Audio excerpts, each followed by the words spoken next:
我在北京。老天保佑金山银山财路有，老天教唆别管江湖，老天保佑金山银山财路有，老天教唆别管江湖，老天保佑金山银山财路有，老天教唆别管江湖，老天叮嘱这辈子我三不丢。老天就怕346雷中大学。 What's up, Beijing? Is refusing to negotiate with President Trump on tonight and giant video suggesting U.S. terrorists. What's going on, everybody? We're alive, baby.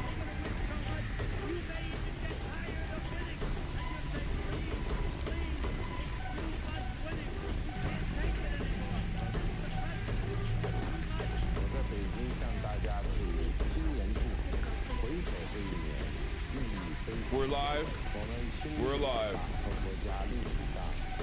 From the People's Republic of China. At the heart of the People's Republic of China in Chaoyang, Beijing. We are here. We are live.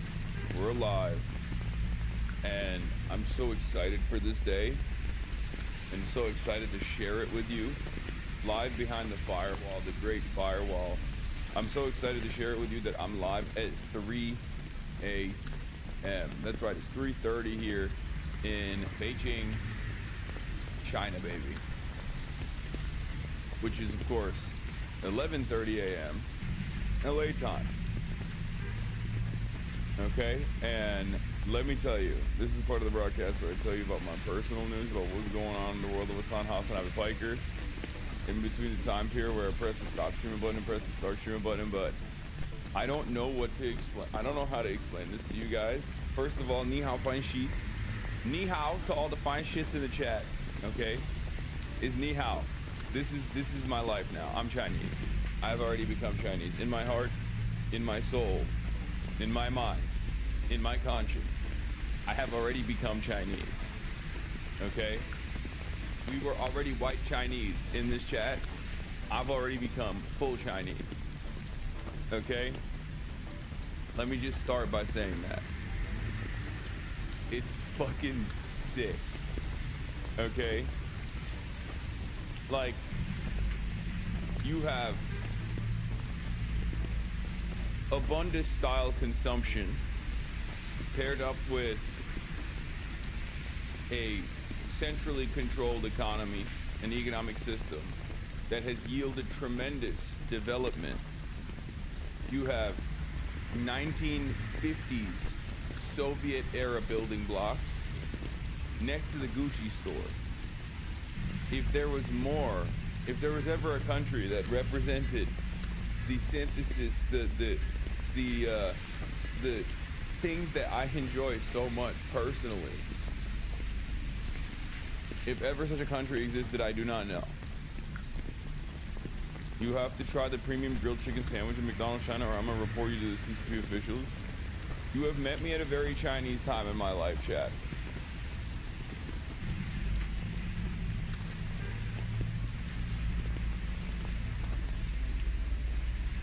Okay.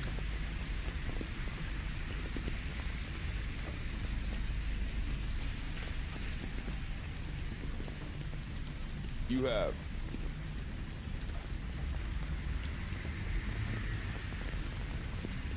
You have met me at a very Chinese time in my life. Oh, dude, I'm in a great mood. I'm in a great mood. I'm gonna be honest.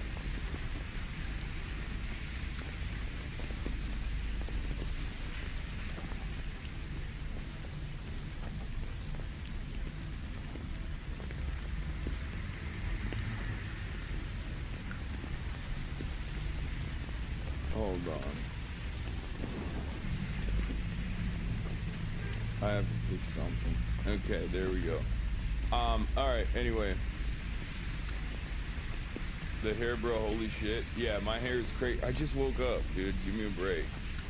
I just freaking broke up. You look baked, but it's tired happiness. No, I look baked and I sound baked because I just woke up. I just woke up. It's 3 a.m. here in Chaoyang, Beijing. Okay, we are in the heart of China. This is the political epicenter of China. This is where the heart of the party beats. Okay, it's the DC, it's the Washington DC of China. And just like Washington DC, it's unironically probably the most boring part of China, even though I love it. But you know, for the rest of the team, when we're out here, this is not like their favorite part, I don't think. Hopefully they'll enjoy some of the cool like palaces and you know, government buildings that we will go and look at. But basically, it's sick. It's so sick. It's so sick. This is part of the broadcast where I tell you about my personal news, about what's going on with what's on Hasanabi Piker. Yesterday I decided, you know, I'm not gonna stream. I'm gonna take it all in, okay? Take it all in. Especially because at the end of the broadcast, Austin shows his welcome to China. Yeah, China, baby. Basically, we got on a flight. There's so much content for you guys, by the way. There's so much like BTS content. Austin has been filming nonstop. I think you guys are gonna really love it. But we got on a flight and we basically just entirely slept. We slept the entire time. Nobody did a damn thing. Okay? We just slept. 15-hour flight, I basically one-shotted it. No, like, not even a fucking moment of nuisance. What are your internet speeds? My internet speeds are not great because I'm obviously using a VPN. So, which is crazy. I've never used a VPN before, and now I got like a million different applications on this phone. I have VPNs on everything. It's crazy. For people who are traveling to China, by the way, like I have AT&T, right? AT&T automatically routes your phone through Hong Kong when you're in China. It's actually pretty crazy. Like it just has a built-in VPN.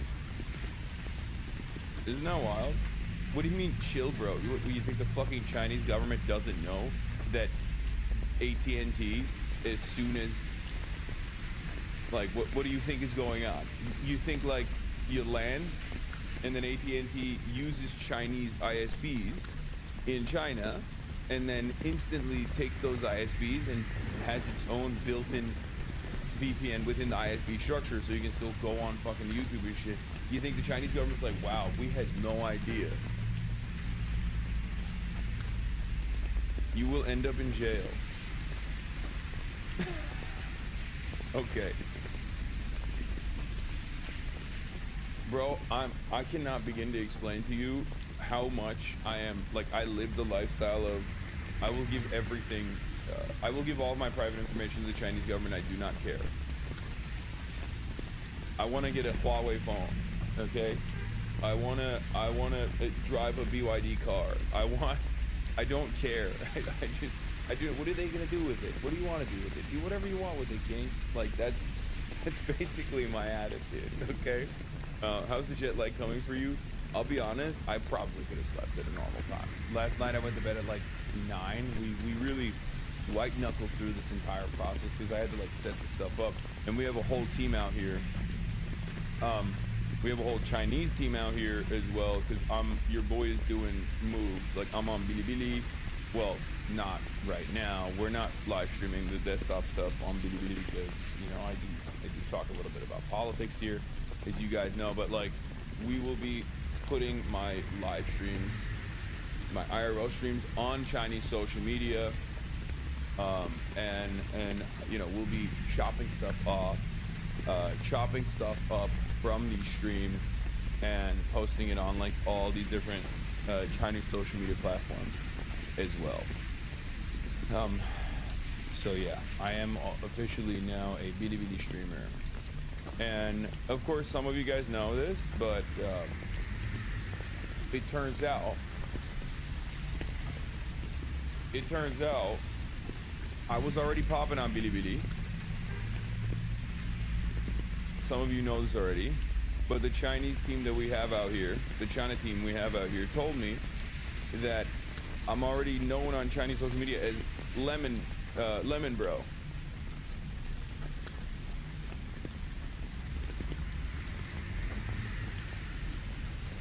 That's right. I'm known as Lemon Bro. Why am I known as Lemon Bro in friggin' China? Because when iShowSpeed went to China, I was obviously very jealous, as you guys saw. And the Chinese audiences that have a fantastic way of naming people certain things, they called me Lemon Bro because I'm sour. So when I went to China, when I arrived in China, it's the first thing that they gave me.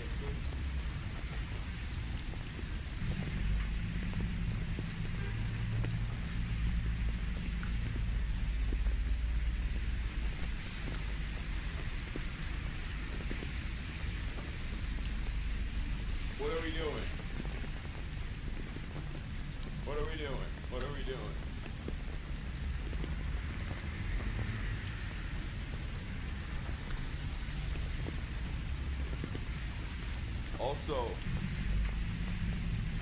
Also, we are in we're in Shanghai. We're in a sick ass hotel. This hotel is incredible. This is the suite. It's not like, I don't think it's like the craziest one, but it's pretty nice.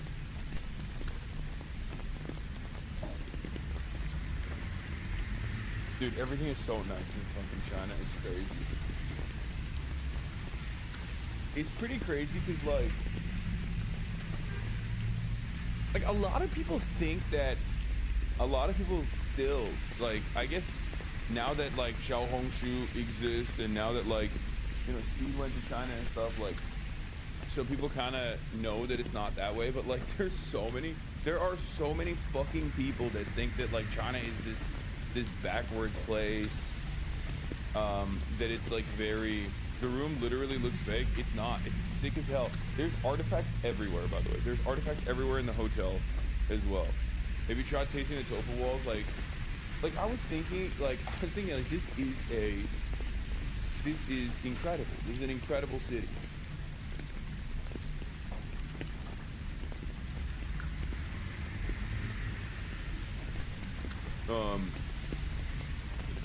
What is an artifact, like museum stuff? Yes. It's the North Korea they've seen in Vice tacos.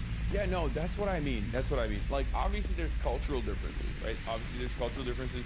There's always going to be cultural differences. But as far as, or there's even like differences within governance. But as far as like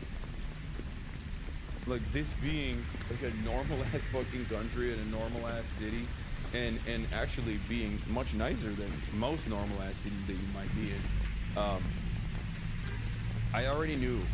But I will say, we arrived in Beijing, the old Beijing airport, and it was sick, okay? It was actually sick. The reason why I say this is because the old Beijing airport, that definitely does have some Soviet vibes. Like, there are parts of China that you can tell. There are parts of China that you can absolutely, I mean, there's a lot of parts of China that have tremendous Soviet influence, and it's fucking awesome, okay?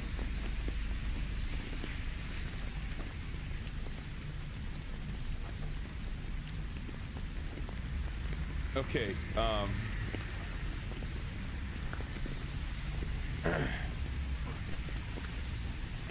Beijing is the closest to old China in a tier 1 city. Shanghai is way more modern feeling. So Shanghai was already one of the more modern cities, right? So that's why it's like, it's all modern. But I guess Beijing has like what I was talking about, which is like, you have literally in the middle of Beijing, you have Soviet apartment blocks, right? Like, you'll have the craziest mall. You guys are gonna see all of this when we actually drive around and go to different places. But like in Beijing, you'll go to like an incredible mall, right? An insane mall, like American style. Because remember, Chinese people, Chinese culture has a lot of American style attitudes. It's very interesting. Like, it basically, how do I describe this?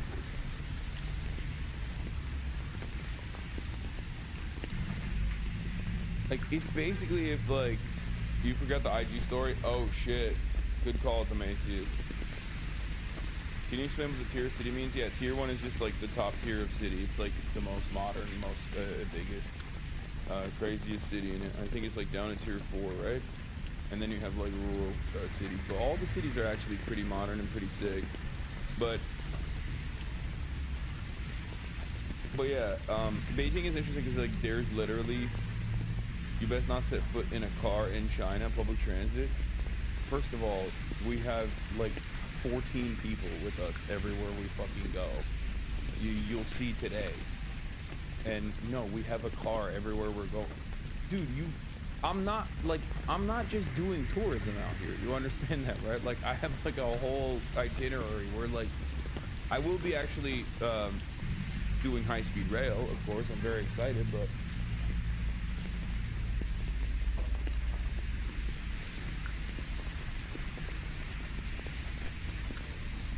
what is this? Hasan lost China viewers to X and Asmin. This is kind of Twitch, I don't. But I do watch some clips from Asmon Gold and XQC and from CDB domestically. It's like clips. Yeah, we're eating away at that market share. Don't worry. Fear not, folks.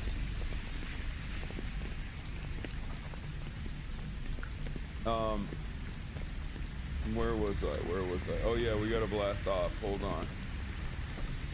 Sometimes BDBD also calls you normal IQ American when you're popping off in political rants. It's often your nickname for your variety content. Not sure if everyone on BDBD knows that you are the same person. Wait, BDBD thinks...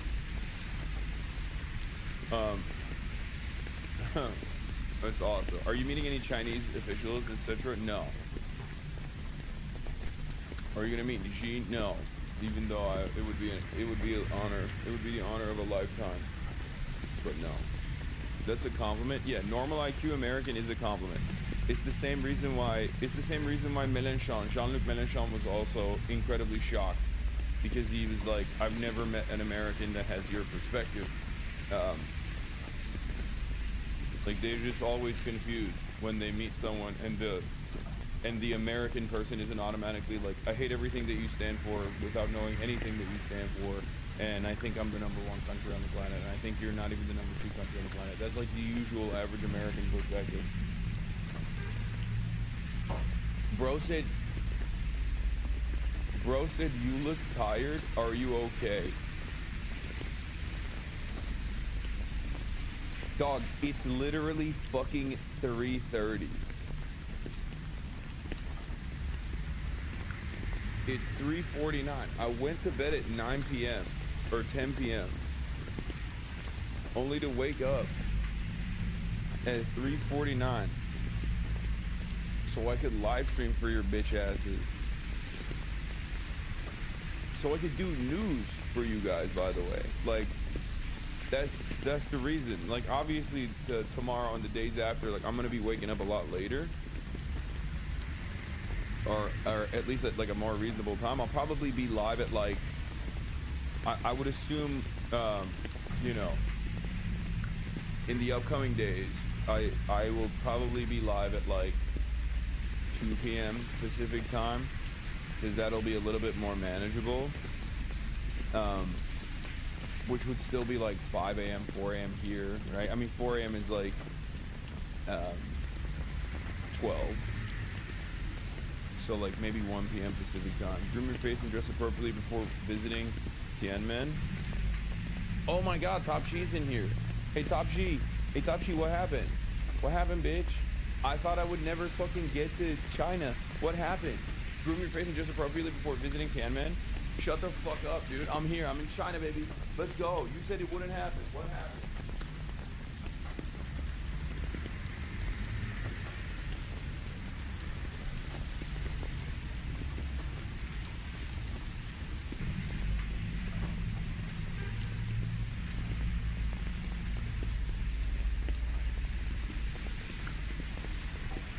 Yeah.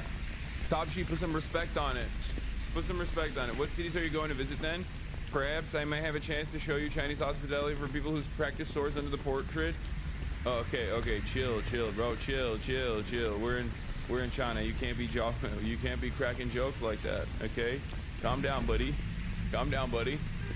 Stakes are a little bit higher, don't you think? Okay, chill.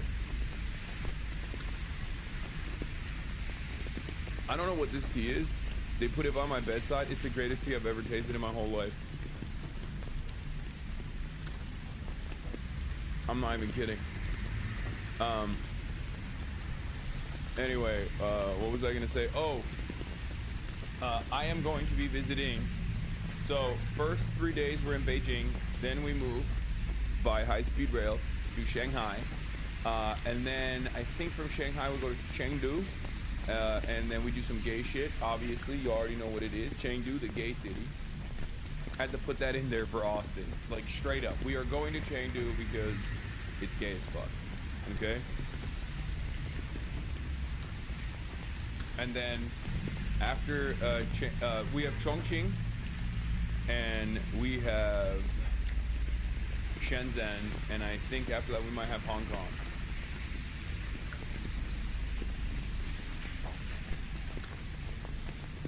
Motherfucker smiling just thinking about the trains. Are you kidding me? Of course I'm smiling thinking about the trains. I'm so excited. I'm so freaking excited.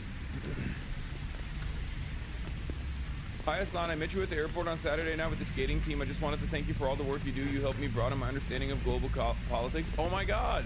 No way. Dude, you're gonna be on the vlog. Austin was vlogging at the airport, and the synchronized ice skating team walks past us, and it's just like, there's like 60 girls. Okay, they're all wearing the same gear. Austin, I think, filmed your interaction. Depending on which one you were. Are you the Russian one? Probably not, right? Because the Russian, there was a Russian ice skater as well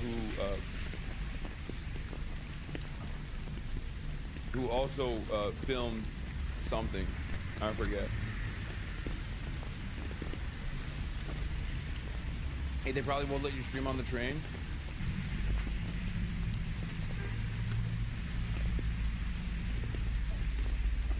Chicago. I don't know what that means.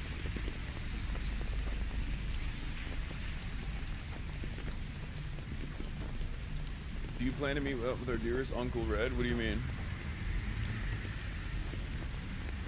It's time to ruin your vibes and talk about America. Oh, she's from Chicago. Oh, okay. Not the Russian one. She was the one from Chicago. Got it.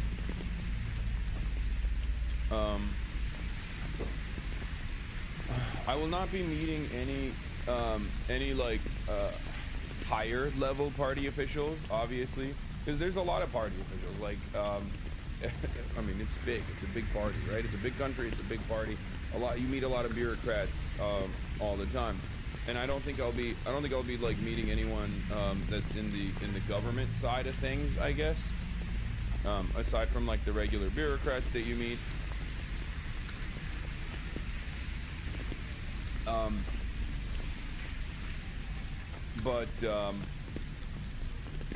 What was I gonna say? God damn, this shit is so bomb. I hope this doesn't make me sleepy. They put this next to my bed, so I think it's like sleepy time tea, but it's so tasty. How was dinner, bro? Food so far? It was incredible. We went to a Michelin star place. Cheap hotel. Everything is cheaper in China. The hotel is not cheap. Obviously, this is one of the nicest hotels in the capital. But like, I think I had a regular suite, and then I wanted to upgrade it like to a nicer suite, like a bigger suite. And in America, that upgrade would probably be like $1,000 plus a night, and in China, it's like 200. Just to give you an understanding, because like this is the most maxed out shit, right? Like we're staying in the most maxed out, like the Rosewood, I think is what it's called. So it's like very. All right, you took too long. I'm leaving. Too long for what? Why are y'all Americans saying you can't do this, you can't do that in China? None of y'all know anything. Do you even realize how prominent live streaming in China is? People are lined up on the streets filming themselves. Yes, although there are limitations to live streaming in China. It's true. So I don't know why you're like it's not as bad as silly Americans imagine it is, but there is definitely differences. Like, it's just true. Not that it matters, because obviously it's nowhere near as bad as the way Americans like assume it is. Because look at me, like I'm literally live streaming. I'm literally live streaming, and I'm talking about like American politics.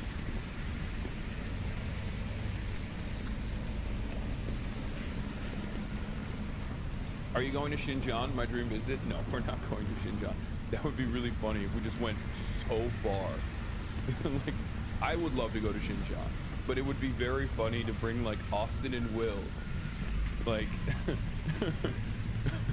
it would be very funny to bring Austin and Will to all the way out to Xinjiang for no discernible reason. In any case, let's blast off. Okay.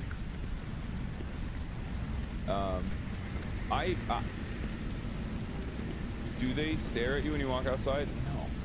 No, not even. There's a lot of foreigners here.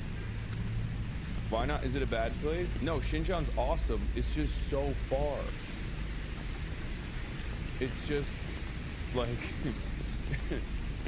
it's so far, and it's not like people don't even go to Beijing. They go to Shanghai, okay? Do you understand? Like, the amount of flights that are readily available from Los Angeles to Beijing are limited as opposed to Shanghai, because most people are like, I want to go to the fun places. So, like, that's not a thing that people consider, if that makes sense. It's not like, you gonna hit up the sneaker replica mall? Maybe. China is massive, guys.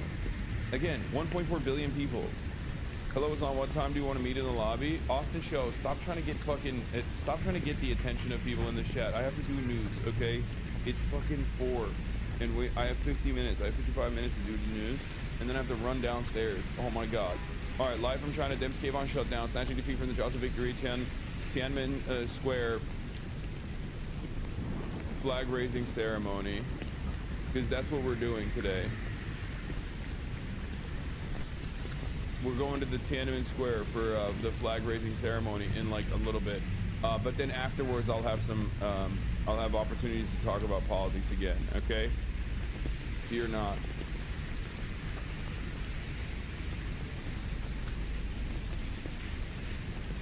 This is the only day where we just have like something super, super early.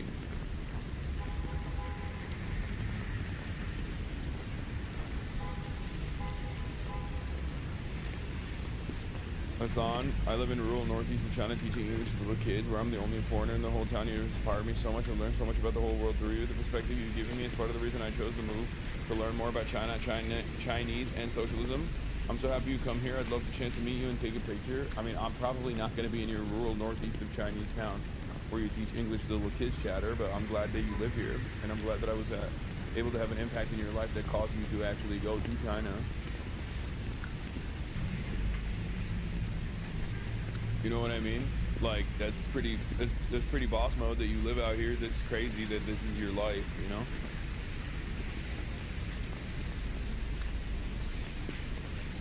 Wow, jackass. Bro, I'm just being for real with the guy. Like, I got some very limited time out here.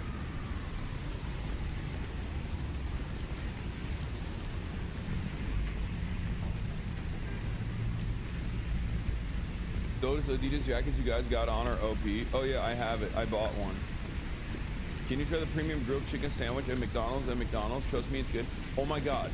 Oh my god. Oh my god. I need you guys to understand something. Okay? You need to stop doing that. And it's not just because it's BDS. We're in China, okay? There's no more BDS. There's no BDS in China, okay? When you're no longer in the heart of empire, it's you know, like BDS, sure, right? But I don't even care about that. What's more frustrating to me, like that's significant, yes. But what's more frustrating to me is whenever I go somewhere, okay? Whenever I go somewhere and they're like, oh, here is the American thing, but this time in this country. I hate that. I hate that so much. It makes me more mad than BDS even, okay? Like it makes me, do you understand? Like I know that it's crazy. I shouldn't care about it, but I get so mad when people go, oh, but dude, American brand, but in China, you should try it. Like, fuck, man. I don't know. I don't like it. It's my own personal thing.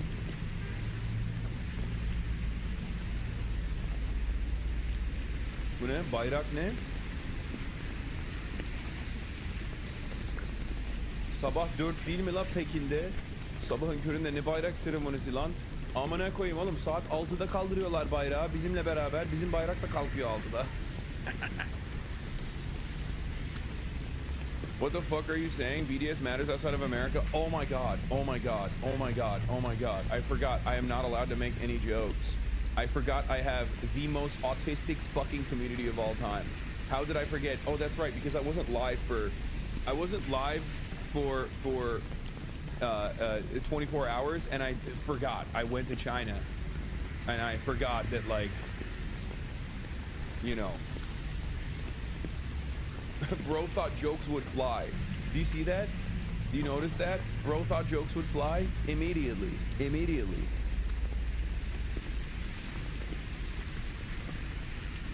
Did I miss your coverage of Trump getting booed? No, we're gonna get started here. Trump is booed while swearing in military service members at the Commanders Lions game. All right, let's get to obviously American news. We have very little time, so I'm just diving right into it. And I didn't even actually do my blast off on Instagram because I'm all over the freaking place. But why can't chatters allow you to experience some happiness for a little bit? Because that's it. They just can't. They can't because they're not happy, okay? And if they're not happy, nobody's happy. That's just how it works. 1,157 rated from Central Committee. Oh, that's the biggest Cinnaboo. Oh no, you know, this is like, for Michael from Pennsylvania, this is like watching every person that he's ever loved, like, you know, college sweetheart onward, being cucked. Like, getting cucked, for generational cucking happening for Michael from Pennsylvania here. He is an even bigger China weeb than me, and he just has to sit there and watch me in the fucking heartland of the People's Republic in Beijing. How is China? It's incredible. As soon as we landed in the older Beijing airport. It's very Soviet. It's fucking sick. It's sick. This is just bullying. Yeah, sit there. Yeah, sit there, you little freak. Yeah, sit there and enjoy it. How's Will like it so far? Will was a little iffy on it, but he's enjoying it so far because I kept telling him, like, it's very similar to another country that you really enjoy in the region, you know? Anyway, let's get into it. We are obviously going to be going out earlier today than usual, where I will be going to Tiananmen Square. 1.4 billion Chinese all around the world and all around China yearn to be at Tiananmen Square, to be at the flag ceremony.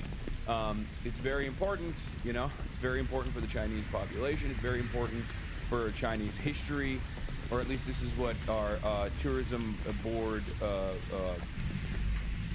our Beijing tourism board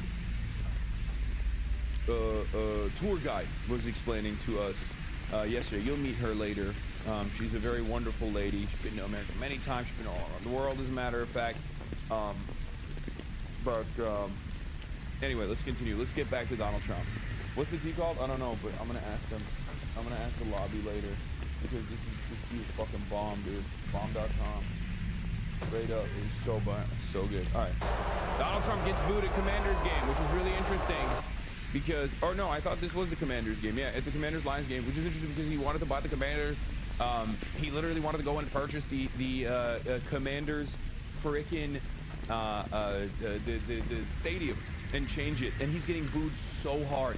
And also, his brain is leaking. Keep politics out of my sports. Yeah, get the hell out of here, Donald Trump. Fuck you. Dude, people hate him. People hate him, and it's awesome. I, and state your name, do solemnly swear that I will support and defend the Constitution of the United States against all enemies, foreign and domestic. Wait. I'm sorry, what? I,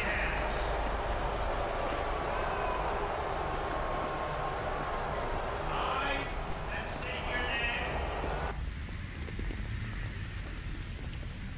Wait.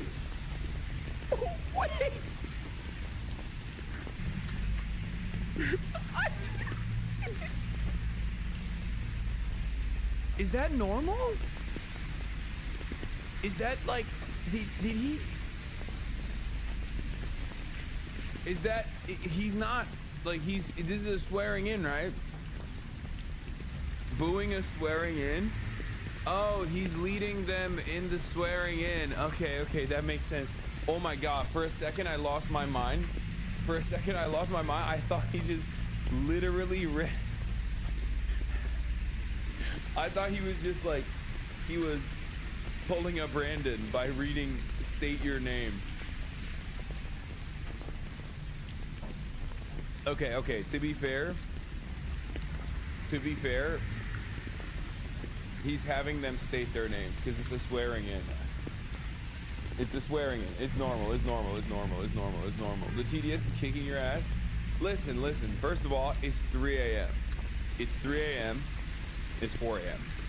Okay? It's 4 a.m. And I only saw the booing. I didn't realize he said, when I heard the I state your name, I thought, well, that's a little strange. But yeah, that makes sense. The Alzheimer's dementia combo is gonna hit hard. No. That makes sense. The I state your name makes sense because it's a swearing in ceremony. Bro, the Chiron has a typo and it's fucking me up. Trump is booed while swearing in the military service members. Yeah, that makes sense. The booing is crazy though. Like, dude, people hate him so much that they're booing a swearing in ceremony. That's awesome. The people despise this man. They do not fuck with him at all. And of course, this is an interesting story because like this came super close to Donald Trump getting a fucking lifeline.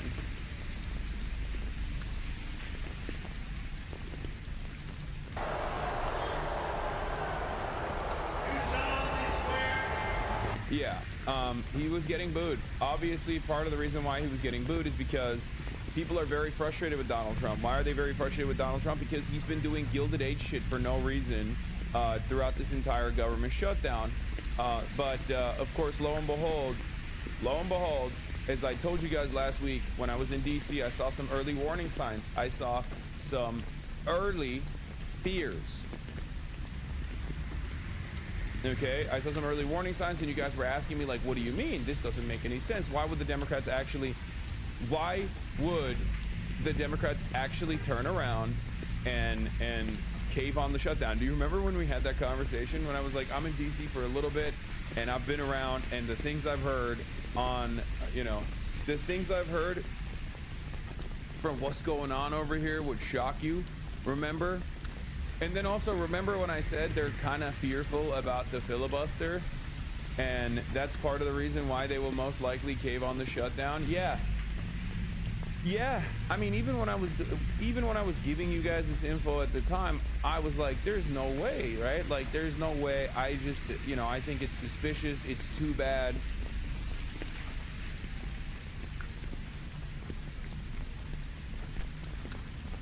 It's too bad there's no shot. There's no way, right? Turns out there is a way. What is this? Why are you sending me the...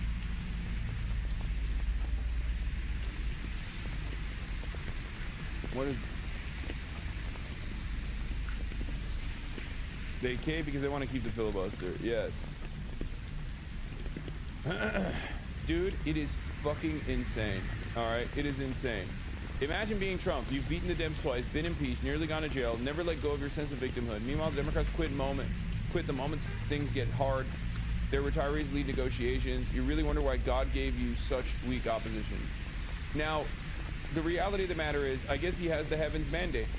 Okay, you have to recognize at this point. It's just that the Democrats don't actually want to win. The Democrats do not want to win. The Democrats do not want to legislate. The Democrats don't want to be there for the population. The Democrats are simply here to be a fucking nuisance. Okay? They're here to constantly be annoying. They're here to lose. They're not here to actually do right by their voters. They are here to snatch defeat from the jaws of victory. And there are plenty of people on the base of support that also actually go along with this. They follow.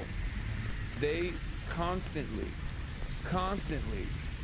follow the lead of some of the worst political instincts I have ever encountered in my entire life. It's not Trump's resilience that is impressive. I think it's the Democratic Party's capacity to lose that is impressive. I'm sorry. I can no longer sit here and act as though Trump's a brilliant machine politician. He is not. Okay? He is not. It is actually the Democrats that have created this environment for Donald Trump, and it will always be the Democrats that will continue creating this environment for Donald Trump. But at least on the one hand, I have seen finally that there are a lot of people who say that they're liberals and libtarded or whatever that are finally coming to their fucking senses. I saw Brian Tyler Cohen freaking out about this shit. I saw Harry Hassan freaking out about this shit. Like on the influencer side, there are plenty of fucking Democrats who are like, enough is enough. Like do your job, do your fucking job, do anything. Now, for those of you who don't understand why we're so frustrated about this, if you weren't like paying close attention, there was a government shutdown that took place. I believe it was like 40 days or something. It was literally a record-breaking government shutdown. And government shutdowns are obviously very damaging because when the government is shut down, there's a lot of federal workers that are furloughed. There's a lot of mouths that you can't feed, right? And it's a terrifying predicament for anyone who actually cares about their constituents. Having said that, the government shutdown is usually the last political tool that the minority party has at their disposal to actually get their agenda across in an effort to actually defend, even larger number of Americans, for example. So, like, that's precisely what was going on here. It's been 41 days, and the government was shut down because Donald Trump and the Republican Party has cut ACA subsidies, which means like 24 million Americans, tens of millions of Americans are actually no longer going to get their fucking health care. They're going to get kicked off their health care coverage because their insurance premiums are far too costly. The ACA subsidies were taken away from these people, and their health care is about to triple in cost, right? These are the reasons why the Democrats were supposed to be fighting for, the shutdown, to get the Republicans to come back to the table and offer subsidies on ACA, also known as Obamacare, which is already a fucking Band-Aid solution. So like half the time when I'm advocating for this stuff, I'm advocating for the Democrats and their signature policy that they should be defending. Like, I'm a Medicare for All guy. If I had no investment or concern or consideration for the average working class American, I would just say, let it fucking burn. Who gives a shit? This entire thing is busted anyway. It's a Band-Aid, and let's rebuild Medicare for all. But obviously it doesn't work that way. I want Americans to have health care, so I'm fucking defending goddamn Chuck Schumer and goddamn Hakeem Jeffries because I want them to fucking defend the ACA subsidies, which I don't even fucking agree with. And even then, the Democrats still end up doing this race to the bottom bullshit and fuck it up. I can't believe it. It's like I want the Dems to do Dems shit, and they can't even do Dems shit. What are we fucking doing at this point? Suck my cock, man. You guys do not give a fuck about the working class. You do not give a fuck about your voters. I don't even know what you give a fuck about. Old, decrepit, weak, feeble, monstrous, corrupt pieces of shit they are. They don't care about fighting against Donald Trump. They do not care about being an opposition party. They do not care about anything. And I fucking hate them so much. I hate them with my entire fucking heart and soul, because at least I know Donald Trump is evil, okay? I know Donald Trump is evil, but the Democrats are supposed to not be evil, okay? They're at least supposed to be like, oh, we tried our best, but we couldn't do it. But no, time and time again, oh my fucking Lord, dude, they are such assholes. If they fought for Americans with a fraction of the severity that they fight for fucking Israel, okay, we would be in an entirely different predicament. We'd be in an entirely different country.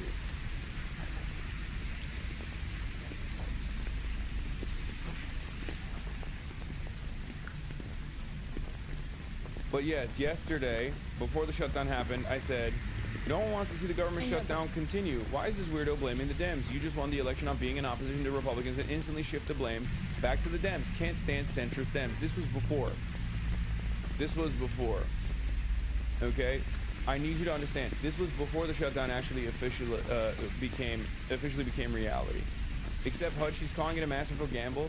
When has Hutch ever been right in his entire political career? Please never bring that fucking bald loser's name in this chat ever again. We're actually having an adult conversation about the goddamn Democratic Party and its fucking failures. I don't need to hear from someone who doesn't know anything, and his only investment in this is to basically either say Hasan fucking thugs over and over again, okay? Because his Call of Duty career fucking imploded in and of itself, and he decided to hitch his wagon to like Destiny and become that kind of fucking political commentator. Nobody gives a shit about what he has to say because he's wrong all the fucking time. Shut the fuck up. Never bring up his name in here again while we're doing serious political commentary. Fuck. These are people who follow the notes of the Democratic Party. They are not here with a broader vision. They're not here to tell the Democrats what they're supposed to do. They're just here to say, no, whatever the decision they made is actually the good one, because they're fucking stupid. It makes sense because they just want to be like, you know, they just want to do contentious commentary to someone like myself for the most part. That's it.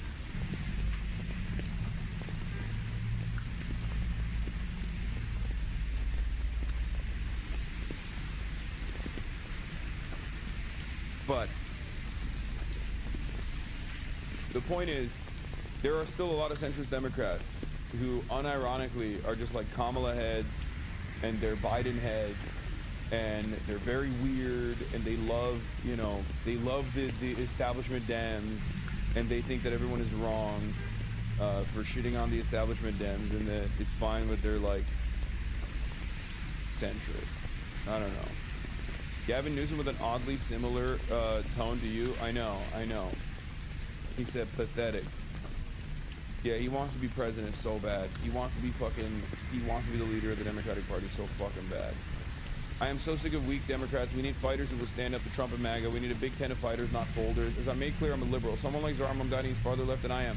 But I'd rather vote for him than a weak liberal who doesn't stand for anything. I will support fighters, not folders. Now, respect for him for saying that. But also, bitch, you're Harry Sasson. We know in your fucking age group that, like, we know you love Zohran. You don't have to fucking farm this, like, I'm actually a reasonable centrist liberal and Zohran is much more further left than me. What is this? What is this? Do you just... No, I don't believe Harry. Yeah, he loves Zohran. Of course he does. All these guys do.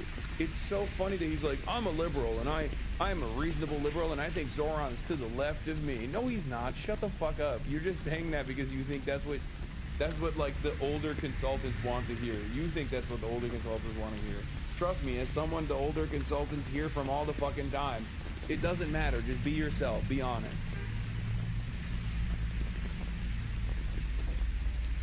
Should AOC or Bernie be tweeting this? Yeah, I mean, this is inside baseball. I don't know how much like they should be pushing on the buttons here. But obviously a lot of people are frustrated. Okay, Ro Khanna actually came out and did the Ro Khanna cycle one more time. My goat. The Ro Khanna cycle is so alive and so well that by the end of this Ro Khanna cycle, I think we're eventually going to reach a point where he just says like full luxury gay space communism on one day. And then the next day he's going to be like, if you don't let banks put a lien on your child's potential future gainful employment salary for even the thought of getting a Klarna payment processor for your next Domino's pizza, you should be arrested. Like, he swings so wildly, and every time he fucking swings, he either goes max left or max right. It doesn't make sense. I don't know what the fuck he's trying to do. I think he basically realized that, like, the median voter, we showed this chipmunk, we try to get this chipmunk to understand the mind of the median voter, and he killed himself. Like, that's, Rokana saw that and was like, bet. Like, that is true. He saw that and was like, bet, I understand the mindset of the median voter. I will become the median voter.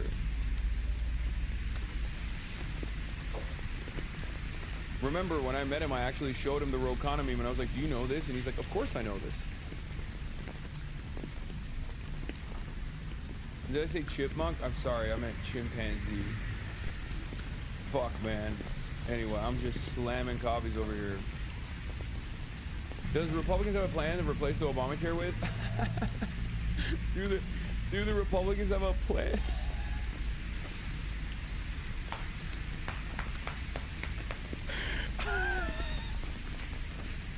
Yeah, dude. Yeah, they got a plan. It's called fuck you. It's called eat shit and die. Okay? That's what their plan is called. Guess what? It's called we are going to kill you if you make under $250,000 a year. That's the Republican. Oh shit, you scared the fuck out of me. That's the Republican plan, dude. The Republican plan is eat shit and die, you fucking poor broke boys. All right, are we good? Oh wait, where's the phone? Okay. 15 days into the longest government shutdown in history. This morning, a breakthrough. The motion on reconsideration is agreed to. The Senate reaching a deal to reopen the government through the end of January. 8 Democrats breaking with the party to advance the measure. This was the only deal on the table. In the end, Senate Democrats backing away from their key demand, extending expiring Obamacare subsidies so health insurance premiums don't rise for millions. How do you explain, though, to your constituents why it was worth it to put up this fight for so long when in the end you did not get your key demand? Because it wasn't working. How long would it take to not get a response to say it isn't working? But Senator Bernie Sanders insisting the party is giving in too soon. If this vote succeeds, over 20 million Americans are going to see at least a doubling in their premiums in the Affordable Care Act. And other Democrats leaving the chamber clearly upset. I voted no just because I'm so pissed off. I'm just frustrated. As part of the deal, sources say Democrats were able to secure a vote on health care subsidies in the coming weeks. But there's no guarantee Republicans will support it. People are seeing what these prices are going to be. And so that drumbeat is getting louder. The agreement also reverses mass firings of federal workers laid off during the shutdowns, guaranteeing back pay as required by law for hundreds of thousands of others who were furloughed, and includes months of funding for SNAP, federal food assistance. So the shutdown is not over yet, so Americans out there will continue to feel the impacts of this. The Senate still has to give final approval on this bill, and then it will have to go over to the House. They have been out of town, out on recess for 51 days. They're expected to be called back this week, George. And Rich, just came out from an appeals court handing the Trump administration defeat on these SNAP benefits. Yeah, George, and there's been a lot of back and forth in the courts over this. So over the weekend, we did see Supreme Court Justice Ketanji Brown Jackson pause a ruling that would have allowed these benefits to go out for millions of Americans, giving an appeals court more time to review. And you just said it there. We did hear from an appeals court rejecting the administration's request to block these payments, essentially saying the administration sat on its hands and delayed these payments from going out for so many Americans the first week of November. They still do have time to appeal to the Supreme Court. Senator from Vermont. I understand that the way the process has been developed, it is impossible. We're just figuring out the logistics of how we're gonna actually film the flag raising ceremony. Are you gonna try Chinese SIG? No, I'm not. Democrats not own the shutdown, and because that's how it'll be perceived, will own every potential fiscal cliff hereafter, and any gutting any impetus or leverage to do it again. I agree. I was having this conversation with some other people as well. It was mind-boggling to me that the Democrats actually did this. I like they're bad, but this is like, chat, they're bad, but this is a whole new level. Like this is truly a uniquely bad new level of bad. I cannot stress this enough. Like this is beyond malpractice. Like I've just been fucking angry. Even in China, I've been angry. Okay, I cannot believe it, especially because it took place right after a wave of victory. So it basically felt like the Democrats were saying, oh no, we have it too good. The people hate the Republicans too much, and God forbid, it kind of feels like they like us again. We have to stop it. Like, it just genuinely feels like they were just like, we have to put an end to this shit. We have it too good. And the reality of the matter is, it's all the people that are retiring. So there's only, or people that just don't have any reason. Like they don't have any fear of being primary. So basically what I will say is this, okay? Either these guys, either Chuck Schumer went to the centrist Dems, who are always the rotating villains, who play the role of a spoiler in the party, and demanded or said, you know, you guys can actually cook this, which means he's a demon and an awful, monstrous piece of shit. Or he actually did not want them to do it, but they did it anyway, and that means he's an ineffective party leader and so incompetent that he must retire instantly, okay? To preserve American democracy, if you do believe that there needs to be an effective counterbalance to the growing fascist movement in this country, unfortunately, you need something. You need some motion, some momentum from the Democratic Party, and it fucking feels like the Democratic wishes of the public is in that direction, where they absolutely want the Democrats to fight back, and Chuck Schumer and them are not doing it. His own whip voted for it. I mean, Dick Durbin. So yeah, obviously, you have Maggie Hassan, you have Shaheen, you have Tim Kaine. Like, out of all of these guys, even Tim Kaine is fucking bullshit. Like, he should have done it. He's the one that's, like, the most understandable. You know what I mean? Like, because, like, even with Abigail Spanberger, like, this is...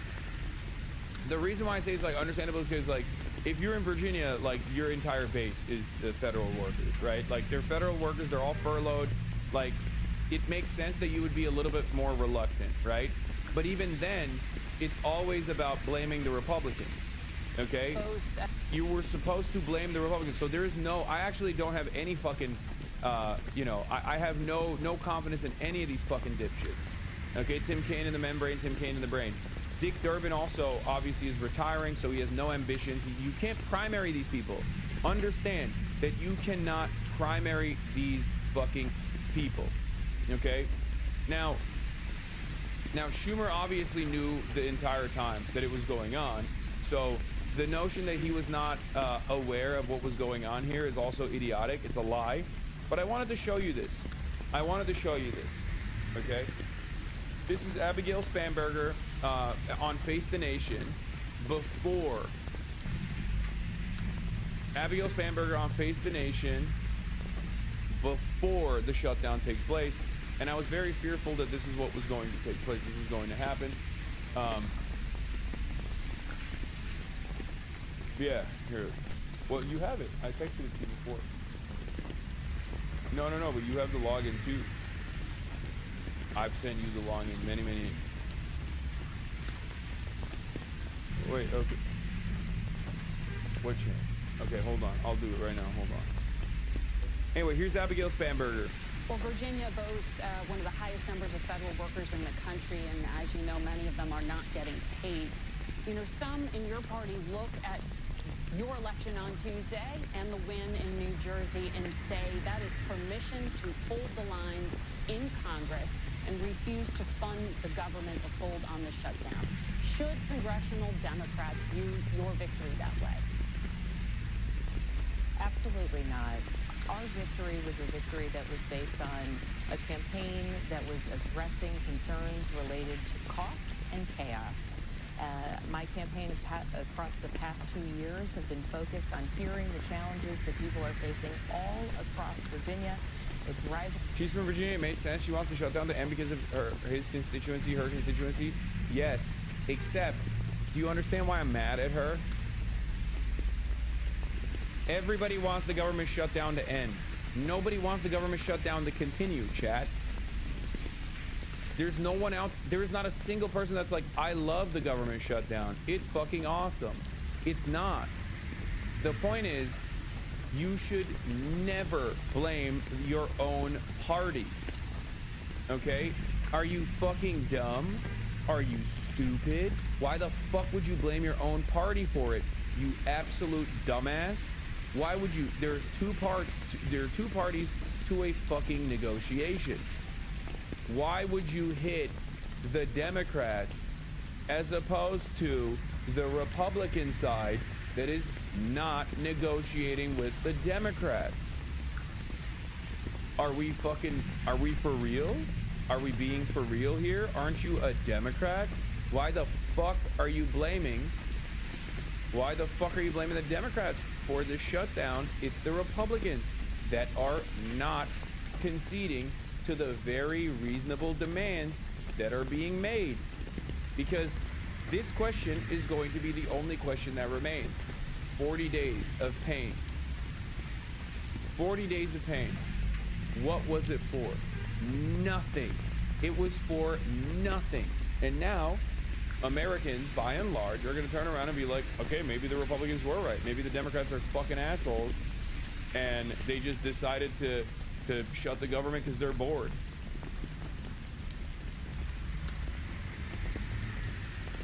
They just decided to shut the government because they're bored. Remember, it's the third one that we're using. Also, the third one is not even on, or maybe it's the home OBS one potentially. I don't know. But it's not on the scene side, so we gotta tell the Run IRL guys to put the third in just on the scenes as well. Can you communicate that with them? On the scenes, like on the IRL toolkit, there's starting soon, ingest, second ingest, home OBS, DRB. There is no. Yeah, they need to add that so we can flip it to the third ingest, the phone. We also have technical stuff that we need to do because we can't bring bags to TIENMEN Square because the bag line is going to be so incredibly long that we won't be able to get in, apparently. So we have to do it from our phone only, or phone only stream. Are you not jet lagged? Of course I'm jet lagged. Are you kidding me? I'm incredibly jet lagged. It's literally, it's 4:40 or 4:30 in here. Yo, Aunt, bring back one of those jackets for me. I wear a large. You got it, King.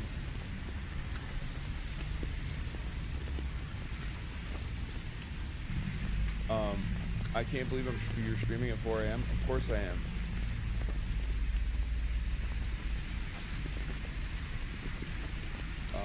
Well, yeah. The anger and the resentment that I have for Abigail Spanberger is not that she's like, oh, nobody wants to shut down the continue. Of course nobody wants to shut down the continue. You're just not supposed to blame your own fucking party. Especially, as I said, when you won healthcare, housing, on energy, and being opposition to the Republicans. No one wants to see the government shutdown continue. Why is this weirdo blaming the Dems? You just won the election on being in opposition to Republicans and instantly shift the blame back to centrist Dems, or back to Dems. Can't stand centrist Dems. Democrats love snatching defeat from the jaws of victory. Apply pressure to the GOP. Do full court media press. Please, for once in your lives, do not buckle to these insane people. People's health care is at stake. Otherwise, this was meaningless and you'll be blamed. And, of course, I believe like 10 minutes after this video came out, and Andrew Desidero was like reporting that it was being circulated among some Senate Democrats right now, they already knew that they were going to fold on it. They already knew that they were going to fold on it, and they did. Lo and behold, they fucking folded. The chaos coming out of Washington that has been impacting Virginians so severely, beginning with the DOGE efforts, of course, continuing with chaotic trade policies, and now in this government shutdown. Virginians need to, and Virginians want to see the government reopen. And my expectation is that we will see a Congress, a Senate, and ultimately a president driving us in that direction. But should congressional Democrats open the government and then talk about health care? The government needs to open, and it needs to open immediately. We need the president to demonstrate leadership, bringing people together, endeavoring to get through whatever negotiations need to get through, whether it's before or after. My priority is focusing on the new... Yeah, before or after. Yeah, future star of the Democratic Party, guys. Yeah, future star. This is what we need. This is what the Democrats need more of. You know, a willingness to come to the table so the Republicans can fuck us in the ass. Okay?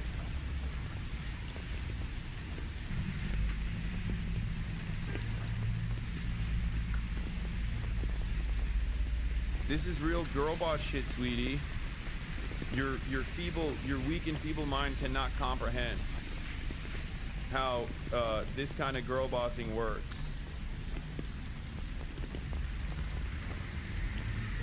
The whole thing makes the Dems just look weak because we are. They are.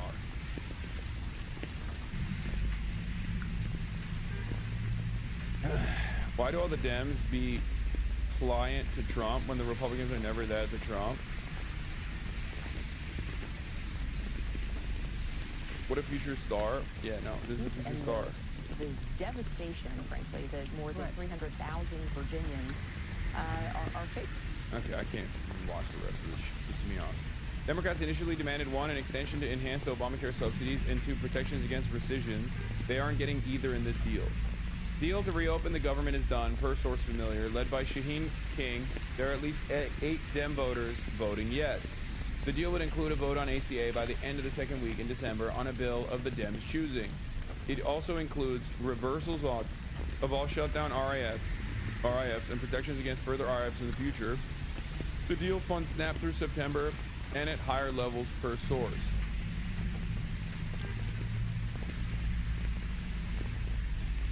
They got nothing. What? Okay. They got nothing. They literally got nothing out of this. They got nothing out of this. And also, Prospect.org shouts out to David Dayen. His reporting on this shows that Schumer was more involved than reported with an attempted cave on the government shutdown. The gang of 8 Senate Dems had his approval, and he was getting daily updates. The cave almost happened Thursday after the election. It was even closer. It was even closer to the fucking Tuesday victories. They literally want to kill the hope that their own base has. Straight up. And they did this in the same rotating villain structure that I have constantly criticized within the Democratic Party, okay? They did this, they had maximum leverage, and they said, fuck it. 8 Senate Democrats saw charts like these and decided, oh yes, now that the public opinion is on our side, and our opponent is facing electoral consequences for their policy choices, now is a great time to give up all of our leverage in the healthcare negotiations.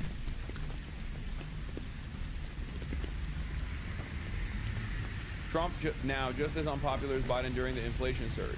Trump underwater on all key issues. Net approval of Trump's handling of the shutdown is dropping.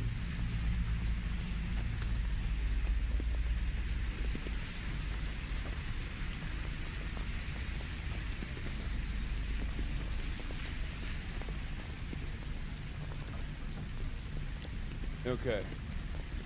But did you tell the IRL guy?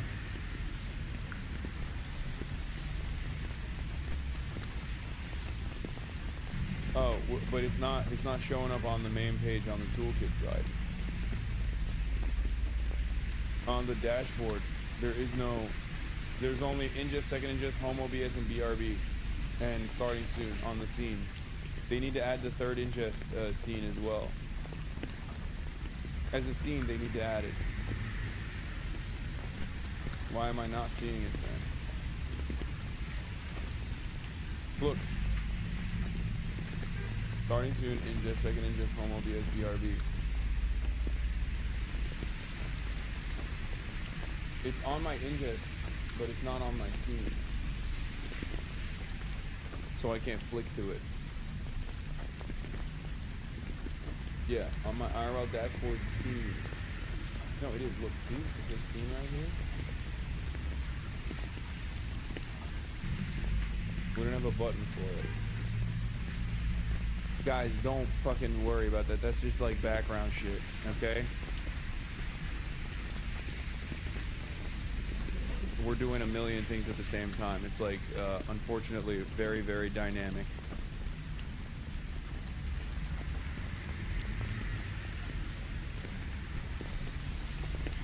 I mean, Austin is up. He wants to do it.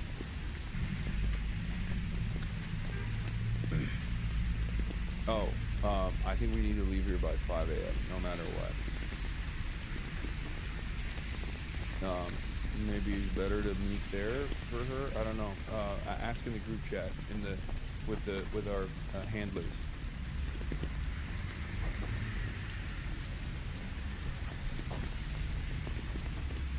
Do a quick room tour, or will you make a China vlog? I'm not gonna do a room tour right now.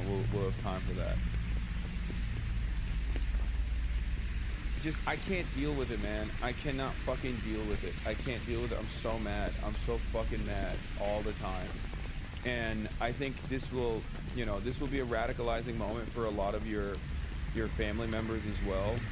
Because, like, this is exactly what I yell about all the time. People act like I'm just, like, people act like I'm only invested in, like, socialism now. As though I don't just, like, consistently talk about this sort of stuff within the Democratic Party literally all the time. Like, this is a big part of what I talk about. This is a big part of what I talk about. When I say, like, these are the reasons why Kamala Harris lost, like, I mean it. Like, I don't want the Republicans to win. I don't want Republicans to win at all. Okay? It's so frustrating. Oh, so I have to, oh.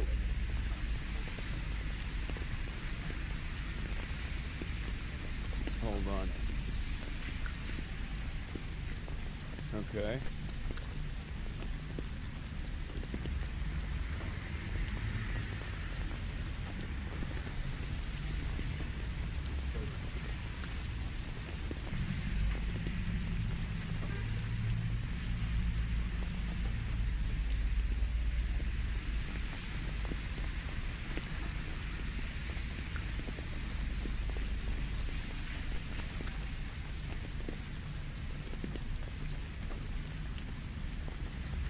Oh yeah, it showed up. Hell yeah. Okay, rip it.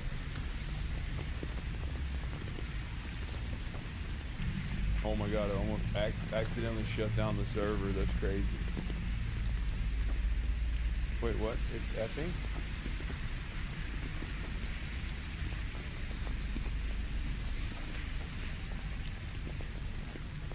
Are you using the internet from the hotel?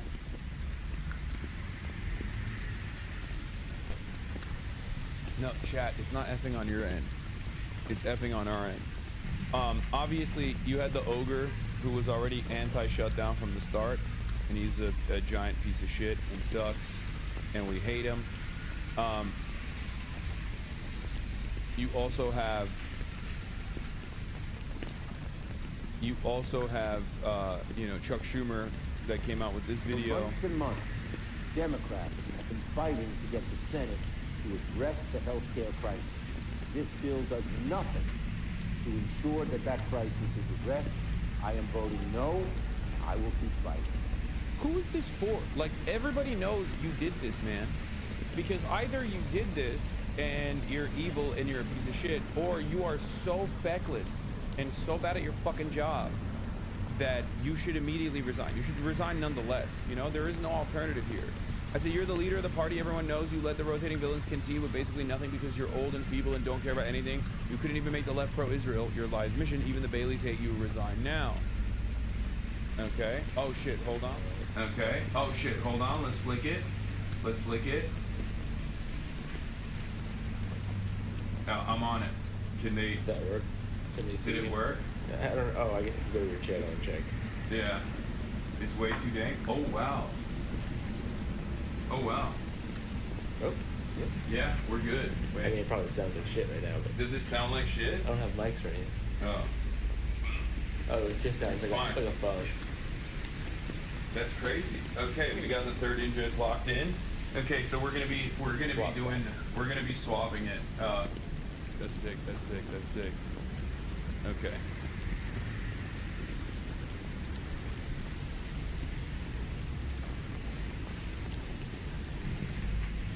You already look Chinese. What the fuck? Bitch, I am Chinese. What the fuck do you mean? I am Chinese. Anyway, but yeah, they did this because, and this is the important part, they know they're safe in the next primary season. If you're a liberal wondering what happened here, okay, show this tweet to your fucking friends, to your mothers, to your fathers, to your aunts, to all the liberals you know, because this is exactly what I've been talking about for years. They know they're safe in the next primary season. If you're a liberal wondering what happened here, understand that this is the rotating villain structure that has undermined Biden and Obama's agendas. They are the moderates that play the spoiler and weaken Dems. They must be excised. This is how it works. Okay, Kirsten Sinema, Joe Manchin, Maggie Hassan, Shaheen, like all of these fucking people, they have always done this. They've always played this role. Okay? They always do this shit. They do this shit no matter what. They do shit to cuck the agenda, as they did for Biden's agenda. They did this.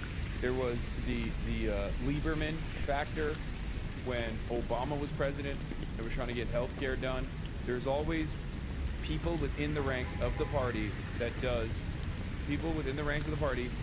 everything in its fucking power to actually cook the Democrats and make them look fucking awful. And the Democrats don't do anything about it.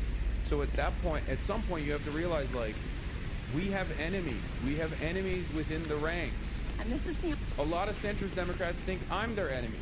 My enemy is the Republicans. My enemy is people who concede to the Republicans. My enemy is what?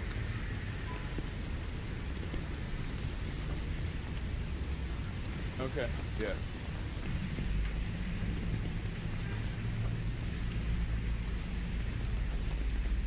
I don't want Republicans to win. I want Republicans to fail. You have the key card, right? Okay, just making sure. And anyone that fights back against the Republicans, I'm on board with, okay? These guys don't want to fight back. They are the enemies from within, okay? They operate as though they are Democrats, but the reality of the matter is they are here to do this, okay? They are here to do this. This is their job. Only the first step. So let me be clear. No one in the Senate chamber wants to extend the ACA tax credits more than I do. I introduced that legislation in 2019. I fought successfully to pass it in 2021 and 2023, and I'm 100% committed to getting this done. And this is only the first step. Yeah, by the way, they know it's not going to happen. That's the other side of it. They know it's not going to fucking happen. Senator Maggie Hassan lying about the basics. She thinks you're stupid. She voted to permanently end the enhanced ACA credits for as many as 24 million Americans, doubling premiums on average. Trump is required by law to pay out SNAP in full, and just bigly lost in court tonight. My vote today was to do two things, both equally morally important and imperative. One is to make sure... They're just straight up lying. I hope you guys understand this, right? Like they're... And I feel less alone than I ever have in this moment. You can't primary any of these people. They're primary proof. I need you to understand. The reason why the spoilers were... The reason why the spoilers came from safe seats was by design. You cannot primary them. You want to know why? Because some of them are fucking retiring. Like Dick Durbin is retiring. He's done. Okay? The rest of them do not have a primary coming up in 2026. they are in safe seats until 2028 or 2000 and I think 30 maybe. Some of them are not up for re-election until 2030. Some of them are not up for re-election until 2028.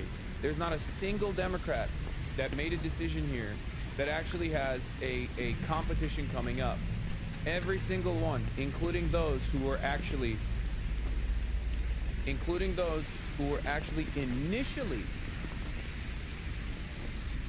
soft on this, like John Osso, turned around and voted no. There is a reason for it. It's because the Democrats themselves realized that the party will fucking implode. It's the easiest lock for any Democrat.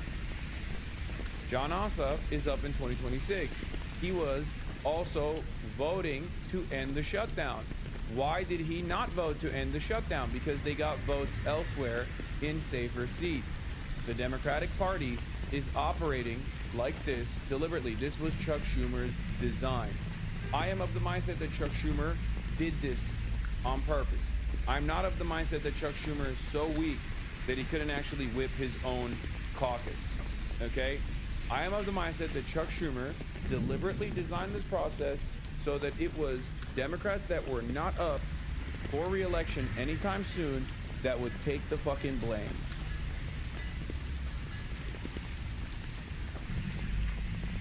Can you explain, please, what means the primary politician? Why is that negative to them? What do you mean? A primary is like when you fucking unseat them from the left. Primaries before the general election is like an internal party. Primaries happen before the general election. So a Democrat goes up against a Republican or whoever, you know, libertarian, whatever, in the general. But primaries is internal in the party. As in, another Democrat will come in and just fucking unseat them. God damn, maybe he's not American? I don't know.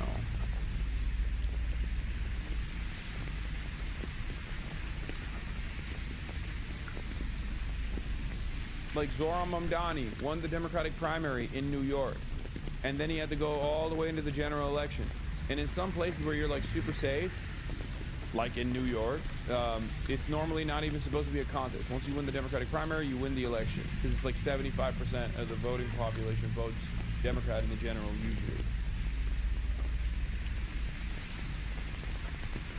Why are you treating chatters? Why are you letting chatters treat you like Google and then refuse to read my logs? Because this is supposed to be educational, and I don't want to be a fucking asshole to people who are just simply trying to learn. That the government is functioning so that our kids eat, so that our elderly citizens eat, so that our air traffic controllers can get some sleep and earn money, get paid while they are working, so that our veterans are protected, and continue the fight to a realistic platform to get the premium tax cuts done. And if that is not successful, then shame on the Republican Party and shame on Donald Trump. But the American people will see who stands with them on health care and who does not. And that will be the platform of the next stage of the fight. I hope we can find bipartisan agreement on an extension of those premium tax credits. In New Hampshire, couples who are 60 years old or so earning $85,000 a year are seeing like a $15,000 increase. All of this is bullshit. Here, let's hear Bernie Sanders talk on it. To delay the votes that are going to take place. And if that were not the case, that is certainly what I would do. Because I think it is important that the American people fully understand what is being voted on today. Everybody in America knows that our current healthcare system is broken. It is dysfunctional. It is cruel. It is by far the most expensive healthcare system in the world, and the only healthcare system of any major country that does not guarantee healthcare to all people as a human right, covering every man, woman, and child. We are unique in that respect. And yet tonight, what this Senate is about to do is make a horrific situation even worse. So let's be clear what this vote is about. If this vote succeeds, over 20 million Americans are going to see at least a doubling in their premiums in the Affordable Care Act. In my state of Vermont and throughout this country, for certain groups of people, it will be a tripling and a quadrupling of their premiums. There are people who will now be paying 50% of their limited incomes for health care. Does anybody in the world think that makes sense? And if this resolution is passed tonight, we are on a pathway to throw 15 million Americans off of Medicaid and the Affordable Care Act. 15 million. Our job is to create universal health care. Guarantee health care to every man, woman, and child, not throw 15 million people off the health care they have, low income and working class people. And my friends, know what you are voting on. Studies are out there that when you throw 15 million people off of health care, some 50,000 of our fellow Americans will die unnecessarily every single year. Anyone think that's funny? Something to laugh at? Something to just go past? I don't. 50,000 Americans die unnecessarily. Now, I know as part of this resolution that the majority leader is going to say, well, Democrats can put together their own bill and will come to the floor here in the Senate for a vote. As everybody here knows, that is a totally meaningless gesture. You can get 100 votes here in the Senate. Won't mean anything because the House is not going to take it up, and the President of the United States certainly will not sign it. So, Mr. President, I hope that anybody here who is thinking of voting for this reconsiders, goes back home and talks to their constituents and asks them what it will mean if their health care premiums are doubled or tripled. Thank you, Mr. President. All right, so here we go. We begin with a Fox News alert. The Senate taking a massive step toward reopening the government last night. Oh, you have? Several Democrats voting to break the filibuster on a major procedural vote, but final passage has yet to happen. Maddie Rivera joins us live in Washington with the details. Maddie, at least we have something different to talk about today. Yeah, it looks like we could be nearing the end of this shutdown stalemate, we hope. The Senate voted 60 to 40 to pass the bill overnight, the first step in a series of procedural maneuvers. 8 Democrats joined Republicans to pass the GOP's revised spending package, including Senate Minority Whip Dick Durbin, Senators Tim Kaine, Catherine Cortez Masto, and Jackie Rosen, among others. Senator Rand Paul was the only GOP no vote. The package will fund the government through the end of January, but in a major blow to progressives, it does not include a deal on Obamacare subsidies. It merely guarantees a vote on the tax credits at a future date. Still, the Dems who did vote for the bill say they were able to extract enough concessions to get them to cross party lines, like reversing the firings of furloughed workers. They're beginning to show and fight for Americans across the country. Let me just say this. With the government open, we can focus on passing a full bipartisan budget for 2026. I understand that not all of my Democratic colleagues are satisfied with this agreement. But waiting another week or another month wouldn't deliver a better outcome. It was our judgment, after 6 weeks, going on 7 weeks of this shutdown, that path wasn't working. Airlines which have been dealing with the fallout from flight cuts as a result of air traffic controller shortages are praising the vote. Airlines for America saying in part, it's more important than ever to ensure that our nation's airspace is safe, reliable, and open. House leadership, meantime, is telling members to expect votes this week and that they will give a 36-hour notice for return to peace. Orange Ainsley. All right, Maddie, thanks. So this is great news, I think, for the country. And you see these senators who were not organized. It said Chuck Schumer told them in March, go cross the line and vote them. I don't think he had nothing to do with this. And he said, I'm going to vote no. Yeah. But then the amount of people upset by this. First off, we have to give credit to the people, the senators that walked across the aisle. The retiring Dick Durbin, Tim Kaine, not retiring, Angus King, who says I'm an independent, and he showed it. He's consistently voted to do this. Jean Shaheen is going to be with us. I heard that she wanted to do it right away, right? She wanted to do this right away. Ocasio-Cortez-Masto represents a state that went to Trump, so she's representing her people. Jackie Rosen, too. John Fetterman's been stalwart, and Maggie Hassan. So, thank you, but they got to hold. They have to hold till the House comes back and they do another test vote. You know the amount of pressure is going to be on them the next 48 hours. Yeah, so if it passes the Senate, so that was a test vote last night, then they'll have another test. If these 8 continue to hold, it'll go on to the House. There are a lot of Democrats in the House that are saying they're going to vote no, including Hakeem Jeffries. They say they'll only vote to reopen in exchange for a deal on extending expiring Obamacare subsidies. But what this current deal does in the Senate is it does promise a vote on Obamacare in December.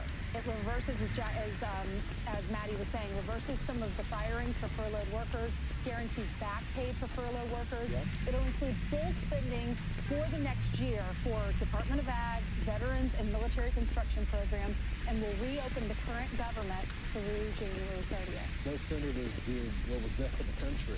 They put country over party, and when you lose your whip counter, then your operation is pretty much over. It is Dick Durbin's job to get the votes for the Democrats, and he's splintered. So that tells you everything you need to know. But if you watch some of the coverage on other mainstream networks, they were upset, including leaders in the Democratic Party. Here's Bernie Sanders. Tonight was a very bad night. Zohran Mamdani, the new socialist mayor of New York, elect. He should be rejected, as should any politics willing to compromise on the basic needs of working people. But as the mayor, he doesn't get a vote in this. That's right. You got Alexandria Ocasio-Cortez. People want us to hold the line for a reason. This is not a matter of appealing to a base. It's about people's lives, Brian. Yeah, Newsom, who's now playing the role of tough guy. It's hard to know what role he's playing because he changes so much. He saw capitulation and betrayal of working Americans. The American people need more from their leaders, and this is Chuck's room. America's in the midst of a Republican-made healthcare crisis, a crisis of so severe, so urgent, and so devastating the American family. Okay, I can't even finish reading this. Here's the thing about Ro Khanna saying Schumer should go. No longer effective to be replaced. He should be replaced. You can't lead the fight to stop healthcare premiums from skyrocketing for Americans. What will you fight for? But just real quick.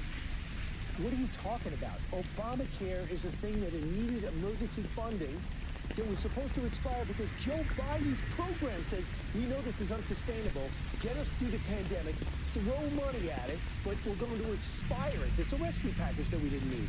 So with that going away, how is this Republican healthcare crisis? Don't say farcical things. That's the problem. When you try to fix a problem during COVID or during a pandemic or during an emergency, then they continuously want to continue it on. But we don't have the money to fund that. Also, Ainsley, this is not Chuck Schumer. This is not who he is.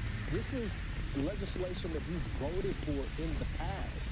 This sudden win in his cells where he has to fight every little thing. You can't hold the entire country hostage just so you can win your primary if AOC challenges you. He saw that Zohran Mamdani is a no on this. He saw that Zohran won in New York City. He knows that AOC was campaigning with him, helped him get over the line, and he did. So New York likes both of them. They like these socialists, these progressives. So Chuck Schumer, I think, he looked at what he did last March. He got a lot of flack for that from his constituents because they're so progressive. And I think now he's saying, I really want to win my primary. I'm probably going to be up against AOC. So I first saw Abigail Spanberger push back against his rights, want this open. She's a congresswoman until she becomes mayor. Mike Michelle was unable to make that adjustment, not surprising. But she said, no, we need to reopen the government. And what Angus King was saying, well, if you're from I was watching him last night, he just said, look, they're not going to budge. We shut the government, you're basically saying we shut the government down, and there's no flights, there's no SNAP programs. What are we going to do? So John Thune, they're taking him at his word, he's going to have a vote for December. I think he's going to have a vote to extend these subsidies of $40 billion and more by December. But this shows a divide within the party. It's not our opinion. We just read it to you. They made it public. Bill Maher weighed in on it, and he's concerned. Sorry. He's a socialist, a democratic socialist. Makes no bones about that. Abigail Spanberger, she's one of the ones who won yesterday, big, in Virginia, okay? She said after the last election, we need to not ever use the word socialist or socialism ever again. So this is a pretty big split in the party. Explain this economy. As some people are eating $36 cheeseburgers, they don't do what you do. Not me. Not you. We know that. You're pure. And other people are voting for socialism, and I understand why they're voting for socialism, because they can't even make ends meet, and they're worried about eating at all. How do we get the economy back to something that looks like what I remember as normal as a kid? In my view, though, Brian, the war is pretty much over when it comes to the Democrats. They're capitulating to the socialists. They're not fighting back. Many of these senators that voted for this, which we thank them for doing this for the country, with the exception of Fetterman and other few, either they're not up for re-election or they're retired. So the only ones that have the will were the ones that were not in Trump states, which they understand that's a problem. They're not up for re-election or they're retired. So you have the party at large capitulating to the left wing of their base. Right. And it's not going to end well for the Democrats. I know many of them feel like they have the wind in their sails because of the last election in states that are already pretty much blue, Virginia, as well as New Jersey and some of these city council races. But when you come to the midterms where everybody is up, you can't run on this type of stuff. I hope not. Because can you imagine if mainstream Democratic thought process was Zohran Mamdani and AOC? That would worry me for the country. Saw a great feature this weekend on Governor Shapiro. Seems like a level-headed person. I would love to see a level-headed person like that go against whoever the Republicans put up. I think it just makes people less worried about the severity of the direction should Democrats win. I would say, too, Republicans can't take a bow. No. Because too many people suffered, too much air travel has been destroyed. Everything that's happened over the last few months, you don't say we won. I would not do that. I'm flipping it to the third and just. We got bars. Okay, Yeah, we're live now. We're in the car, and they can see you as well. Oh, okay. Hi. So, Would you like to tell everybody, the American audience, who you are? Oh, okay. And I'm a also tour what guide you in do? Beijing, and my name is Sally. Very nice to meet you. And I'm doing my job for 25 years already. Welcome to China. Welcome to Beijing. Yeah. So we are going to the TIENMEN Square and to see the flag raising ceremony. Yeah. And TIENMEN Square is Tian is the heaven, An is the peace, and Men is the gate. So TIENMEN Square means heavenly peaceful square, and it is became to opening square only 70 years old. So 70 years ago, it was a places to form the government offices, like the financial office, the Imperial Hospital, the High Court, and Police Bureau for the Ming and Qing dynasty. And 70 years ago, the building tear down, and then they became to opening square. It became to opening square only 70 years old. And it is the largest city center square of the whole world. It's about 44 hectares. So 1 hectare means 10,000 square meters, and 1 square meter means 1 meter by 1 meter. So the 44 hectares means 440,000 square meters. So if you want to count the people who stand on the TIENMEN Square, it is almost like 1 million people stand next to each other on the TIENMEN Square. Wow. Yeah. And if you want to make the people make a space between each other, make some like space, it is the whole community. How many people do you anticipate this morning? I'm not 100% sure, but you will see a lot of people over there because. So yeah, this is where are we going? We're going to a flag raising ceremony at TIENMEN Square. So we talked about the significance of TIENMEN Square. What is the significance of this event? Flag raising ceremony, and flag raising ceremony is very important in China for every Chinese, to every Chinese, you know. And start from the kindergarten and to when you go to primary school and high school and university, and every morning in the middle school, and we do the flag raising ceremony, especially every Monday. So Monday is the beginning, in Chinese we think it's the beginning of the week. And so every school, they all have a flag raising ceremony. Very important like events at the school. Yeah. And TIENMEN Square, the flags on the TIENMEN Square flag raising ceremony, every day is a new flag. Every flag, every day the flag is a new flag. So this is not a Monday.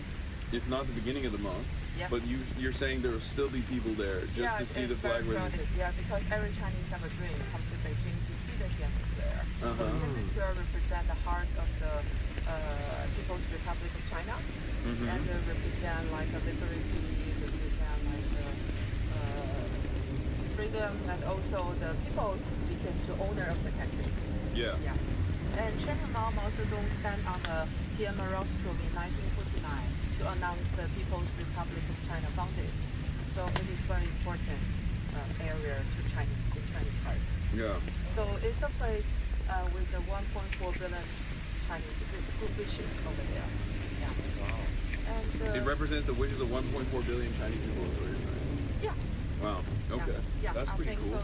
So if you ask me where can... If I see Tiananmen Square and I also have the same feeling, can I become Chinese? In my heart, I already am. Oh, okay, thank you. In my heart, I already am Chinese. She's a hater. No. Don't listen to her. She's like, oh, the Kwan family, all this stuff. This man gives me crap about saying I'm Lebanese, which I actually am. Yeah, but I am also actually Chinese in my heart. Okay. Yeah. My people came from this area as well. Remember, I'm Turkish. You have a Chinese jacket? Yeah, I have the Chinese jacket. Oh, you just got co-signed so hard. And also, you know, I've read the quotations. I also abide by Mao Zedong's thought. So I am Chinese in my heart. Also, you read the red books, right? Chairman Mao's book. Yeah. Yeah. I actually want to get a.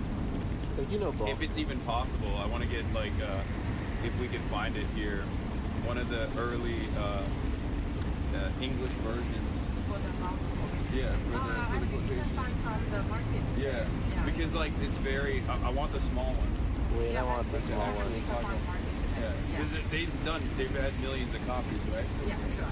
And then they also, from what I understand, there's the different versions of it as well, and the one that was given out to PLA is the one I want. Impossible. I don't know if we can even find it. Maybe we can try. It's like an artifact, basically. Yeah, the market. Yeah. And this is very typical button for the Chinese, like the dresses. Yeah. Well, yeah, that's why I got it. So this is the Adidas collab that they did with China. Adidas, yeah, this is only... Great segue. You can only do this in China. You can only get this in China, sorry. But, yeah, that's why I got it. Yeah.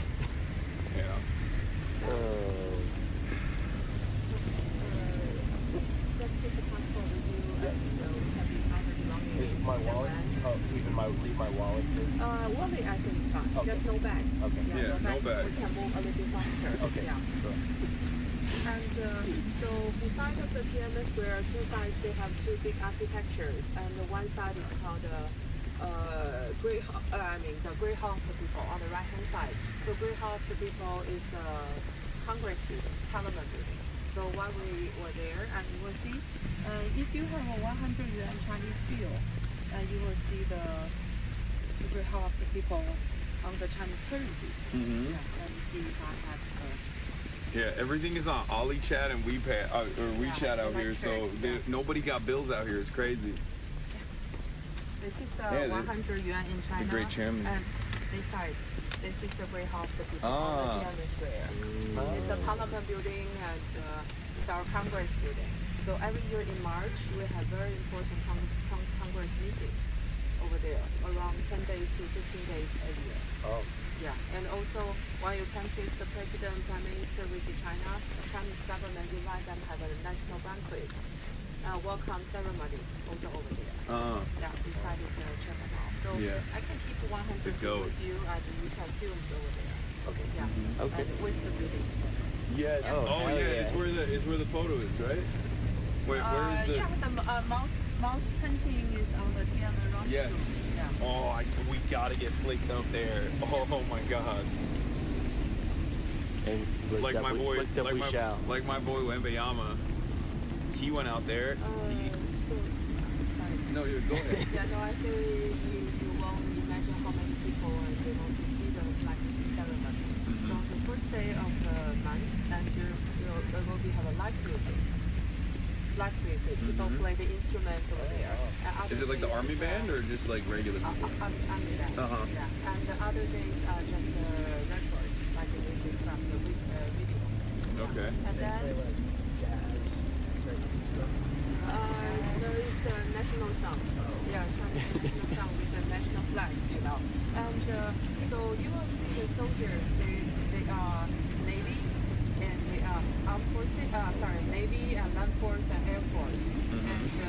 So they will take the Chinese national flag and they're marching from the Forbidden City and one outside of the Tianmen rostrum where the Chairman Mao hanging the Mao's painting and cross the street. So the street traffic will be closed for twice a day. The flag raising ceremony and flag down ceremony. So Chinese national flag every day come out with the sunrise, come down with the sunset. And the sunrise today as That's 6:53. That's why it's pitch black out now. Yeah. Sure. We're waiting Every for day. this. Every day. I woke up at 2:30. Yeah, every day you have Yeah, you're a freak. I'm not. I woke up at Nobody's on your side on that. No, I woke up at 2:30 and I was so excited because guess what? We're in China. We're in Beijing. Okay, we're at the People's Republic, and I'm stoked to be here. I brought you the Oh, mini banana. The tiny bananas in the room. Yeah, outside is only 3 degrees centigrade. Yeah, only 3 degrees. That's why I have all these layers. I don't have a jacket. You want a tiny banana? Yes, I'm actually. Anybody else? Why you also was saying last night that some people think that banana is huge. Yeah, and also that it's not the size of the banana that matters. It's the Yeah, Alex said flavor. flavor of it. That's a small banana, and then I got hit with all. Oh, it's not about the size. Yeah. It's the motion of the banana. I think truly is more accurate. Do you think these buses are also going to Tiananmen Square right now? Yeah, I think so. I mean, if it's 1.4 billion Chinese that want to go to Tiananmen Square, they probably are going there too, I assume. Hi. That bus is not empty. There's people in there. Hi. They don't want to wait. If they saw me, they would know. They'd be like, oh, he's also Chinese. Now, I don't have to use the restroom. Oh my God. Harsh? Theoretically, if there is no restrooms, is that right? I mean, there's a restroom inside of the Tiananmen Square. Okay, but I don't need to use it. I just wanted to. Oh, okay. But in the event that I mean, when we finish. You need to have a Chinese passport to do that. Perfect. That's Yeah, they don't let the foreigners. What was it? La Huaylo? No. Lao Wai. Oh, La Wai. La Wai. La Wai. Is that you? No, I'm Chinese. Oh. So it's just we're talking about Austin. Oh yeah, what is it? You're Bai-yin? Baiyan. Baiyan means a pale skin. So, Bai-yin. It means white Bai-yin. boy, derogatory. Or we say 大鼻子 means a big nose, you know. Foreigner usually have bigger nose. So we say 大鼻子 is a foreigner also. 大鼻子. big nose white boy. Is that good? 大鼻子. Pretty good. Yeah, but how do you say thank you? Thank you is 谢谢. 谢谢. 谢谢. Austin is very proud. Well, everybody's been saying it incorrectly, and I'm the only one, and nobody's giving me credit for it. Oh no, you are giving you a pretty good pronunciation. Thank you. Yeah. Don't tell him that. Oh, okay. Don't tell him that. No, but they've been saying it, and I'm doing the Beijing thing, right? Yeah, how to say, Mandarin is Mandarin, Beijing dialogue is Beijing dialogue. Okay, so Mandarin more like British English. Yeah. And Beijing dialogue more like American English because we have a lot of over there. Yeah, okay. All right. So in Beijing, if the people in ancient time meeting each other in the morning or when they see each other, the first question is not talk about the weather, like like foreigners. And the first thing is have you eat? 吃了吗您? Have you eat? 吃了吗您? Yeah, 吃了吗您 means have you eat? So it's like吃了吗您? Yeah, just like greeting. When they see you, they won't say 你好 or they won't say hello, and in ancient time they will say have you eat? Like have you eaten today? Yeah. I have not. And then what if you haven't? Oh. Usually people say I ate. Usually, Yeah. it's like you don't, when somebody says, how are you, say, I'm good. Yeah, like that. Yeah, like just for greeting. Yeah. And also, in Beijing we have other line like one, you say excuse me, and we don't say 对不起. That means you want to pass over the others. 对不起. We don't say 对不起 means 对不起. 对不起 means sorry. We say 劳驾 in Beijing slang, Beijing dialect. 劳驾. 劳驾. 劳驾. 劳驾. 劳驾. I'm gonna forget all of this. I hope. Then you will learn Shanghai style and the Chongqing style, other styles when you go to different places. Yeah. Wait, what was the? Choose a style. What was the? Yeah. Choose a class. What's the greeting that every Chinese leader does when they're on the car? It's like hello, comrade. What is it? This is we don't know, but we know on the Tiananmen rostrum when we have soldiers marching. Yeah. And so the governors were waving to the soldiers over there. Well, there's a term for it, no? Isn't it? Is it 同志们? Oh, 同志们. Yeah, 同志们. Yeah, 同志们好. 同志们好. Yeah, I like. Yeah. So if I say that to people, if I go to Tiananmen Square and say that to people, will they know that I'm Chinese, or will they be like, that's weird? 同志. 同志. Like a comrade. Yeah. 同志. Yeah. That's awesome. I recommend you don't take. Oh, you don't think we should get the stick? No, I'm not 100% sure. Okay. We're cooked. No, it's fine. No, I mean, We just keep it for now. But yeah. So, Tiananmen Square, how long is the proceeding going to take? Because like we're getting there early. We're gonna be in line for a bit, I think. Yeah, we will do security check and maybe about half an hour to 40 minutes. That depends on how many people keep the queue over there.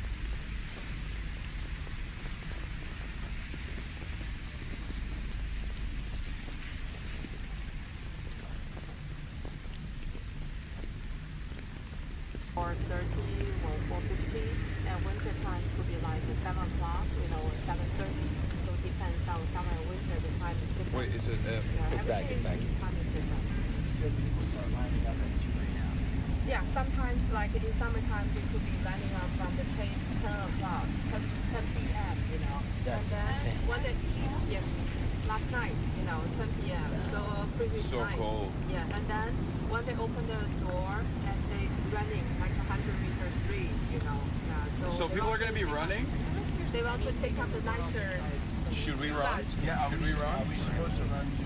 Yeah, but you could run, but because If you want whatever you want. no, I mean you always.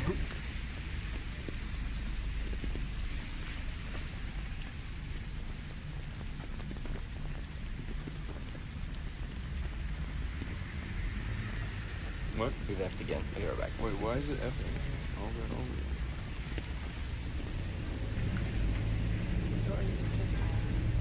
Just on the phone.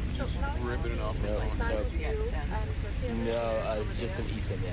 So that part This is Serena's phone. and Chairman Mao.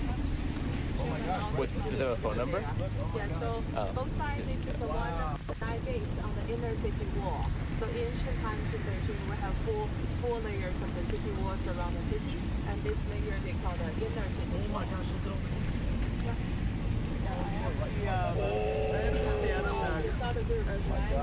What, dude, show this. There are wait, this whole line we're gonna be walking, we're behind this entire group. Oh my God. That's unbelievable. Okay, you were not lying when you said 1.4 billion Chinese want to come to Tiananmen Square. I thought that's crazy. There's no way. We, oh wow. Yeah, so we'll get up the banner soon, and please make sure you bring your passport with you. Okay. How does it feel, Caroline? Bro, there's a lot of Chinese people, so obviously, in general, you could probably have people coming from different parts of the country every day and still have a massive amount of people, you know? I think that's really reasonable. Probably around with that piece. Oh, dude. 10% of the population. We went to one mall in Beijing. Is hyperbole dead? I don't think it was hyperbole, baby. All right, take the. It was hyperbole. I'll wait till we. Oh, we're getting out, right? Yeah. Yeah, no, Okay. take the thing off. Hot balls. Oh, wait, well, I can't. You're gonna leave that for later? I'll throw it away later. So we're not bringing bags in? No, nothing. Oh my God! Even with all the I'm triple jacketed up and I'm still cold. It's crazy. Okay. All right. For anybody wondering, chat. Fine. I'm from Oregon. This is all good. For anybody wondering, chat, we are going full handheld phone here. Yeah. No tripod, nothing. You have the mics, right? I do. Okay. It's only two though. I feel like I mean, yeah, we'll feel it out. But if it gets like really loud, not really loud. If it gets really loud, something like 2 hours. We'll flip it over to microphone. It feels so trippy because it feels like it's nighttime. Bro, I have. Yeah. I'm so for real, y'all. It's early. like your hat. Cute. Oh, Jalalo Peak? I got it in. No, you can't say where.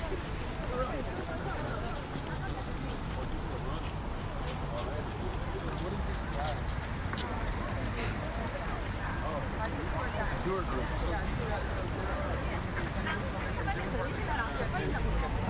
Yeah.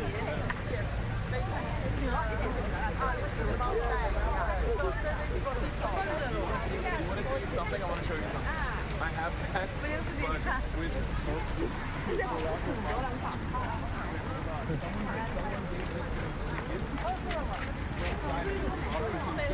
Thank you, Austin. I'm feeling great. You know, I'm very excited for the flag raising. Oh, she has this as a T-shirt. Yeah. So no, people have this on their bag. Like Slow down like 0.2 seconds. what? No, we have to run. We have to run. I'm in docks, Caroline. Look at this. I feel like we're moving so quickly. Oh, good morning. Morning, let's go. Good morning. Are we ready? It's cold, right? Oh my gosh. Ready for this? We're literally running. So, if there Just theoretically like was a 1.4 bathroom, billion Chinese, we are here at Tiananmen Square. We are exercising the wishes of 1.4 billion Chinese. We're going to see Tiananmen Square in all of its glory today for the flag raising ceremony, and I'm stoked. Yeah, so it's which special to have a flag young is it? child. The Chinese flag. Okay, just want to make sure. Chinese national flag. Okay. I asked which one. I think it's good to ask these clarifying questions. No, for sure. For chat. What? Because there's many flags, right? Many flags. Yeah, and you like them all. I do. You like all the flags. I mean, right? You know, it could be a, you know. Hey. Yeah, they are actually. People are. Can't really see shit, I'm not gonna lie. Yeah, there's little children, and there's also old folks, and they are rushing. They're rushing because they feel it in their hearts. They feel. I mean, there's a lot. The dream. Definitely a lot of space. Yes, there's definitely going to be space, but I am shocked at the sheer volume of people. Also, just strength. You want to be Chinese so bad, like me. I'm gonna whip out the Quan family dynasty again. Yeah. You wanna be Chinese like me and Will so bad. No, not I'm out. I would be big on Chinese social media. What? It would be easier for They us. said I would be huge on Chinese social media. They lied to you. It's fine.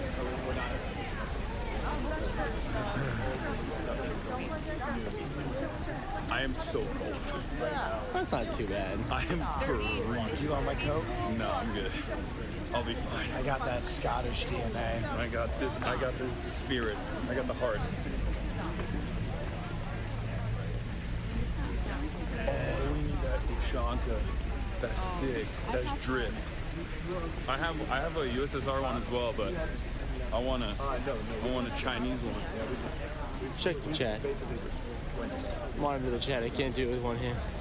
I got it. Just need to like anchor.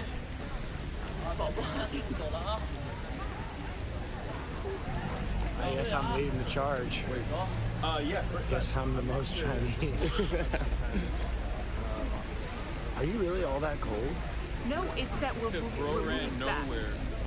It's kind of a real hustle and flow. 5 in the morning. These boys never check the weather. Also, y'all. No, we knew. I couldn't bring like a big enough jacket. We had a very dramatic night last night. By that, I almost died. Oh yeah, you want to tell them what happened? You almost killed yourself. And Will. And maybe even lit the hotel on fire, actually. Okay, that's hyperbole now. So I was plugging in the adapter. I was in bed plugging in the adapter, and suddenly it exploded. I'm talking sparks, and then all the power just goes out. And it was smoking and burning. And Will he was like, "Are you okay?" I just couldn't speak, so he thought I was dead. He thought I had actually electrocuted myself because I just couldn't speak. It was so shocking, no pun intended. Anyway, so forgive me for being a little lethargic this morning, considering what happened last night, night one of China. Yeah. Hey, Caroline. PSA. Oh, yes, Sally, please. Yes, I will show the treatment. We're just so stoked that we're, you know, rushing ahead of her. Yes. Mr. I'm not as cold as I thought I would be, but this is actually pretty warm. Did you guys see the new fit?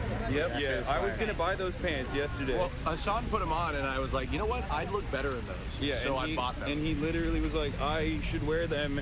It's too short for you. And he's right. And he was right. It didn't drape well. So I was like, you know what? I'm not gonna get them. Fuck you, Austin. And I like the pants you're wearing, Hasan. I'm gonna go back and get those. I will beat you with hammers. With what? Hammers. Oh my God, that seems a little much. Yeah. I will hammer fist. How was your flight, Mark? Bad. Bad. He didn't have internet. I didn't have Wi-Fi for 12 hours. Oh my gosh. Besides that, it was great though. He was flexing because like Air China can fly over Russian airspace, whereas American airplanes can't. I had to, so the it was only way I watched the Vikings game through my brother's FaceTime call the entire flight. Is that crazy? Probably. At least you had Wi-Fi. Yeah, it was pretty good. Also, I didn't know you were allowed to make FaceTime calls on planes. Oh, you're definitely not. But that was a legend that I made that FaceTime call for the entire flight. How long a legend. Walk to Tianmen Square from here, by your estimation? We walk to the first checking points will be depends on I don't know. Is it normal, or is this like a bigger crowd than you thought it would be? I mean, it's a normal. Oh, it's normal. There are a lot of Chinese people just in general. Morning? Well, yeah, of course. Just in general. That's just an observation. Of course there are. He means like number of number of people. Like population density. I called my dad when we landed.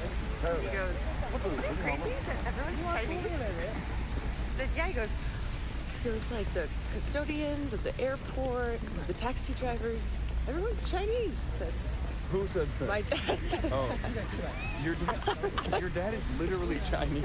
No, he was saying though, like, isn't it cool? Have you ever been around this many Chinese people? I was like,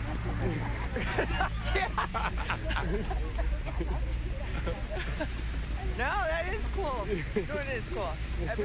Everyone's Chinese. Everyone in the world. Oh yeah. I'm just shocked so many people pull up every morning. What? I'm just shocked so many people pull up every morning. Yeah. Oh yeah. Today's it'll shock the world. Today's like not even like that special of a day apparently. It's just this slam. 咱们都走一起啊，因为咱们是一个。 Very impressive. Oh, I can. Yeah, I almost trucked by an elderly woman. She almost took me out. Went straight for my knees too. No, I think she was at that height. Oh yeah. Oh, you have the QR.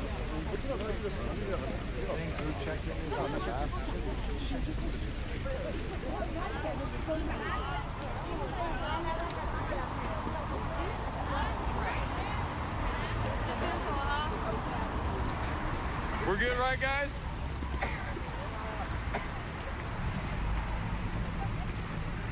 So, you think we'll make it back in time for hotel breakfast, or?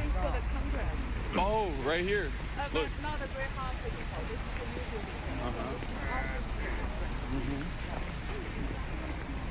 Come on, 2 hours of sleep off a 12-hour flight. Had to get Fear and out last night. Oh, dude, that was so funny. Go check out that episode. We were in the room. We were in the room trying to put things together last second to make sure that we can get the stream out for you guys, because there's like a lot of technical stuff that we need to do on the back end. And finally we're done, and March goes, oh no, I have to put Fear and out still. Yeah, so I don't anyway, know how we did it. I don't know how we pulled this off, but we did.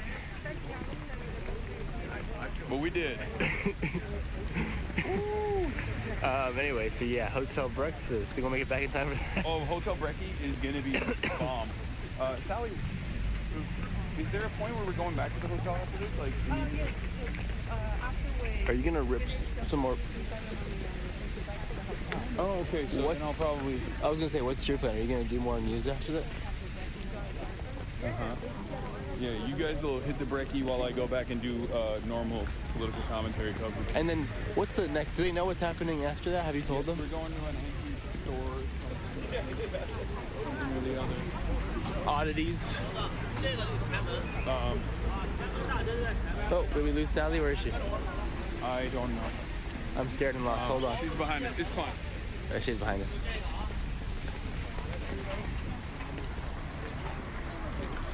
I wish it wasn't so dark, but the sun will rise soon over this land. Red sun in the sky. Yeah, the sun will rise soon over this land and illuminate the beauty.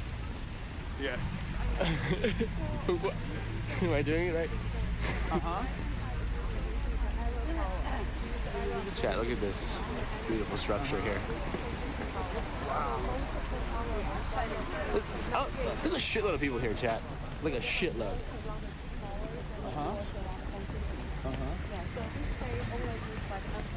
Wow. Look at this. Wow. Oh my god.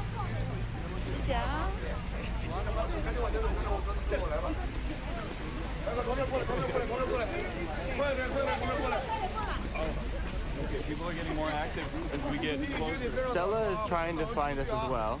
Oh, dude, she might be a little quick. I'm not gonna lie. I can't coordinate with her. Someone else has to go on WeChat. Can someone in the WeChat tell Stella to try and find us? I don't know how she's gonna do it, but ain't no way she knows. Yeah. Well, she's messaging in the chat right now. If you guys want to look at what she said. No, she's not gonna find us. Well, she's here. She's here. No way. Austin, do it. Thank you, Austin. Thank you, Austin. I don't think so. Bro, I'm literally doing everything I can to stand upright. Right? Yeah. What are we talking about? So on both sides, No, she it's does. like a European style. Oh yeah, look, show the European style building. Yeah, so about 120 years ago, there was the former embassies here. Former embassy. Mm-hmm. Yeah. And that is the theater rostrum. You see the light up like Yeah. where the mouse painting. Yeah, there. We can see it from afar. Oh yeah. Oh my god. This is so sick. Are these the bathrooms? So he's preparing the passport. Everybody take your passports out. Why did that sound like it was for the entire... Austin, you are in the group chat called Let's Be Chinese. No, I had to create a new account because my other WeChat account got a violation. Thank you. I would do it, but I have to hold. His WeChat got a violation before we even... Wait, why does WeChat go I don't know, but hey, don't show us. Don't show the passports while filming. All right, chat, you're getting chest cam for a second. Oh, just kidding. When we get there, I mean. Getting mixed signals here, chat. Sorry, I'm just excited. This is sick. How is chat doing? Have we checked on them? Always thinking of them, you know? Chat is freaking out because they don't have passports on them. Oh God. All right, chat. I'll smuggle you in. You guys ain't coming in. No, I'll smuggle them in.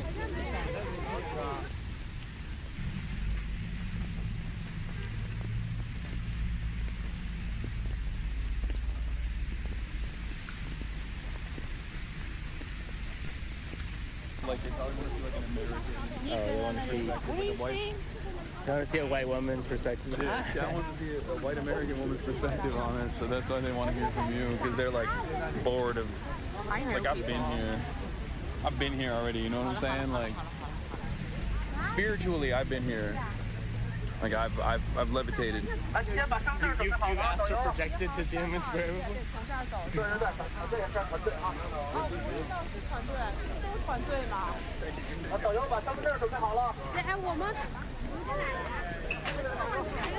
a ton of people, chat. Excuse me. Wait, don't show. All right, well, a little heads up would have been good. Okay, never mind. No passport time yet.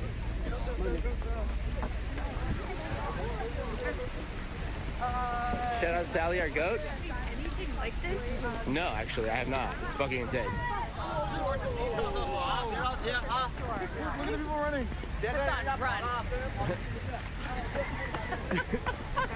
He's very excited to be.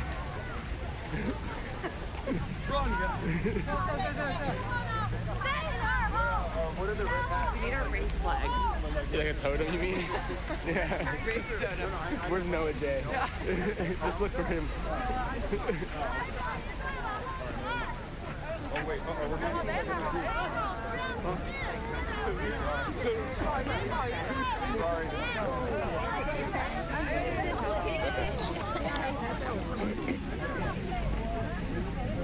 Alright, you want to chest cam a bit? Hey, what did you One line. One line. One line. Guys, there's so many people. What? There's so many people. I know. It's sick.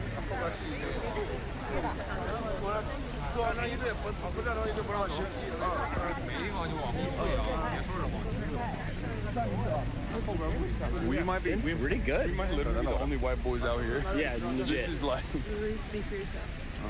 How you doing? That's because all of China.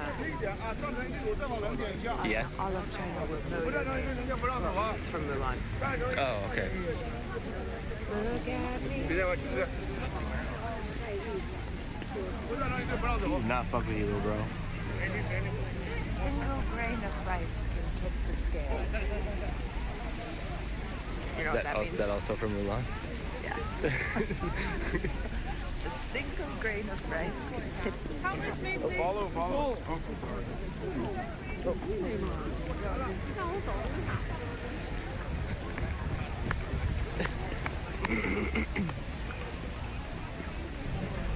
Oh, now we're gonna go through the. Now we're going to do the security check. Outside of London, China is one of the more surveilled countries, but London, I think, has the highest density of CCTVs.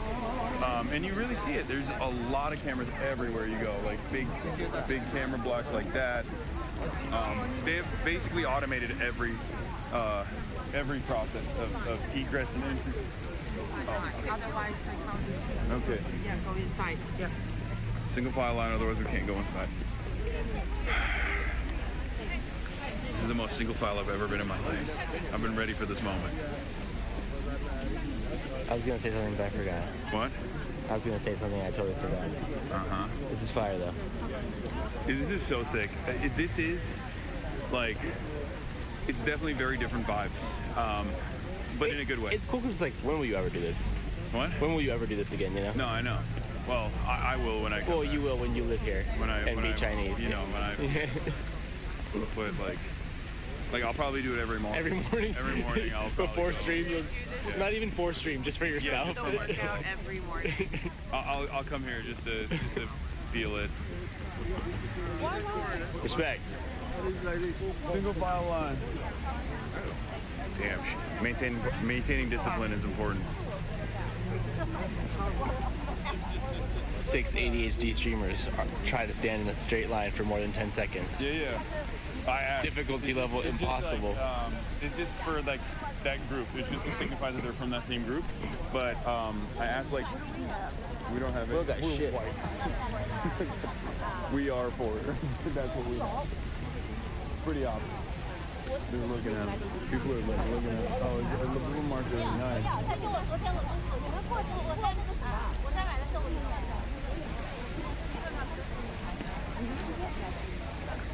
I agree. That's why we got the track jackets, but none of you guys wore it. None of you guys wanted to wear it. Need to get something, all of us matching. Everything good on your end? Oh yeah, great. I just have one of my homegirls is texting me stuff about Beijing, and she said all of my Beijing homies are freaking out. They love Hasan. I was like, oh. They're looking at me, chat, because they have never seen a swagged out Chinese boy like me before. Okay, great. Perfect. With that jacket on? Oh, we have to hide it? Yeah, we gotta go incognito mode. Yeah, that's fine. All right, chat. When we go through security, we gotta go incognito mode. You know how it is. You know the drill. Yeah, you already know what it is. Play it cool. Don't say anything. Be cool, chat. Can't believe they didn't get the fast pass. This is communism, baby. There's no fast pass. Everyone's on fast pass. The proletariat is on fast pass. It's just not that cold. What? It's just not that cold. Yeah. You're doing too much. Oh shit. Turns off alarm. Turn off alarm. Yes. In good news, better news, Eastern data. Yeah, it's been connection. pretty good so far. And it's crowded as hell here too, so. So that bodes well for the rest of the trip. Ni hao. Shut the fuck up. What do you mean? Are you guys excited? What? No, I'm gonna kill you. I'm chopping it up. Calm down. Don't say you're chopping it up. Yeah, I am. How do I say I'm very excited? 我很激动。我很激动。激动。Excited. Yeah. 我很激动。I'm very excited. 激动。Yeah. 我很激动。激动。激动。激动。激动。我很激动。Shut the fuck up. Okay. Incognito mode chat. Park it. Hopefully it doesn't shut off anything. No, we're good. Professional. Get in my pocket. Oh, we're getting tired.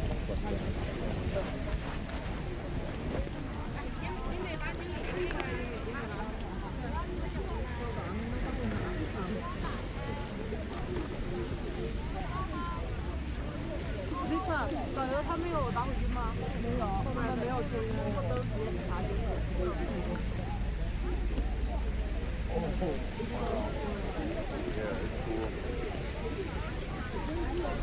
No lighters, right, in the pocket, right? No lighters. Yeah. Okay. 没有打火机。没有，我不抽烟。这里边。It's battery. For the phone. 哦 ，OK。去烘焙素，8点的。没有。这是啥？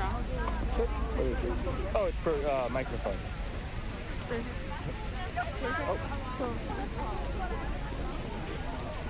They know. There's a lot of live streaming that takes place in China. There's a lot of filming, so they know. Hi. Good morning. Passport time? Yeah, passport.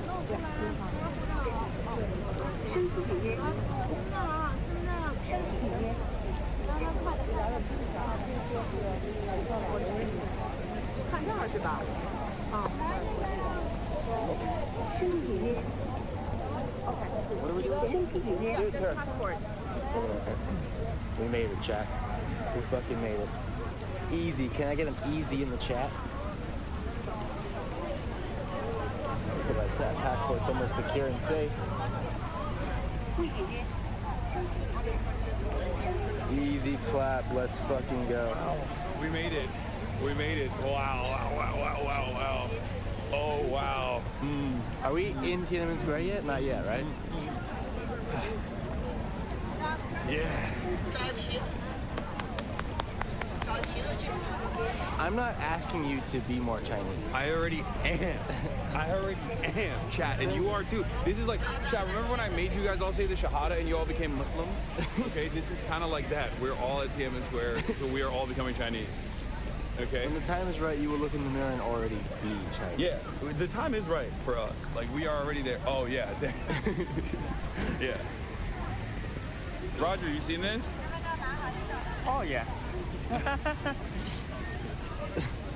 Let's go. Yeah. 这是什么呀？难度在。你是个导游？没有。Oh, that's a film. Okay. 没有导游啊。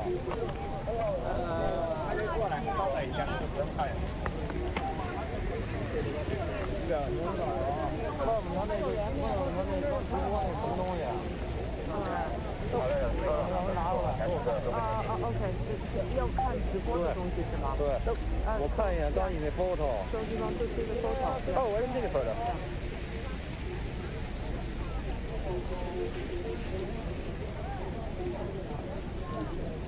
就刚才他录那个，让他找过来。So have you recorded anything? No, not yet. No. 我都看见了。Yeah, he said he's 直播还是什么呀？ Oh, I was holding the camera out, but I didn't do anything. 还有个手机上那个背景图。对，拿手机弄一背景，那是什么东西？把它打出来。Still recording? 刚才那个背景。So if you want to see the background of your Of my phone? yeah. Sure. Or like slideshow. Other phone. Oh. Another phone.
good on there, but my internet is not so good. Okay, we'll On your- flip it back. the- Okay. the internet on your phone isn't good? We're back. We're just waiting for Will to get out of the bathroom now. Yeah. Which I wonder if there's a line to the bathroom. Oh, you got him? Oh, he's right there. Let's go. Right there. Oh. Should we walk catch up to him?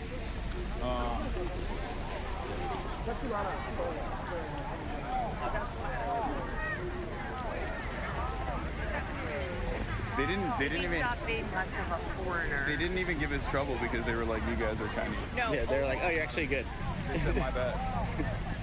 They said my bad. Yeah, they definitely said that.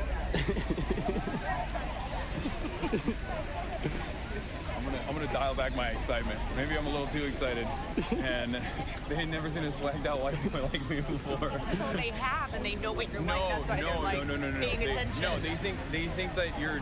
You are when kind they of see hard to someone- miss. When they see someone like myself wearing a fucking bright yellow jacket like this, like dancing around, Screaming Chinese. they're dancing around. They probably think I'm like here to make jokes. Where are you guys walking or what? Yeah. Yeah, we're just, I think we have a little bit of time to kill.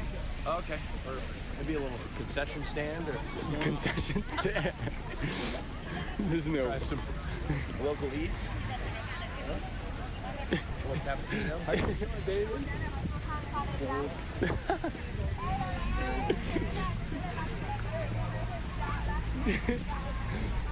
This is awesome. Yeah. I don't know why people are not enjoying all of this.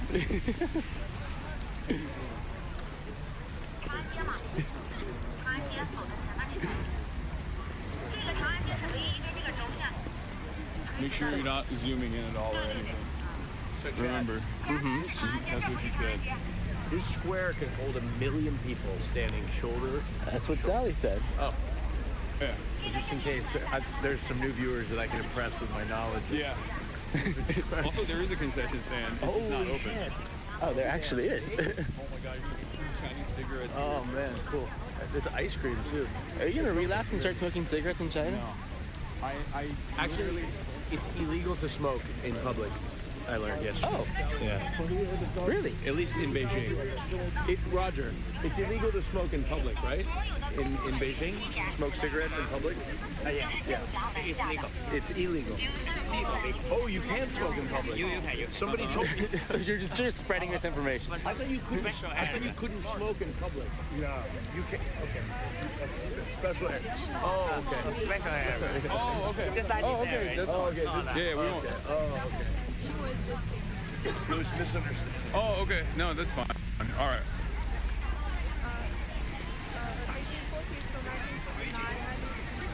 Oh, we're on low bit rate right now.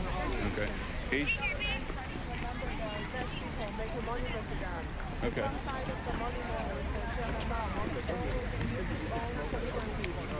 Not here. Not anywhere. Very special area. That's Mao Zedong's own handwriting in the calligraphy on the side. The front side. This is too special. But Wow. in general, you can't really smoke. 1949 Heroes Monument. It's okay. Like if I'm just on the street. Yeah. That's okay? Yeah. Amazing. Well, And behind it?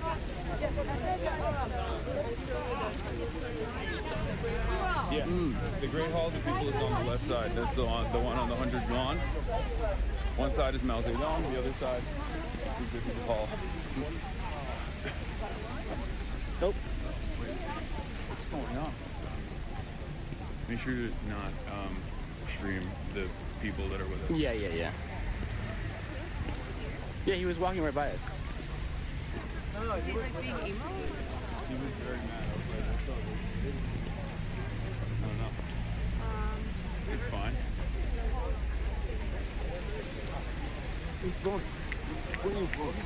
Oh, good eye. Wow. Yeah, that's what I'm what you guys, I know. You go on. Dang, I can't even see 5 feet in front of me. Mark, somebody literally told me yesterday you came out smoking public. That person lied to you. No, it was somebody told me this yesterday. I don't know who told me, but yeah, but they said like very specific smoking areas. But I was evidently that was bad information. You know, Will just needs a solo journey Into the Tiananmen Square flag raising ceremony? And I love that for him. Yeah. That place where the most important meeting. Oh, so this is the meeting place. Yeah, meeting place. Right here. Oh, okay. What about that one? This for the World War II. Oh, yeah. World War II. Interesting. Like a museum? Yes. Okay. And we're at the press. This is the iconic Mao Zedong painting. This is like. Lens is a little blurry. One sec. This is the OG. Sorry, chat. Yeah.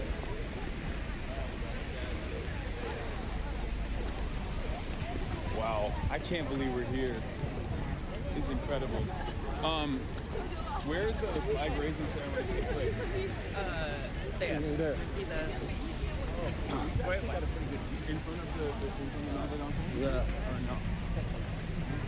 Oh, that's the flag. Oh, that's the flagpole. Okay. It's an electric one. Oh, okay. Yeah, that's cool. So normally, I assume if it's like a Monday or if it's like the first Monday of the month, then this is like all full. Right? Every day. Yeah. I mean, yeah, we got in early. Yeah, we got it early. Yeah. Monday, not that cloudy. Yeah.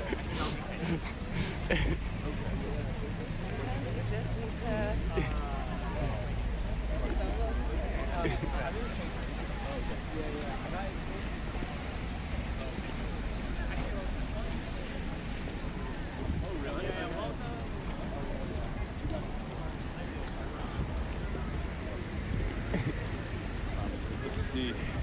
We still got a while here. We have 53 minutes. An hour, yeah. We almost have an entire hour until the flag raising ceremony begins. And then chat after the flag raising ceremony ends, we're gonna get back in our car. We're gonna get back in our vehicle, hopefully, inshallah. And we're gonna get back to the hotel, and I will continue my regular news coverage. It's like almost like a intermission in between, where you guys get to experience something unique about China, because there's a lot of, a lot of people don't know, a lot of people don't understand it. So I want to be able to show it. And this is, and the people you're here with are kind enough to show us around. Because as you can see, this is not like this is not a tourist thing. This is like, right? Yeah. Just like learn how to love your country. Yeah. This two line, right? Oh. Yeah, so on the left it says long live the people. And on the right it says long live the Union of Yeah. Wow. And that's the Tara Street, and the most important street in China. Yeah. This is parade happen here as well, right? Yeah. But the leader will sit on the building. Yeah. The red one. And all the car and people study and go on. Yeah. That's cool.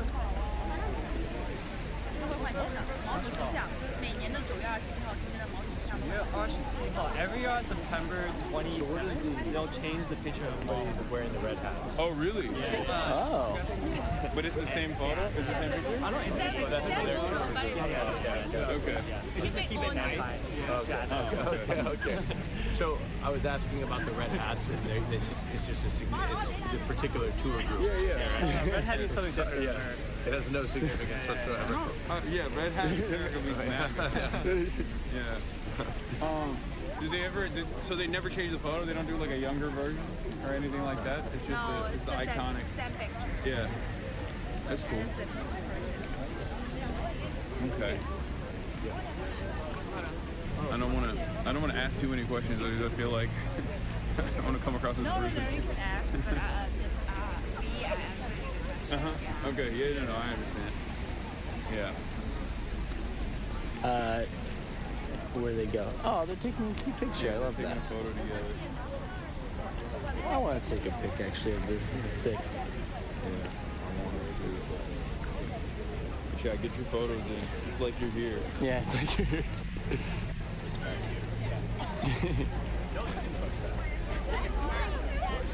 You don't think I look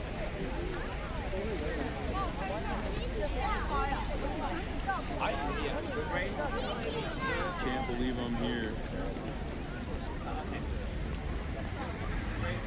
Can't believe I'm here. It's crazy, man. It's just like, oh, let's go.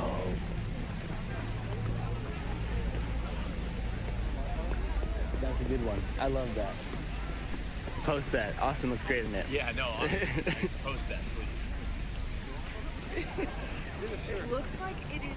Oh my God. Wait, Ed. Maybe Facetune Okay, just hold a on. little. Take it on. Okay. Are we going again? One more. Okay, we gotta get the background in there. yeah. So, Oh, I want to be in it. No, hold on. well, chat needs to be in it now. What? Well, now Hassan's covering everything.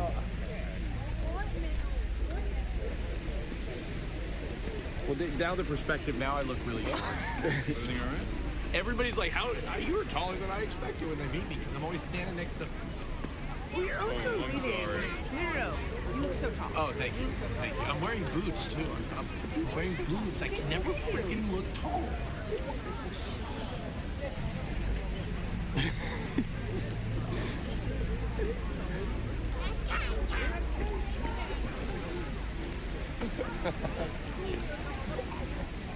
Little baby. How's your hand?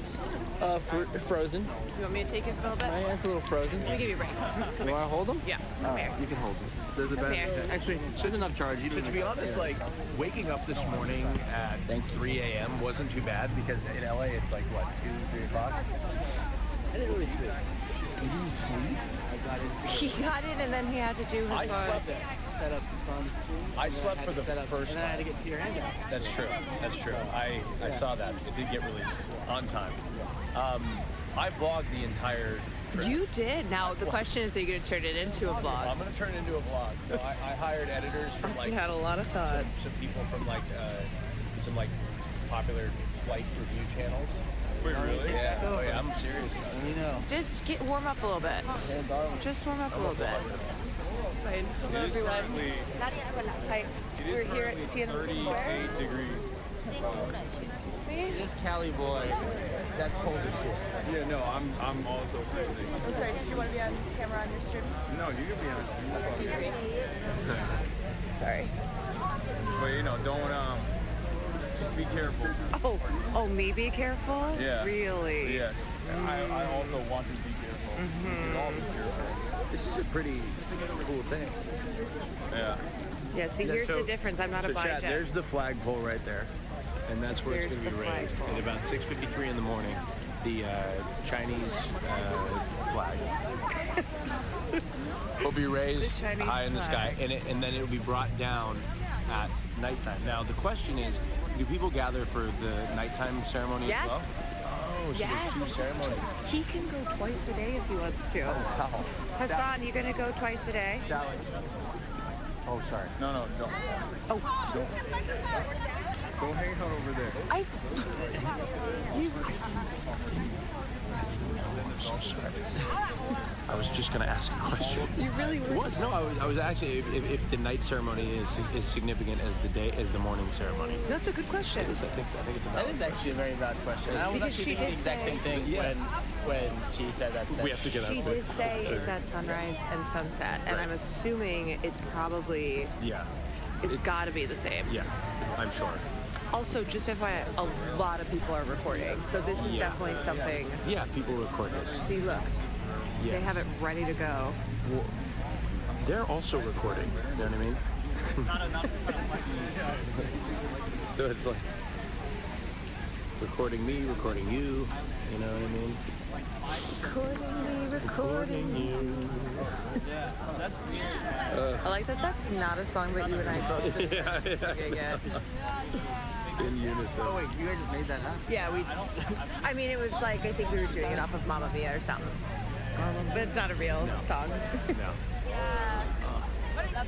I'm actually surprised I'm doing okay in this cold. I'm gonna zoom in a little bit so y'all can see this because it looks really far away. Oh, wow. Okay. These are very... Are you cold? Oh, you're warm. Okay, there you go. You did it. Sorry. I'm wearing what I bought yesterday. Auntie's got her finger in front of the camera. No, this is long. It's really impeccable camera work. Oh, is that just another? When does the sun come up? I got it yesterday. 6:53, so in 40 minutes. We have 40 minutes. Yeah, so we should probably like maybe go for a stroll around the square. Wait, we should go for a stroll. I didn't realize we have 40 minutes. Go look at that thing. That thing's fucking crazy. Yeah, let's go. Remember I was...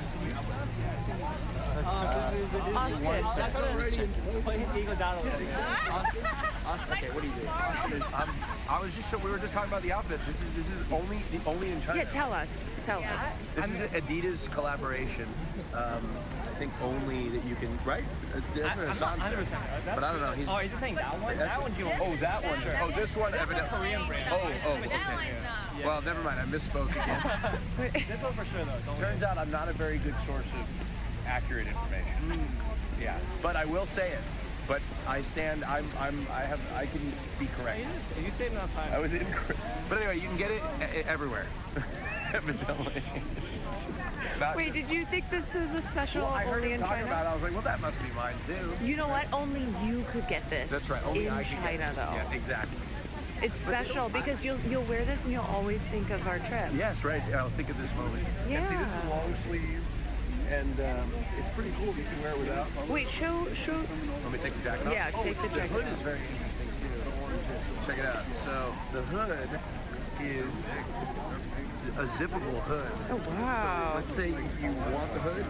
Oh, I don't want it anymore. But you don't want it anymore. So you can zip it, and then you can kind of wear it like a hoodie. So like Oh my!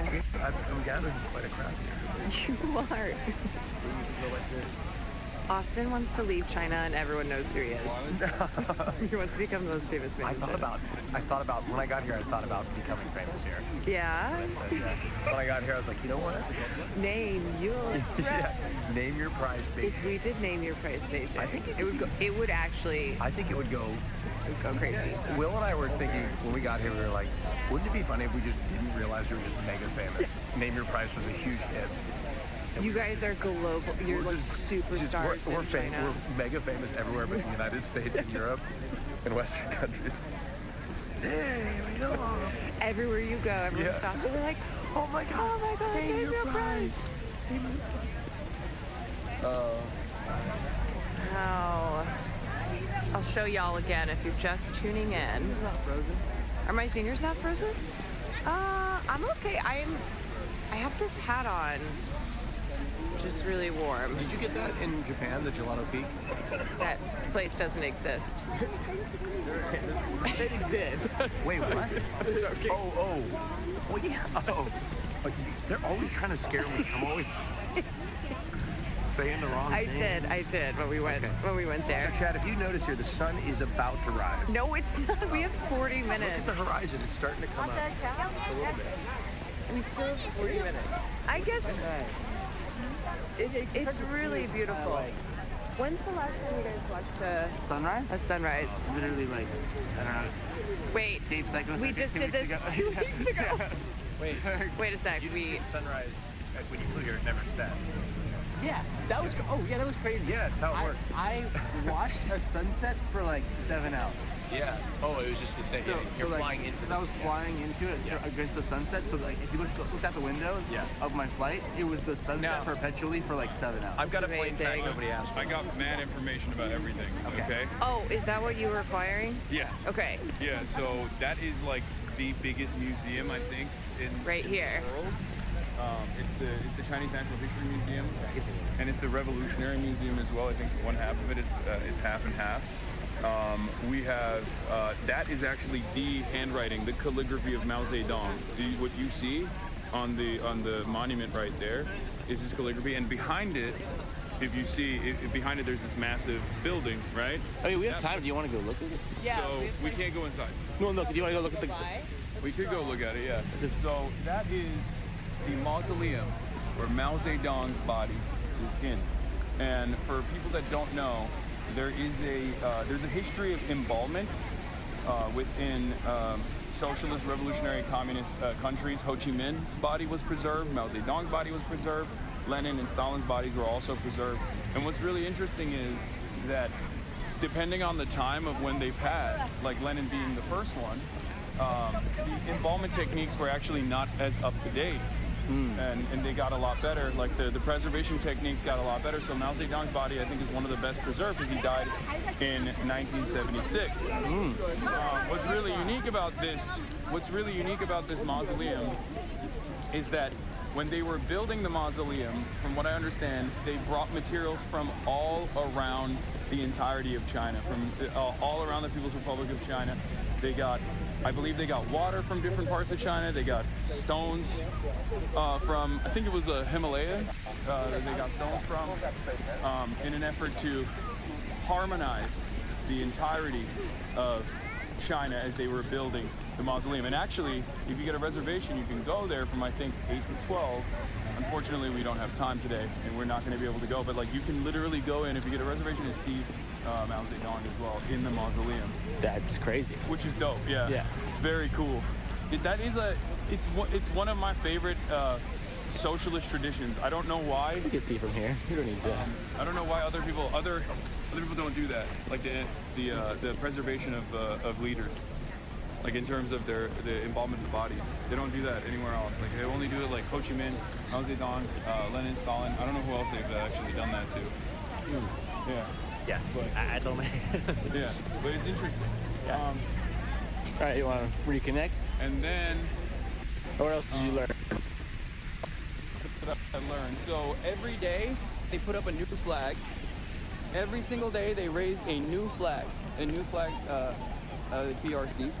And when they lower the flag, they actually send it to a school in the countryside. Oh, it's like a completely new flag every single day. Completely new flag every single day. And also, the painting of Mao Zedong is 4.5 meters wide and 6 meters tall, and it's 20 pounds. It looks small from over here, but it's actually quite large, right? Yeah, it weighs more than 20 pounds. I think it probably weighs 20 kilos. I think she said pounds, but I think it's kilos, because that's way too big. And 20 pounds is way too light. So, the painting of Mao Zedong on the 27th of September, right? Roger, you know? 27th of September is when they, every year, they change the picture. It's the same picture every year, but they change the picture so that they can preserve it. So we have a relatively fresh picture of Mao Zedong, once again. It's so right past, a little over a month ago? Yeah, a little over a month ago. Because they don't. They just literally put a new one up every year. Okay. Yeah. So.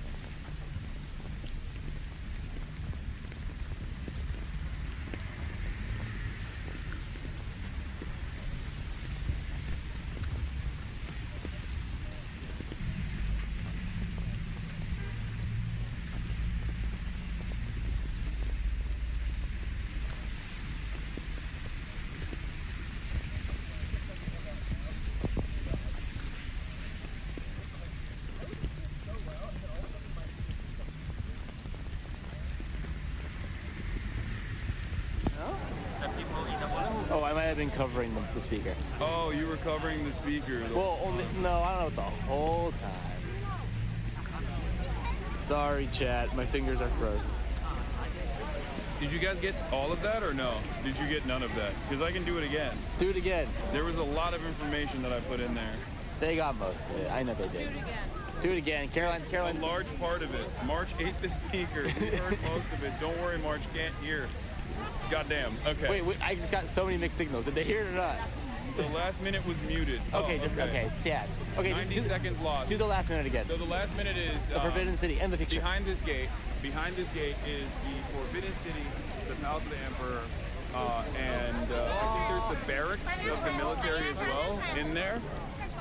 And they come out, and there's someone who's a flag bearer who brings up the flag every year, or every day they bring up a new flag. They raise a new flag every day, and they lower that flag, and they send it off to the countryside, to a school, in a rural area or something like that. And also on top of that, we were talking about the Mao Zedong picture. It's the same picture. It's 4.5 meters wide and 6 meters tall, around approximately either 20 kilograms or 20 pounds. And Sally said it was 20 pounds, but I think it might be 20 kilograms. And the photograph is replaced at the 27th of September every single year because it's you know, it braves the elements the entire time. You got sun damage, you got light, you got wind, rain. So in order to preserve the freshness, as we are seeing like a fresher version of this photo, they replace it on the 27th of September every year. October 1st is the national day. Yeah, October 1st being the national day. Just get ready. Yeah. 20 kilograms is not heavy. OMG Americans is not 20 kilograms. For a painting, it would be pretty heavy. That's why I'm thinking it's probably 20 kilograms and not 20 pounds. 20 pounds would be much easier to carry around. Yeah, we heard this for the third time. Fun fact, great-grandfather's architecture firm helped to restore the Imperial Palace. Yeah, and the sun is finally rising as well. Is that real? That's real. SS Quan. We have 30 minutes until flag raising.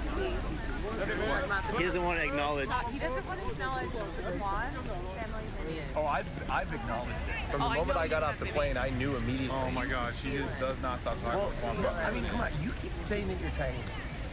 Did your great-grandfather help to restore the Imperial Palace? I don't think so. Should we be moving closer now?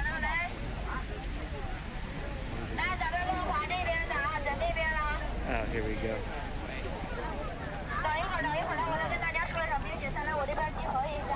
I'm taking it. If it's on the ground, I would rather have it not be on the ground. Right, obviously. Yeah, you know, respect. Is this cool? Am I gonna get in trouble for holding the Chinese flag or something? No, right? That's okay, that's okay. Okay. Very respectful. Yeah. All right.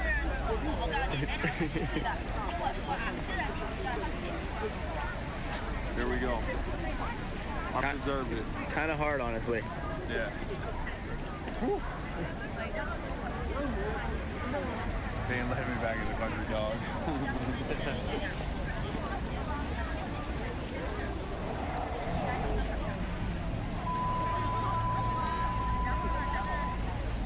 Why would it be disrespectful?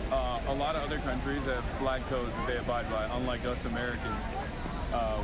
We have a flag code too technically, but no one actually really cares about it or abides by it. But like in many other countries, like in Turkey, for example, you're not even supposed to have like the Turkish flag as like an article of clothing.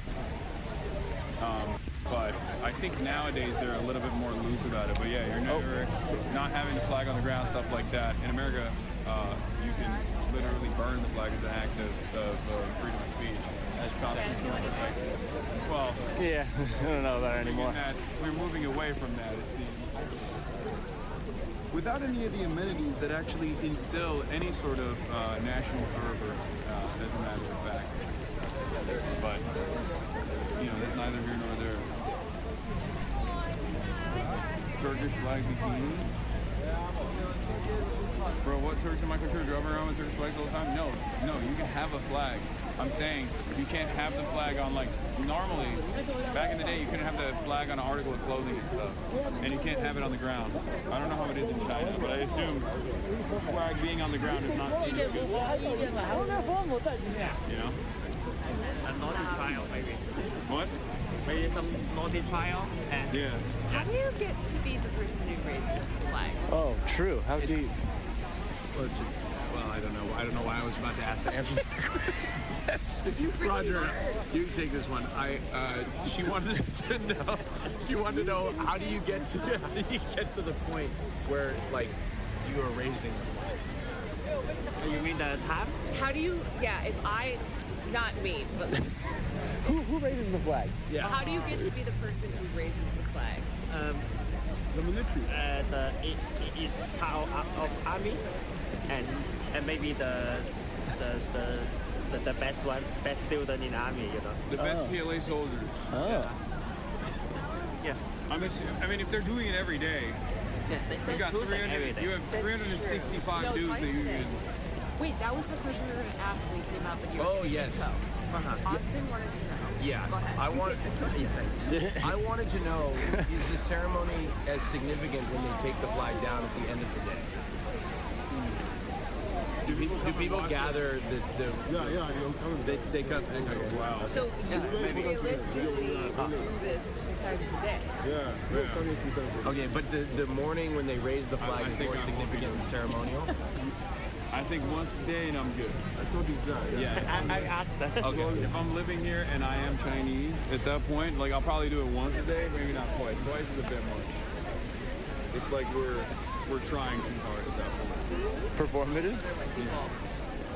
No, this is a very this is straight up a very Chinese. I have not seen any other. No. This is a very Chinese event. This is not a tourist event at all. If you haven't noticed by the way that we were talking to. I get the answer. At the sunset time, or they will have the flag going down. Yeah. And there another ceremony. There's another ceremony. Yeah. But it's less significant or Equal. Less people. less people? Okay. No, equally. Are you Equally. You're not Chinese. We are not Chinese. Usually I know Oh my god. Everyone know the. Oh, we're getting low bit right here. We should move. Oh, I don't know where we're gonna. Well, we can just just right there. We just. Right there is low bit rate, but everywhere else. It's good now. Yeah. That's crazy. Yeah. Okay. Yeah. Now it's perfect. We're back.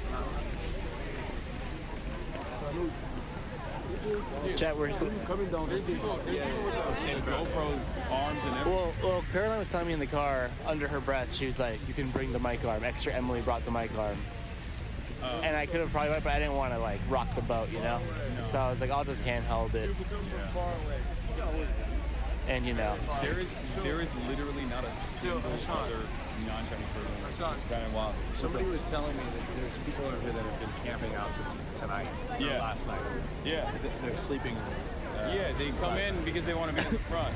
Also, remember, China is a massive country, just like America is a massive country. So there are, you know how sometimes Europeans will say, oh, Americans are not well traveled?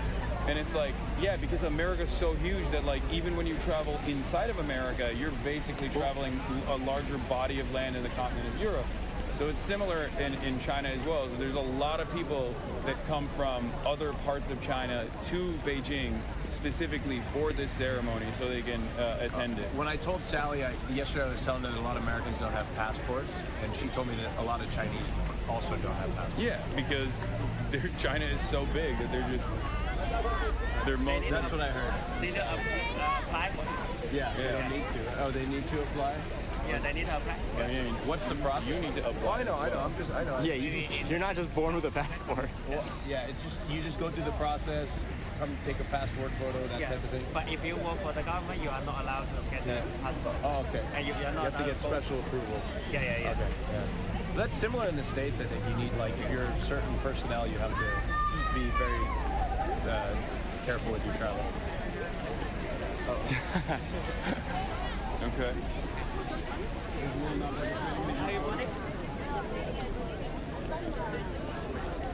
Yeah, take a picture of them. All right, let's do it. Lighting is better now. Yes. Oh. All right, don't worry.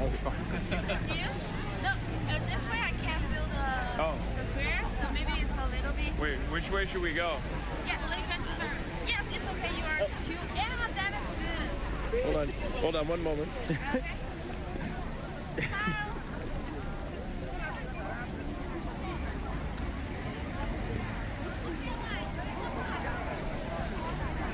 I feel like we're like Make-A-Wish kids or like Model UN or something. You know what I mean? Model UN. It's a little flag. It's a little flag. Yeah, it's a little flag in the hand and everything. Like, all right, I'm glad that Chad also posed. I see it. Chad also threw up the, what's up? Yeah, I'm freezing too. Dude, I was good. And then my fingers just became icicles, and now I'm doing bad. Yeah. I can hold the camera if you want. If you want to. It's not that. Warm your shit up a little bit. No, you're good. You're good. You're good. Stop being such a poli-sci kid.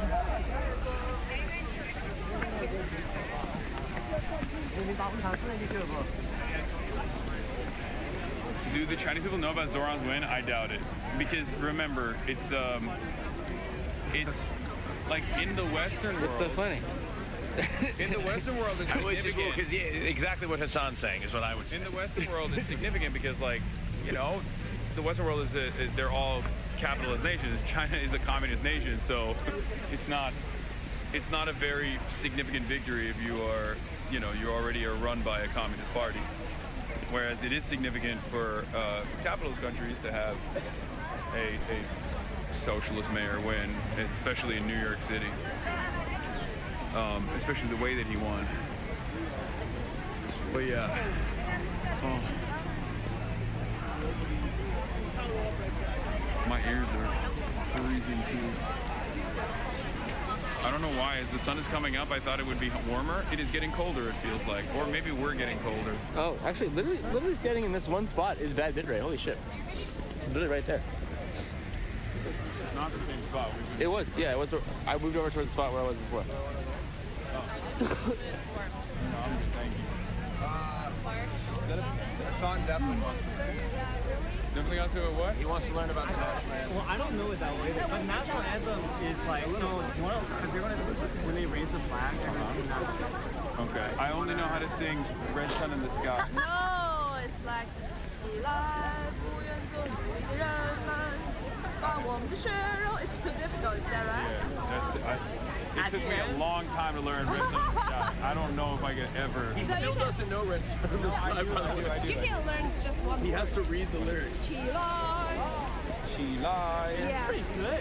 Yeah, that's good. It's All the right. first line. There we go. I At got the it. end, it's just like, she lies at the end. Yeah, in the end.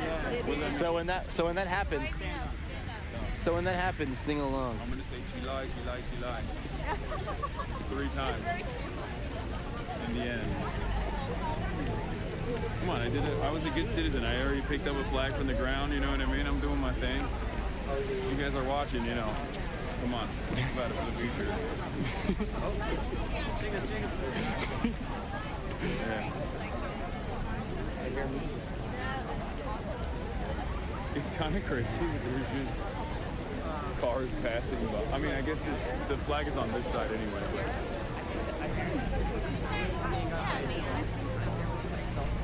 Waiting for. Yeah. So they don't miss the movement.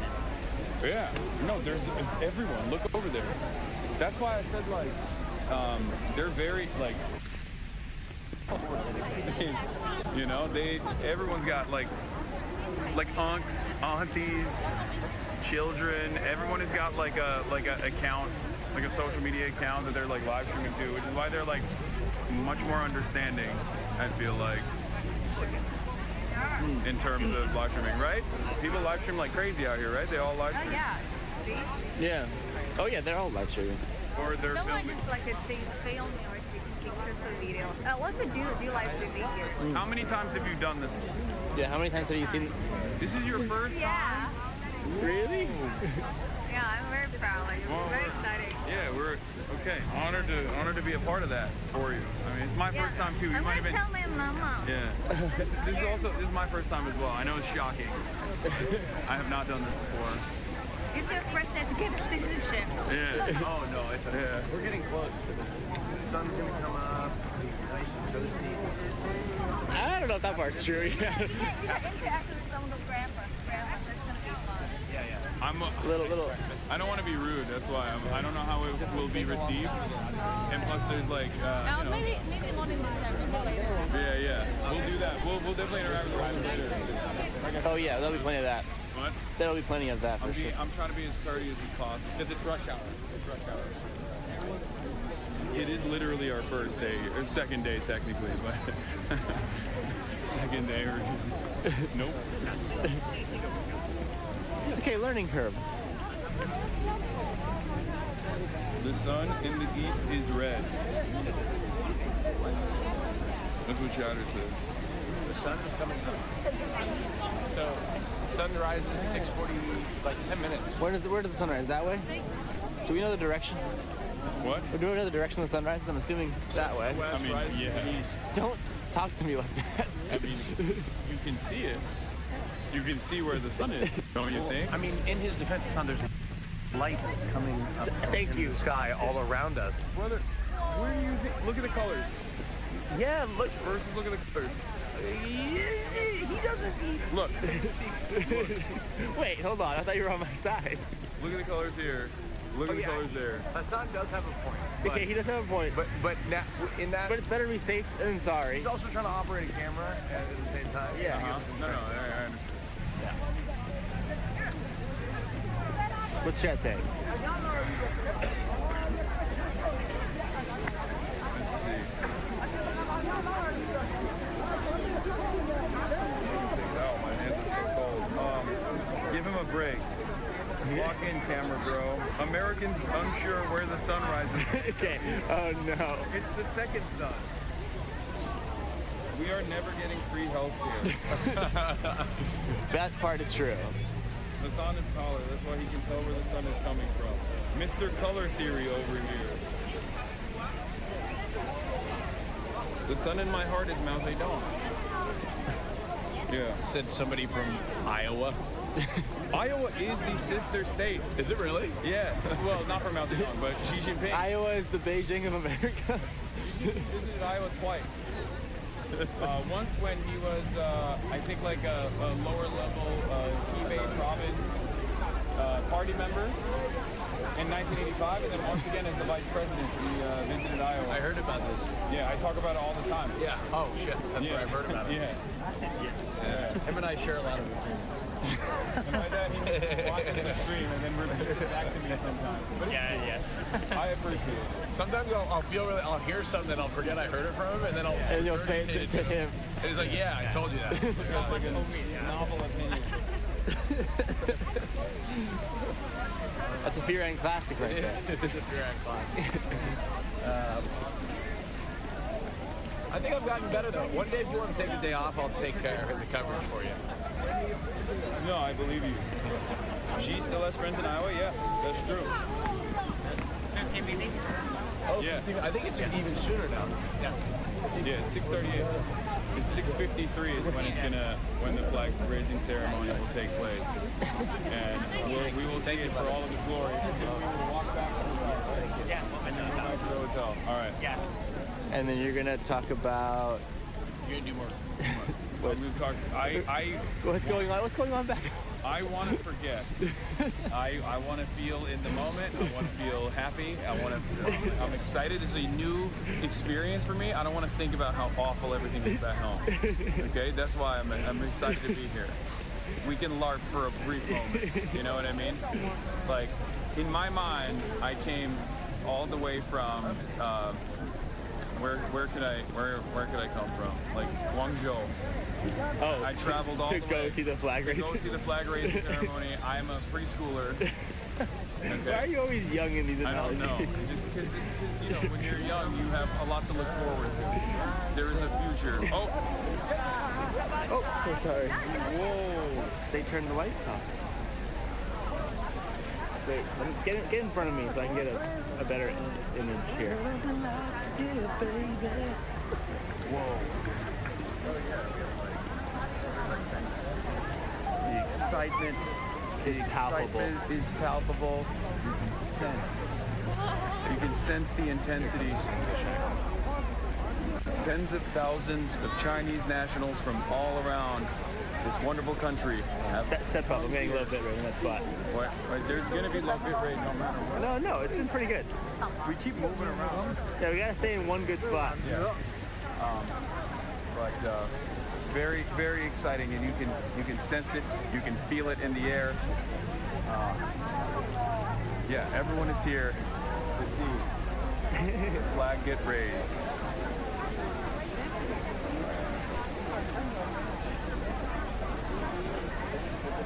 And boy, am I glad that we get to share this experience with all of you guys. Remember, even if something is like not my cup of tea, it's still interesting to see.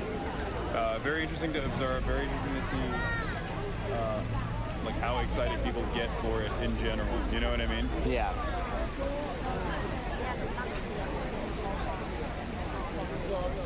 There is definitely. I mean, you experience there will be music. Yes, the national anthem will be playing.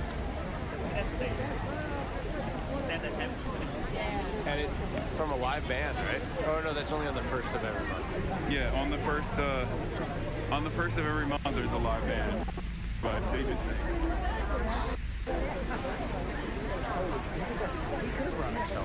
Yeah, I mean, Caroline told me I could, and I just didn't want to risk it, so I didn't. But yeah. But there's somebody with a stick that's like 50 feet up, and look at this stick. Yeah, I mean, for sure. I'm looking at you brought a stick. It's good that we're trying to be. Yeah, we don't want to. We're trying to play by the rules. No. I just didn't. It's good that we're trying to be extra attentive. You know. I agree. Because, you know, we already had a little bit of friction.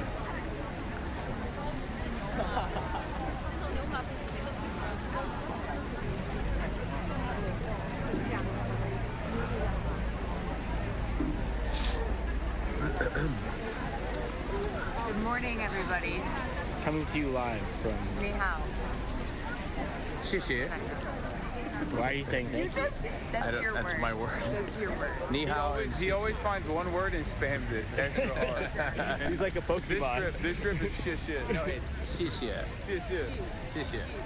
Which is, Sally taught me, that's because I asked her, and she said that's the way. The Beijing accent. 谢谢. Yeah. We're going to be coming back here tomorrow, though. We're going to be going to the Forbidden. We're going to go through there. Oh, to see great-grandfather Kwan's restoration. Part of the Kwan family dynasty. Long lineage, all the way back to the Song dynasty. And remember what I said? As a Kwan family member, you no longer have to be ethnically Chinese to be considered culturally Chinese. So I could be a. You could. I could be a Kwan. You could be a Kwan. But you have to prove that you are. Oh, ni hao. Where are you from? Like very the northeast places. Wow. You know, like Coco. How long was it to get here? It's following the trip. Just from Heilongjiang down to the Ni hao. The whole day. Wow. Have you seen the flag raising ceremony before? First time. Wow, me too. Yeah, very exciting. Yeah. Have you? Nice to meet you. Nice to meet you.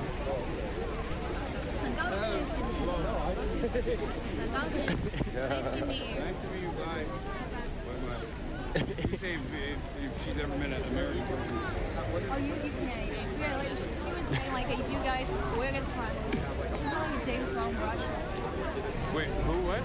She's like David Oh yeah, that makes sense. Oh, makes sense. Yeah, no, I mean, it makes sense that they would assume that oh yeah, right. that tourists here, like white people here, are from Russia rather than America. Oh yeah, Americans so rare.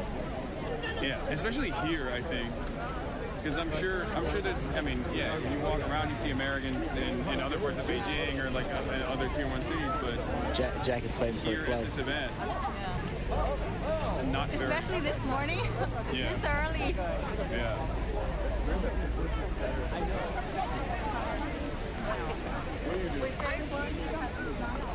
All right, then.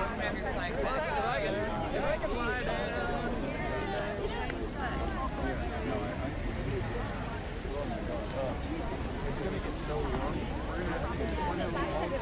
Okay. Oh yeah, my hands are frozen. They're right. Yeah. We're from LA too. MX In LA, DVS? in LA, it never gets this cold. That actually will come in crazy clutch. I need the right one though. Actually, no. Damn. Hold this for a sec. I got you. Admittedly, these are gonna look hard as fuck on. Yeah. My XL gloves on those tiny, dainty little hands. I think Hasan is the only one can swim so good. They are very big. They're very tall, but Oh. you can't see that. Oh yeah, there are soldiers. I didn't even realize there were soldiers up there. I just looked over and that's a... So the soldier who guard the flag, they will change their guard once an hour. But soldiers who guarding on the square change their guard once a few hours. Do that again with your hold up scan. Hold on. Wait, can you hold it? Oh yeah. Can you fold it? Your jacket is folded in. The outside.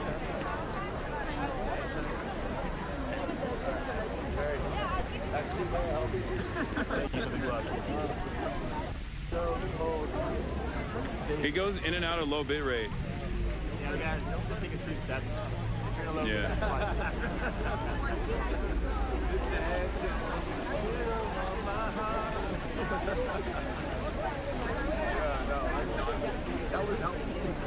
All right, can I give it back to you? Oh wow, it's going down to 5K. Watch out, behind you, watch out. I almost ran over the nice lady there. I ran over the old lady. That's crazy. Oh, okay. Yeah, we are kind of going in and out of low bit rate on this spot. Well, it's because there's more people gathering around. Watch out behind you again. Don't walk backwards. There's people behind you. There's a lot of tiny old ladies behind you. So be careful when you're walking backwards. There are a lot of them. Look at that kid. He's so happy to be here. It's hard because when you're That's how I feel. That's how you see yourself in your mind. I came from the Hebei province, from the countryside. Big flag guy? As a preschooler, this is my first time in the capital. And I'm here to watch the flag raising ceremony. It's just a really big preschool. Yeah, a very large preschooler from the Hebei province. Time check?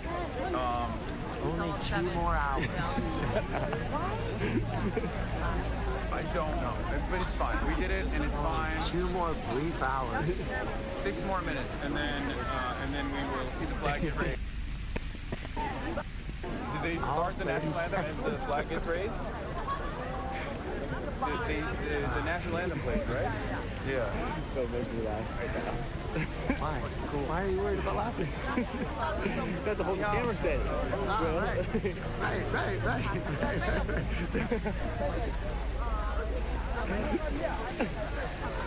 People keep looking at me. I just keep Because you're the biggest person they've ever seen. No, nobody's looking at me. They're looking at you too, bro. They're looking at you and they're thinking, look at that white boy get so much swag. look at it in the docks too. No, they're looking at you going, damn, that white boy got swag at the wazoo. Fire. That's what they're thinking. That's just awesome. According to Sally, we didn't come that early. Dude, what's up with fire extinguishers? What do you mean? I've never. No, hold on. No. Every cop has a fire extinguisher on their belt. Is that normal? You never know. And not only that, but if you looked at our hotel, I mean, in a pinch, you could use it like mace. I thought it was mace. No, it's fire extinguisher. Like on their every in the hotel. I've never seen this many fire extinguishers ever in my life. In our hotel, there's like a fire extinguisher thing in every floor. Was it a suck and blow in every room in your house? I mean, honestly, Yeah, the Heimlich. Oh yeah. Just in case you choke alone. It's interesting because like. It's interesting because if you go to any like any of the stores, maybe I just don't notice it in America, but I feel like maybe the way that they are presented, because it kind of always looks like a trash can at first. So then I always want to throw trash in it, and then I realize that it's not a trash can. What's happening over here? You tell me. I don't know. What are we getting? Oh, they're just like walking in our direction. They're looking at you funny because you're 6'10". One thing you have to bear in mind is especially Asian elders love to stare. Yeah, no, I know. I'm okay with it. You, because you like being perceived. Yeah. This is favorite. Wow, and the sun is almost official. Okay, I need to get a better view here. Yeah.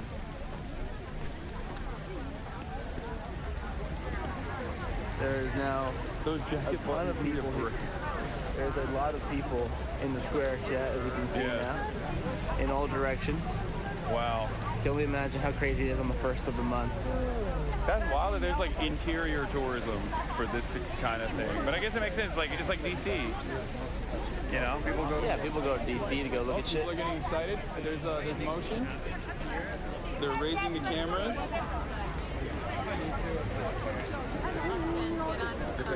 Yeah, Hasan. No. Oh, okay, cool.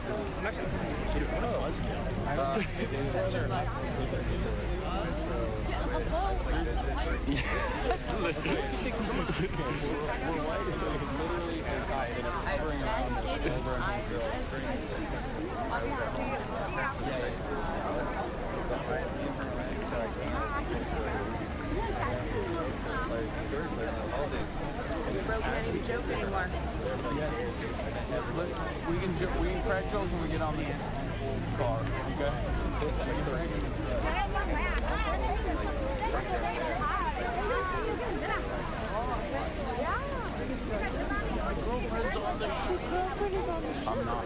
I'm not putting your big ass on my shoulders, bro.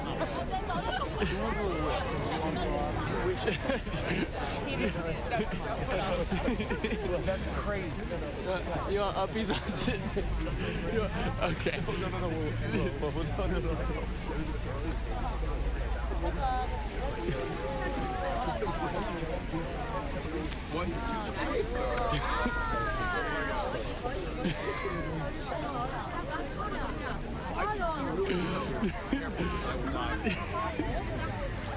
They like it. Wave it. Wave the flag. No, wave it with fervor. Wave it with passion. There you go. Oh, yeah.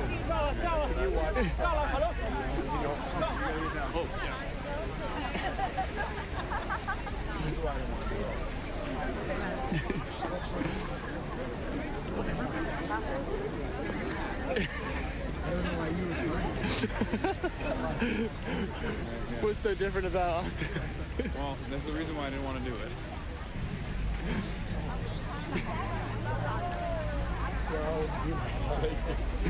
They think that it's to agitate. That's why. Because I could actually see very well. Yeah, I can see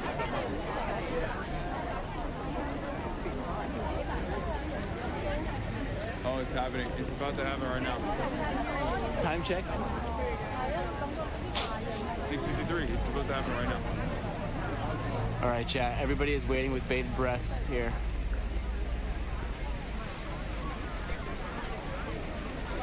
Oh, they're bringing it up. Yeah, I can see. Take a few steps, maybe. You want me to hold it up? Kinda. You want to be the one to hold it in this special moment? Sure. That's okay. I got it. Okay. Yeah, they're bringing it up.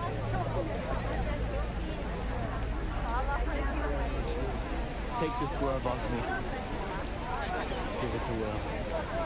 I need my fingers.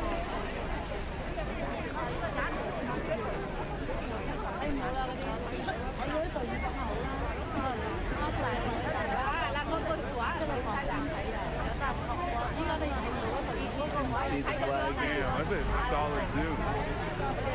Shout out to iPhone 13.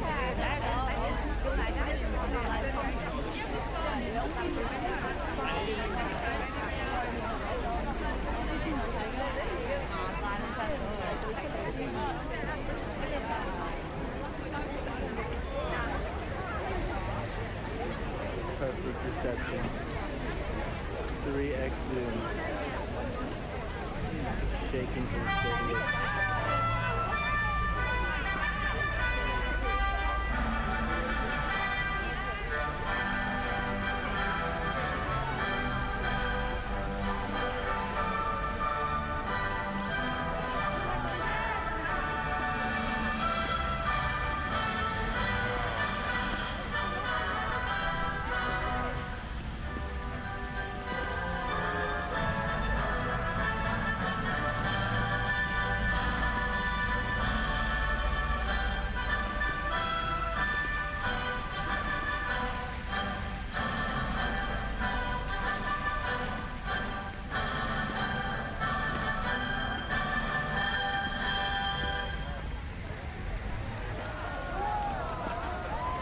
How do you feel? We did it. It was an interesting experience.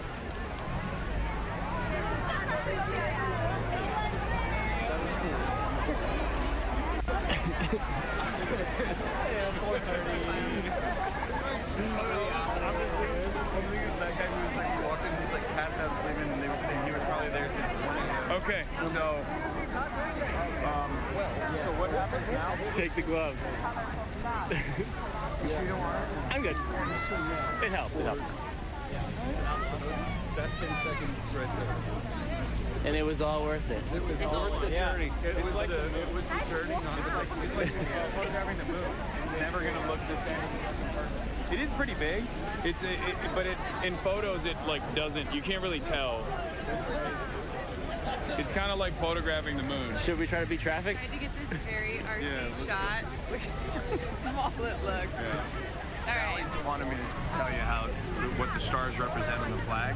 So the big star represents the government, and then the 4 stars represent the people, the farmers, the workers, and the what? Farmers, workers, businessmen, and there's a 4th one. Okay, we're looking for the last one, but generally we're looking for the last one. Well, we're gonna generally it represents the streamer. Small capitalism. What? So small business. Small business. Just a little capitalism. Okay. Not too much. Okay. Yeah, Twitch streamers. Yeah, Twitch streamers. Yeah. Remember the Twitch streamers. The 4 stars. All right, shall we? Yeah.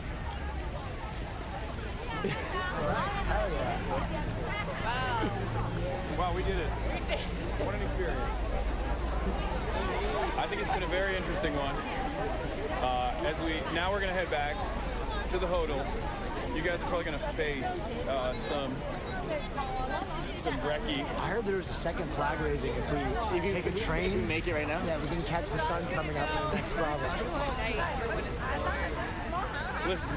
Listen, this is an experience that you will never repeat for the rest of your life. But it is you have to admit, it's a unique experience in general. Definitely unique. Yeah. It's unique. Yeah. I'll remember it for the rest of my life. Yes, Sure. I think what makes it interesting for me at least is like seeing so many people from all around the country literally travel here just to see this. That part is insane. Look how many. Like I just don't like I'm not.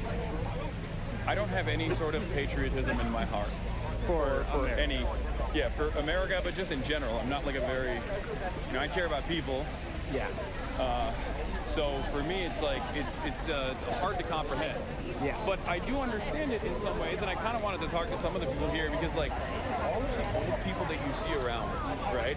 You have to remember, every single person that you see around us, that's like, especially if they've been alive since like the 70s or the 60s, they have seen a radical transformation in their lifetimes, unlike any other country, right? So for them, I think there's a lot of pride in that, and that's the reason why this kind of showcase. By the way, chat, shut the fuck up. It's 4 in the fucking morning. I'm fine, bro. I'm cold and I'm tired. There's nothing wrong with me. I didn't say shit. Relax, you fucking weirdos. Good God, man. They're being parasocial. Parasocial fucking losers. Shut up. They're being parasocial. They don't understand. I didn't say one negative They don't thing. understand that I'm it is here. I'm raising it is flags. 32 degrees. It's 32 degrees. And I'm doing it. Jesus Christ. I didn't say one thing. It's okay. They just want to see you. Warmth, man. They just want to see you. the other statue.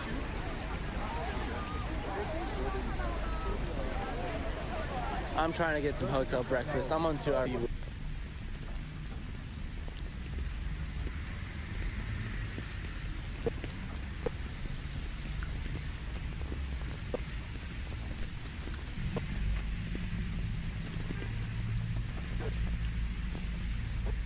I am dying. Let's have like 2 hours of sleep. Chad wants us up there with the soldiers, bro. Chad wants us climbing the flagpole. What if we just did this for the whole trip? Special presentation today. Every day. This Biden will method climb. What happens next will shock you. Get supported immediately.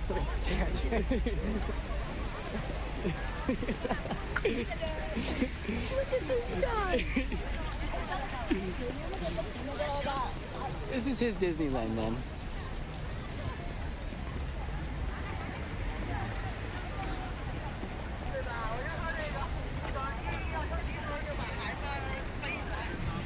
Do you feel closer to your Closer to the Kwan lineage? family? Yeah. Yeah, I mean, I'm really excited to I'm really excited to go to Hong Kong. We are going. Yes, we are. Okay, you gave me a look. No, we are. I'm excited to see Shanghai. I'm excited to see Chongqing. There's Chongqing's a couple places that my family is like from. In Beijing, it's really more, we have to go to kind of more the country. Well, we started in like the most like Yeah. touristy, bureaucraty, museum-y ass, like, and it's gonna get progressively more like. I didn't know that the Chinese politicians were so jacked. Oh yeah. Look at those upper torsos. They look like. Up close. This is the mausoleum and they have the... I'm excited to go to Shanghai. Yeah, that one's gonna be fantastic. You know, like soldiers are so jacked. Yeah, no. Like we got great head definition. Look. Some of the things that at least I know from the imagery is that in like revolutionary architecture, or not revolutionary architecture, but like in statues, you see a pattern that you normally wouldn't see as much in the Western world, where it's not just about the soldier, but it's also about the worker, it's the farmer, it's the peasant, it's the children as well. And also there's a lot of women in these statues as well, because as Mao Zedong once famously said, women hold half the sky. Women hold up half the sky. Who's the guy in the front? I don't know. I think he's... Do you think Sally would know? I think he might be... I think he might be... Who's the guy in the front? I think he might be holding up a cover to Red Bull. Yeah. But yeah, they're carrying the banner, like in the flag that they're on the flag that they have behind them is Mao Zedong. Yeah, no. Is that guy have his shirt It's a up? beautiful, beautiful sculpture. Oh, but it's not any specific Oh. person. It's just the guy. Yeah. Oh, I kind of love that. No, it's every person. Yeah. Like every person from a child to the farmhand all the way to the PLA soldier. All right, we can leave now. Yeah. I got my fill. I'm good. I do appreciate that the Communist Party understood the value of a hot, sexy, made male torso. Of course. Well, yeah. Everybody I mean, understands. yeah. That's universal. I mean, I'm back in. You're back in. Why do you think I was there? It's a big part of it. Oh man. You know, Chad, today was a big day for gay. What? The Supreme Court of the United States. You look like a character from The Wiz right now. They're not having it. They said it's legal. that being gay is legal. Marriage. Austin, when he tries to do political commentary without me guiding him, without me giving him previous talking. No, it's fine. The Supreme Court, they're not having it. It's legal. What's on this, what are they showing over here? Big day for gay. Oh, just beverages? I was gonna get, if they have souvenirs, I would love to get one. Well, look at this. No, it's fine. I want to, we're down to get back. Yeah. Hassan, look at this picture of me and my son. Yeah. Flag raising. I love that. Moments before we were... I wanted my gay son to have the best angle of the flag. It kind of felt like they did not want white boy swag at all. Austin was really excited because he heard it was a different kind of raising ceremony. He got the letters wrong. He was let down a little bit, but it was still a great experience. Yes, he's very excited. They're taking photos of us too. Yeah, the locals were taking photos of us.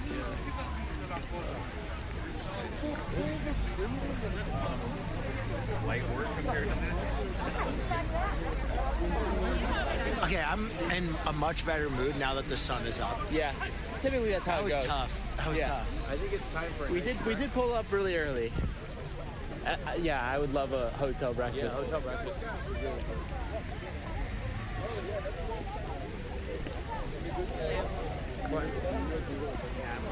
it's a good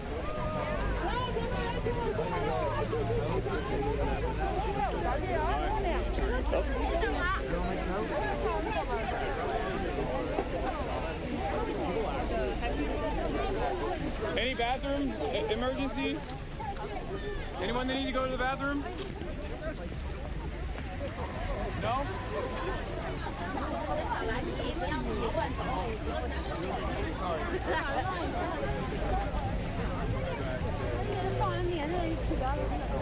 Okay, let's just new chat. Y'all like that chat? Nobody is trying to be on camera right now, so it's March Anybody need March the time. restroom? Do you guys need to use the restroom at all? And I'm checking in with you guys.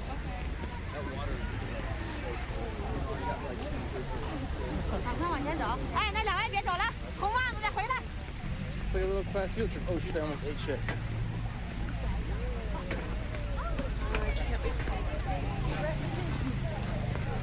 So I heard there was something about being a eligible bachelor at a park. We're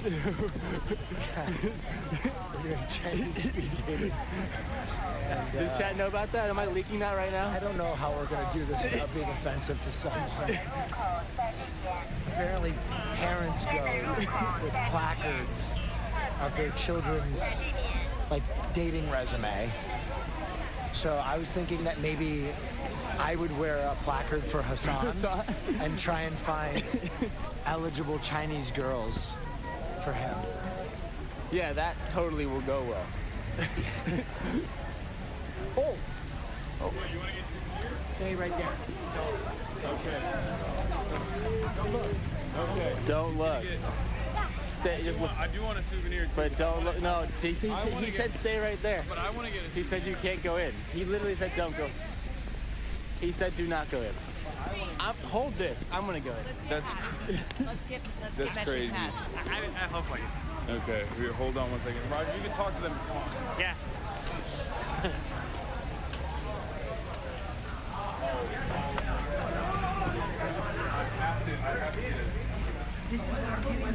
I know, but I want to get more.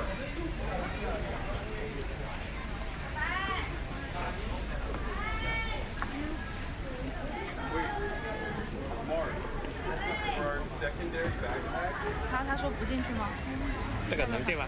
我不知道。是可以进。他说他想给 surprise。他是在直播还是在？直播。Oh my. Wait, what does it say on this bag versus this one? Is that This one is like study good. Go study, day out. Yes, go study, day out. Oh, you got it already? Oh, hell yeah. And I told you not to come in, but we gotta get more. Wow. You're right. Give it to. It's very good. 还有呢。这个是为人民服务的。 Serve for people. Everything for Service the of the people. people. Yeah, Serve this one the is people. everything Serve the for people. And this one is good study day. Good study day.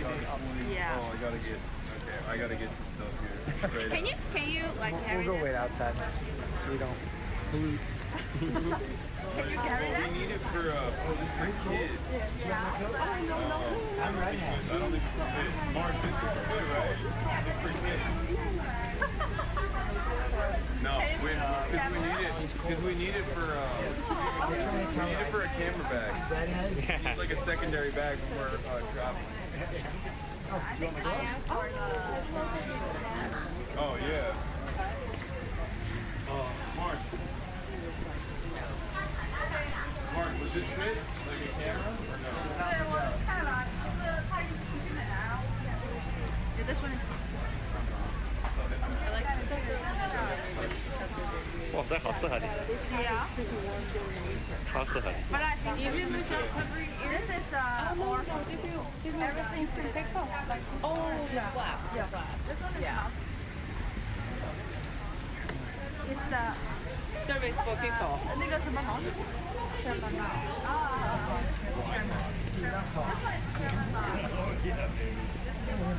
？Roll a dragon here.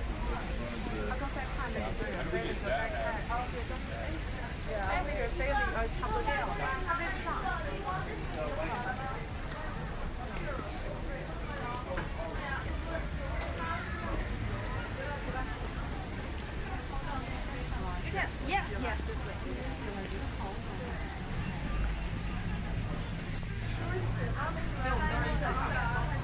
What is this for? 你好，这个是干什么的？怎么了？这个是干啥的？这个就是做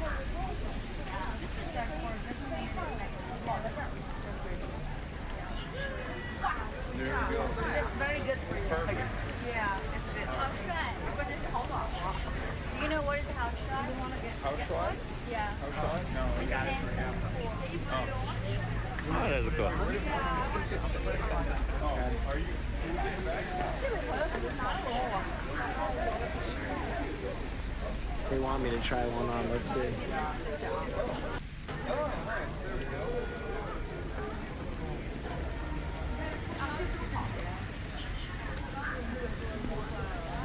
I look like a. Oh. I feel like this fits almost too. Right, right, right. You needed to put it up. I can carry the camera again. Sorry about that. Hey, it's okay. I bought these. Yeah? You can take a break. No, I got it. Thank you so much. What'd you get? I got these little figurine guys that are really cute. Is it Gamba? It's not Gamba. But I do appreciate a good Gamba. This will be the first of a collection that I'm going to try to make. Throughout this journey. Oh, yeah. Maybe one a city. That's good. I like that. You see the people all Did you get anything? I got something. You'll see. I asked Hasan how much to get, how many steps to get the Mao cut. The Mao plate? The Mao haircut. Oh, to get the chairman Mao. Yeah. He said no. 100K? Oh. He wouldn't even entertain it. There has to be a number. Chat. What if we did a fundraiser for some noble cause? Yeah. You guys pressure him. 200,000 subscribers. He gets the full Mao. And then all the money is donated. 100K says it's a half Mao. You never get full Mao.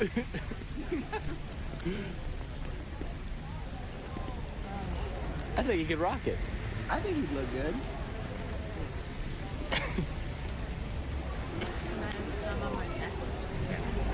Half Mao is worse. What is that? Solid cologne. Mm. You want some?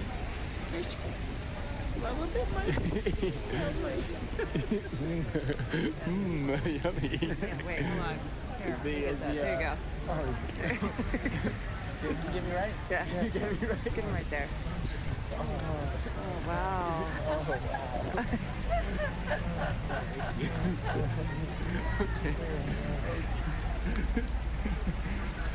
So you said the hotel brekkies.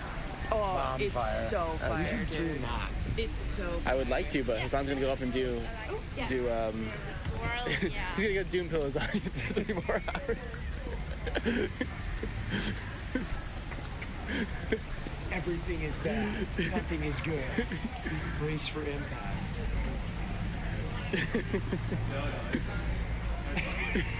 Doom pilling the Tashanka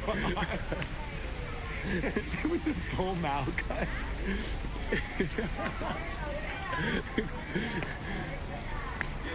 I love it. It does go hard. All right. It does go hard, I'm not gonna lie. I'm feeling very Chinese. You look. You've met me at a very Chinese time in my life. So, it is what it is. Finally. Yeah.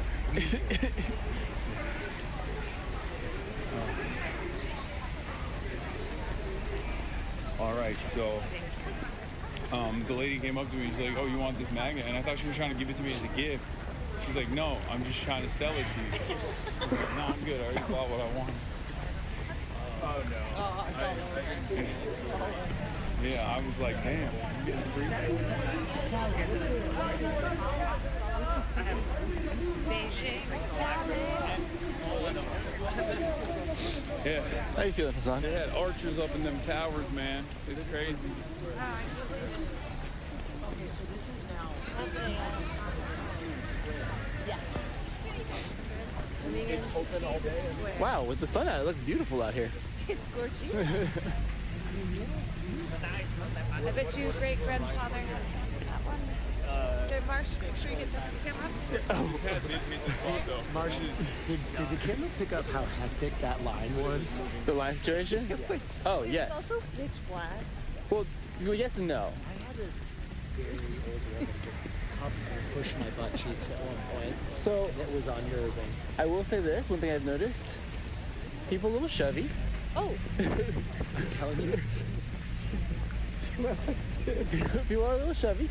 But again, I'm used to, like, you know, walking through crowds that are a little chubby, so I can 1.4 billion people? kind of have to be. People are going to cop your butt cheeks. Just walking home.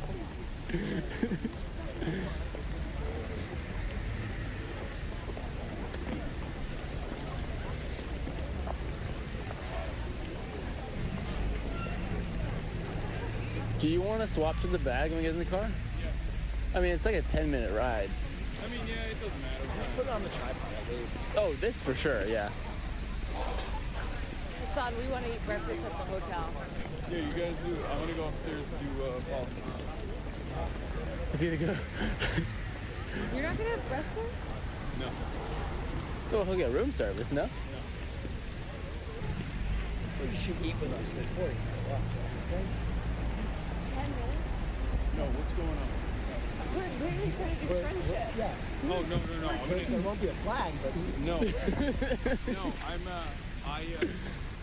need to do the newcomer because I only did an hour, but afterwards I was gonna work out with you guys. Oh, we'll have moved on. We'll have moved on. No, if you want to live at the same time we did yesterday, I was down to do it. Okay, yeah. Oh, I'll jump in on that, honestly. Oh! Yeah, because I need to work out too. I don't know where we're going. I'm just going where I think this way. All this was darkness. I couldn't. It was man. That's how it felt.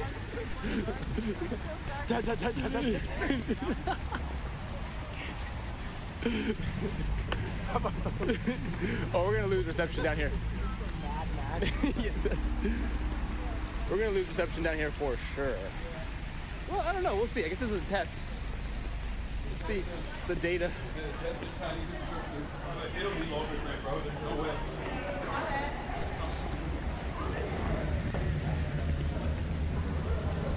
Oh yeah, we're a little bit ready as fuck.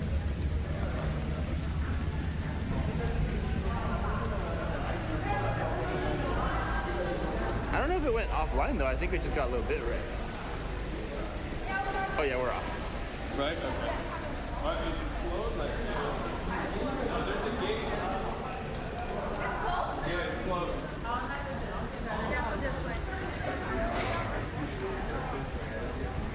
Alright, we're back. So, is this an option? The middle way? Is this allowed? Yeah, that's how the elderly Chinese ladies get a workout in. Classic workout.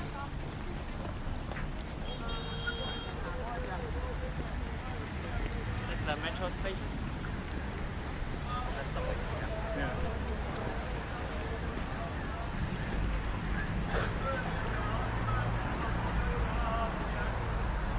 Who's this guy selling?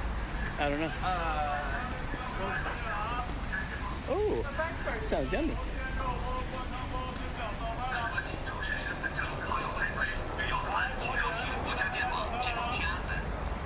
It didn't even F. It did, oh, yeah, I just went low bit rate, but it didn't F. Pretty good. Chinese infrastructure. Unsurprisingly, gaps. Totally. Yeah.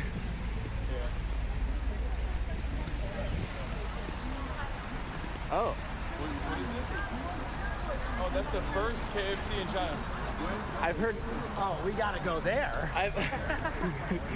Honestly, I've unironically heard amazing things about Chinese KFC. Really? Yes. Well, that's the first one. Well, you know, in Japan they eat it for Christmas. You know about that? No, I. Yeah, of course. So it opened in 1985. No, but apparently Chinese KFC goes crazy. Are you a KFC fan? Yeah. Yeah.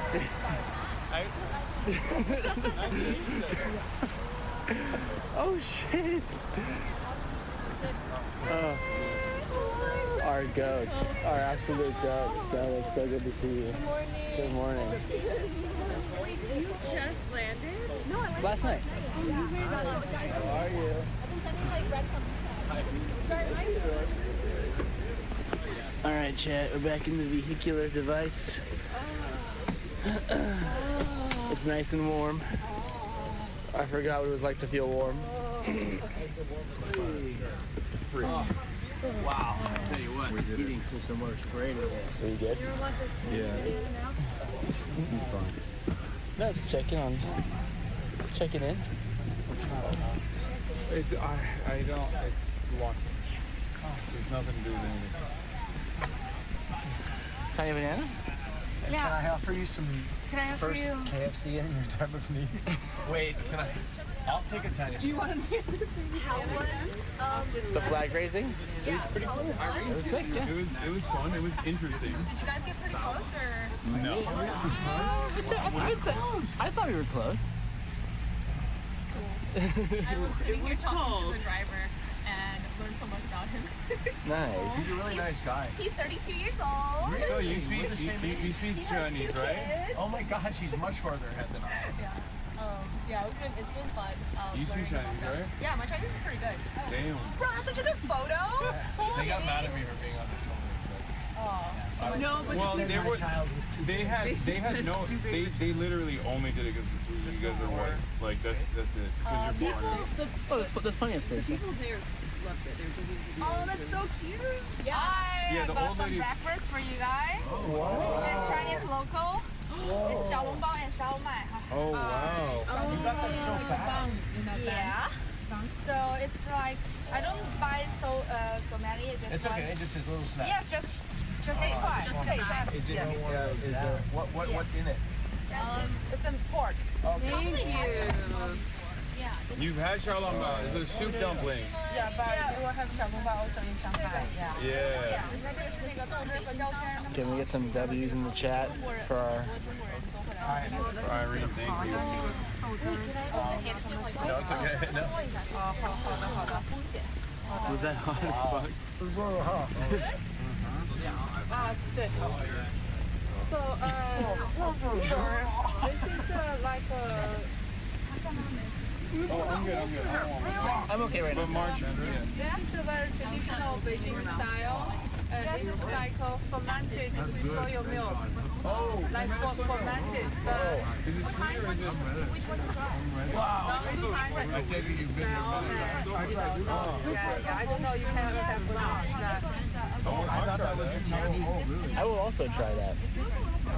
It's fermented soy milk. Yeah, I saw it at the hotel breakfast as well. I was wondering. No, the hotel is a soy milk. This is fermented. It's different. So you can smell first. Yeah. I mean, it's a very big challenge. Yeah, it smells like cabbage almost. Are you handing this to me? Yeah, try it. Or like I mean, it's the fermentation. I smell. Yeah, like a pickle. Yeah. No, no bad, but it smells like a pickle. This is our bread. Bread No, go ahead. and they eat this one and mix up. Is that good? Oh, very good. So what is this? This is a deep fried. Deep fried what? How to say? It's like a wheat. Oh, deep fried wheat. Okay. And then what's that? Is it noodles? No pickles. Oh, it's pickled. Okay. Interesting. Okay. I can try that. Well, and the flavor is good. It's a big challenge. You know, many Chinese people can do this. Wait, what do you mean? Or Beijing, actually it's a Beijinger. And they say Wait, what's so challenging about it? It tastes a little bit weird. I don't mind it. Well, I'll try it. What is it? It's fermented soy milk. Have you tried it yet? I'm about to. She said it's a big challenge. She literally said, wait to the hotel, but I'm going to rip it. I'm going to be honest. What? You know, the Chinese consider it a challenge. They have their palates. You know, I feel like maybe you should respect that a little bit more. Okay, you're just going to launch in. Are you about to drink that? Yeah. Okay. It's going for it. It's a Beijing like delicacy. You're not. Is it intense? It's like mucky. Yeah, mucky cheese. So it's fermented soybean, right? Like, so have fun. Have fun. Yeah. So you want to be Chinese, kid? It tastes great. And it's not. It doesn't taste like anything crazy. Hassan al-Gaib! I thought it was going to be Their ways would be a saltier. Yeah. Drink it. It also tastes a little fishy. Is this the love? Oh, it's fine. It's just like It's pretty good actually. It's almost like broth. You guys want to try it? It's almost like broth. It's actually pretty good. Will, do you want to try it? But the sticky rice is more like a salsa. I've had a little bit of a cough. 20 minutes till So you want to be Chinese, Caroline? I am Chinese. So obviously I won't try this.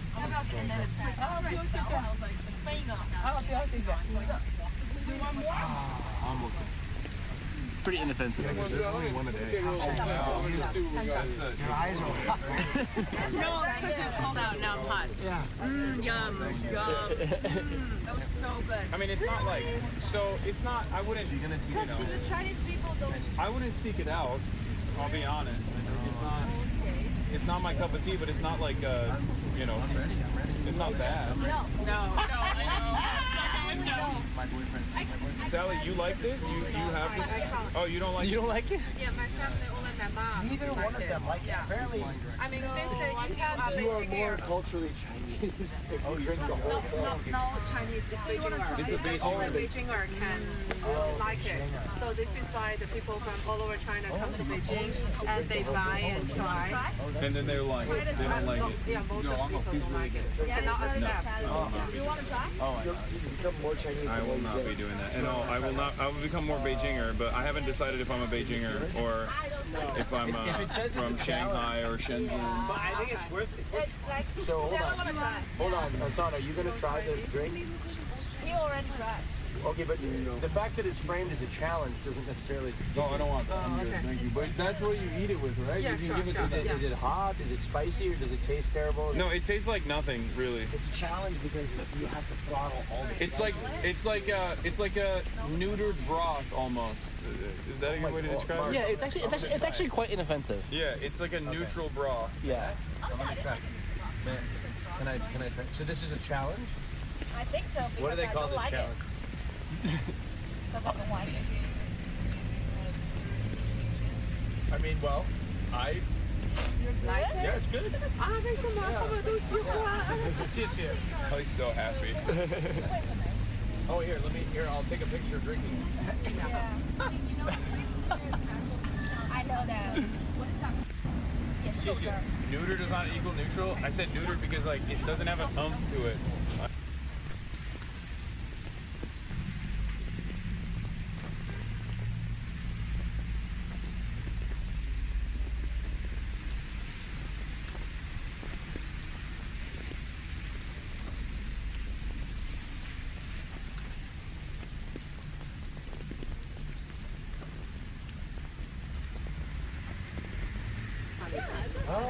Oh, we're back. We're back. We're live. We're live.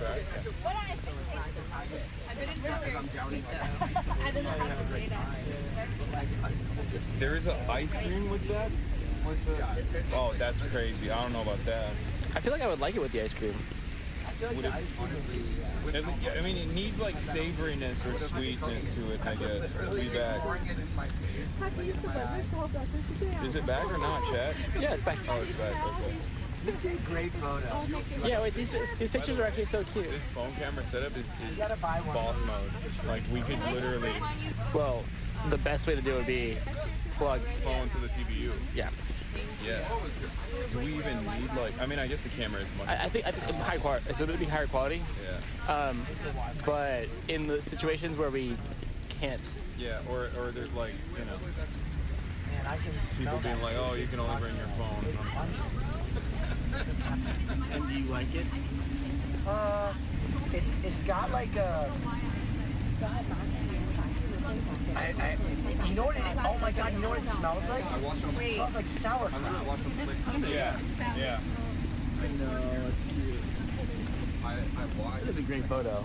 The camera's What kind of phone is it? Gold shell is like a Chinese donut that goes with a soy milk. We're not allowed to. Because we just can't have nice things. Yeah. Her phone is Huawei. They use that. Yeah. The Huawei phones are insane, by the way. We're not allowed to have them in America. Dude, that camera is crazy. It's crazy. Like, look. Can I show this? Yeah, We need look. to buy a Huawei phone. So she just took this randomly at like a bar that we were at. So nice. And it's crazy that it's crazy how good the quality is. Like random photos that she takes look super professional. Huawei phones are goated. I wish we could have them in America. We just can't have nice things, apparently. We should buy one just for the camera. I don't know if we can bring Can we it do back. that? Yeah. Yeah, you're allowed to. So you've been to America. Is there an issue with the Huawei phones being brought to America, or is it just like the apps won't work? Right? Yeah, I think the apps. Yeah, none of the American apps work with the Huawei phones, but you can, I guess, bring your Huawei phone to America if you want to. But yeah. So what are you talking about today? You need an international version. Government is reopened. Back up. It's back, baby. You know you should talk about Brian Dable got fired as production of Giants. Dude, that was on the list. Yeah, that was on the list. That's probably going to be the number one thing that I was going to cover. I mean, nothing else. Wait, are you going to cover Orlando Bloom's new girlfriend who dressed up as Katy Perry when she went to space on Blue Origin, and it's very shady? No, I was not going to cover that, but I will. You're not going to cover that they posted photos? That's going to be the second thing that I covered Because today. you know he and Katy Perry were married. That's why it's shady. Yeah, it's weird. I did not know that. Yeah. And that was like a recent breakup too, so just like. No, it was recent. So And just his new girlfriend so it's weird to. dressed as Katy Perry on Blue Origin. This is the one kilometer left of the Beijing City Wall. Intercity Wall. The city wall was disappeared in 1955. So we have the 1 kilometer over there. Cool. Like it's like K-pop.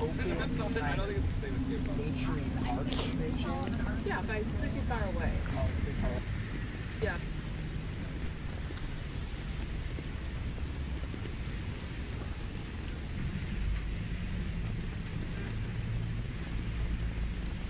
Driving is not that good. Beijing chose it. Like, what about the location? Yeah, I was about to say. Wait, is it back? It's back. It is back. It is back. It is back. It's back. Okay, I was gonna say it'd be a much shadier, much more dangerous one if Orlando did the classic Justin Trudeau fit for Halloween. The black face. Yeah, the classic This is a black map of face. China. Oh. You're already getting by the Chinese Hasanabi industrial complex. Yeah. Chat. That's the other thing. We're literally we're pumping Chinese Hasanabi industrial complex clips. So we're all over Bilibili as well. Is it just Bilibili or other apps as well? Bilibili, Douyin, there's a couple other, I think. Bintan is the original capital was in Nanjing. Nanjing is on the way to Shanghai. So tomorrow when you take the train. So we are 100 kilometers away from the ocean. The pad is a radar camera, bro. Is a bad idea to buy. So this is Beijing. This is Beijing. So not many capital in the whole world have no ocean close by. Beijing is one of them. Yeah, Beijing is one of them. And because in ancient time in China, Chinese was a very strong nation. Right. And so enemy kings were from the ocean, from the sea, from far away, you know. So this is why they keep the capital away from the water. Yeah. And yes. And Are you guys here? This is actually fascinating. Check in here. No, I say this is the map of China, and now the map of China looks like Rooster, and this is where we're located on. At the neck of the rooster. Where we located is like the throat of the rooster. Yeah. So this is very important. So Qing dynasty overthrew the Mongolian power, Yuan dynasty, and then they keep the Mongolian back to Mongolia, and the garbage is the same, and the other part China is the same.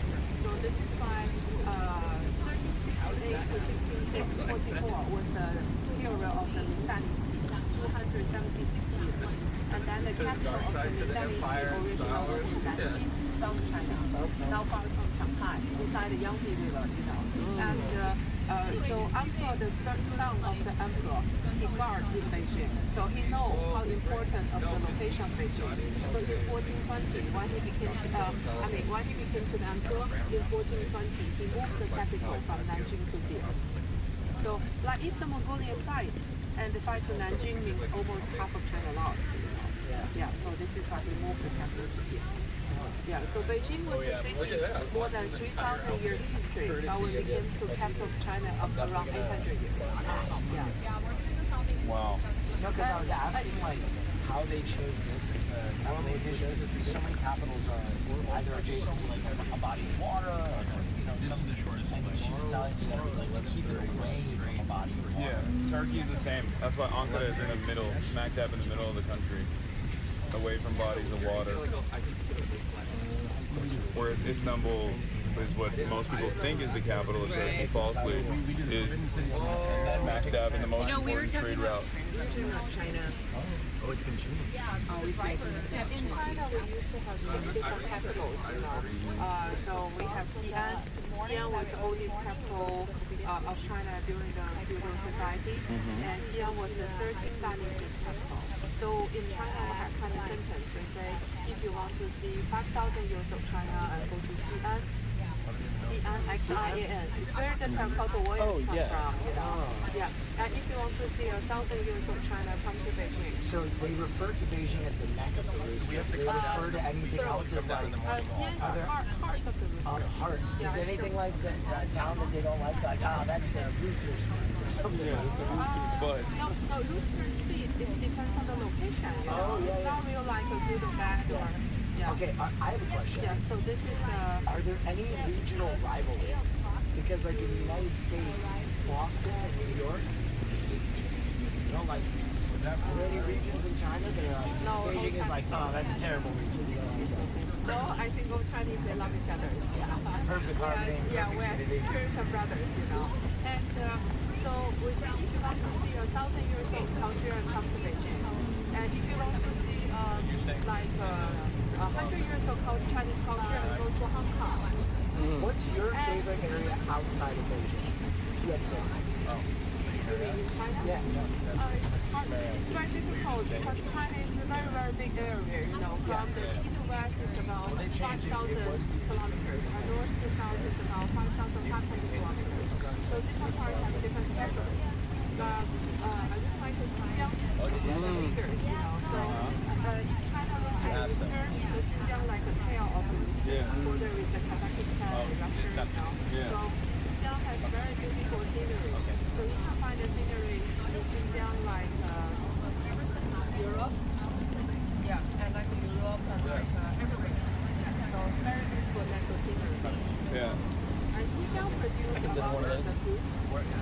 like very sweet watermelon and the melon, sweet melons and grapes. And also now they grow a lot of like summer fish. And it's a desert. The most part is desert, but the subway show the crabs and the shrimps and also the summer fish. So Xinjiang is the biggest province in China. It's a 1.66 million square meters. Wow. Yeah, very huge area. Yeah. So that's where people that look like me that speak Chinese come from.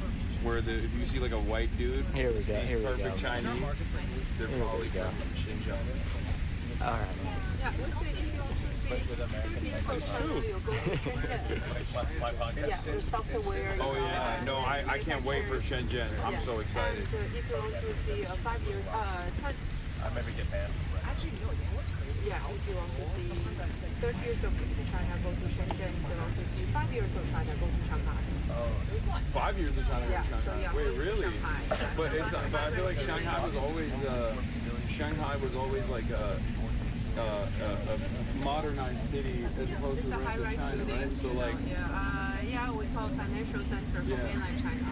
Hong Kong is a financial center for China or for Asia, especially Asia, you know, but Shanghai is a financial center of mainland China. Yeah. And Beijing is growing now, right? Because there's like I mean, all the cities are always growing, but like Beijing is expanding, right? Isn't there like a Xi Jinping city that's like being developed right now? No.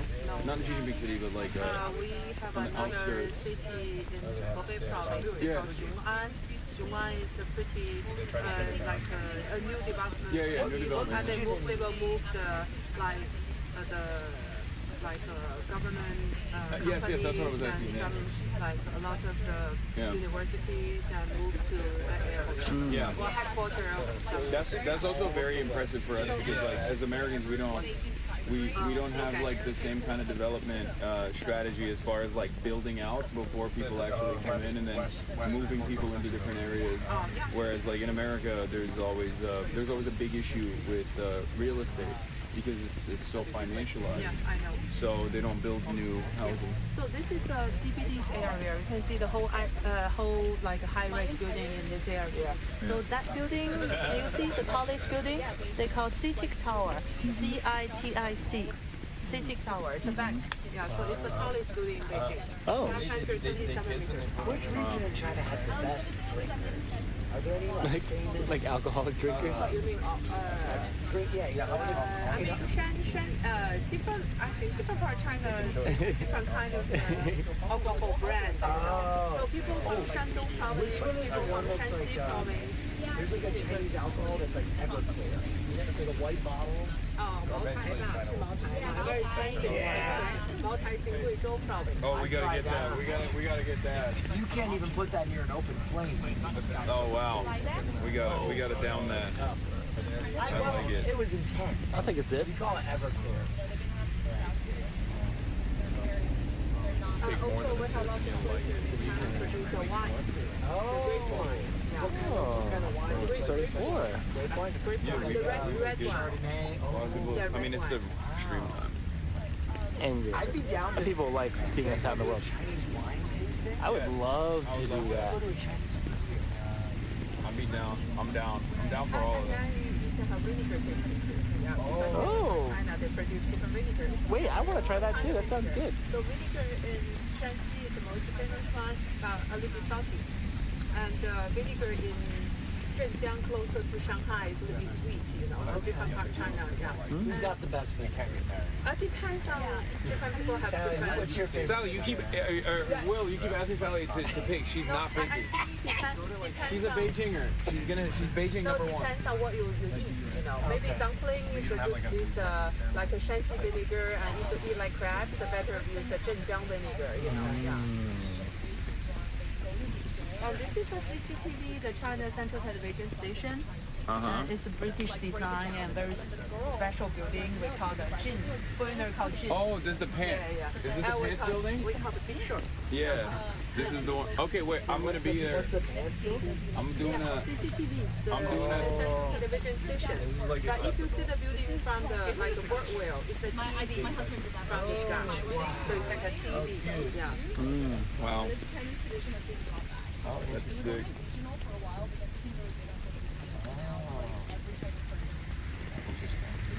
Doing what? Gate crashing. where Gate crashing. All of the groomsmen get wasted drunk. Then they go to the bride's house, and all the bridesmaids are the guards at the door, and they're like, you can't come in, you have to give us money. And then all of the groomsmen are like literally trying to break down the door, and they hand them money. And then the next gate, they'll be like, now you have to do 1,000 push-ups. Now you have to like twerk. Now you have to eat like, the mud bean soup or whatever. Can we wedding crash a gate crash and Bro, dude, it's so fun. Get invited to a Chinese wedding. Yeah, I would love to participate. So I did it for my wedding. The shoes of the bride, they will keep the shoes of the bride. They're trying to steal the shoes? Yeah, I mean they hide it. Oh. Yeah. So like the bridegrooms can find the shoes because when she get out the shoes and she can walk out, or you have to take her out. Yeah. Oh, I so mean the bridegroom. she's gonna run off on the wedding if she finds the shoes? No, the groom is gonna steal the bride, right? Oh. Yeah, steal the bride. Yeah. They have the bride from the bride family. Yeah. That's awesome. He also has to make like That's sick. But different from China, different custom. Yeah. Like wedding vows and like read it out loud, and it's embarrassing. Wedding vows are usually written by one of the So it's kind of like a test of commitment. Like, how bad do you want me? Are you gonna kick down my front door? Yeah, it's a great test of commitment. I actually got married in New York and made Did my you have gate husband. crashing? I did. It Really? was so fun. I actually have a video of it on YouTube. That's so cool. They had to eat like spicy noodles. They had to eat bitter drinks, drink bitter drinks. They had to twerk. They had to dress up because I'm a cosplayer, right? So they had to all wear, get changed into costumes from Spirit Halloween. And then at the end, he read me an entire speech that my sister wrote. That's so. It was such a good time. Did you get your shoes? He didn't take my shoes. Yeah, they did everything. It was so fun. I love that. When did that become a trend? I think it's always been like a regional thing, and then it became big on social media in the last couple of decades, I guess. And I saw it because some girl I follow who's from Hong Kong was doing it. And then I asked my mom, like, hey, do we do this? And she's like, no. I don't know what this is. Like, what is this? I don't even know what it is. So now because it's big on social media, a lot of Chinese people are doing it.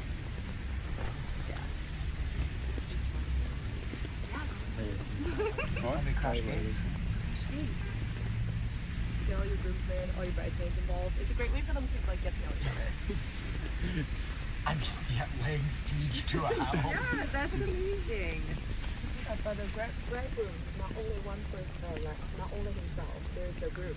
Yeah. He has friends and relatives and knock the door together. Right. Yeah, they have to preparing the red envelope. Yeah. 红包嘛, red envelope. Yeah, and then they give to the girlfriends of the bride. Depends. Yeah, where? Yeah. Depends on where in China. Yeah. And also different part of China, different customs. Yeah. I'm looking at the Chinese Google Maps. A-maps or whatever? What's it called? What? There was what was that? Was that called for like A-map or something? No, Du. Oh, it's a different one. It's not the one I was using. But it's not. It's in Chinese though, so it's like. So you can read it perfectly fine. Yes, I can read it. The marriage have to be finished the ceremony before 12 o'clock. This is the one I was told to use. A-map. Just to represent your But it's also in Chinese.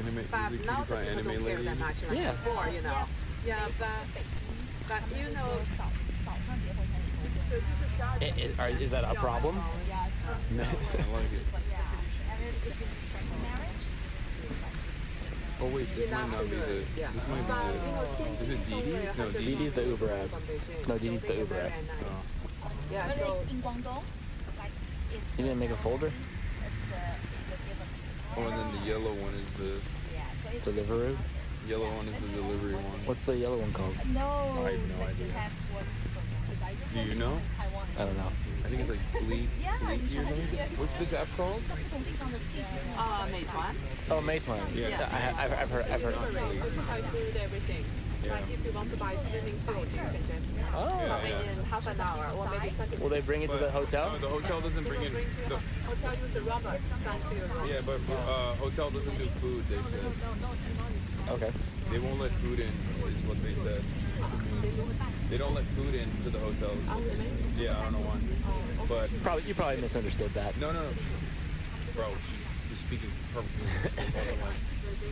You probably won't do that. Okay, I'm gonna hide this. Yeah, so guys, we arrived. You want to just swap it over? Yeah, so please meet us 9:20. Okay, we can just walk it. We are going to the Hasanabi market. What time are we going there? 9:20. We start from your hotel. Oh, 9:20. Yes. Oh, okay. Do you want to talk about that? Because I think we need more desktop.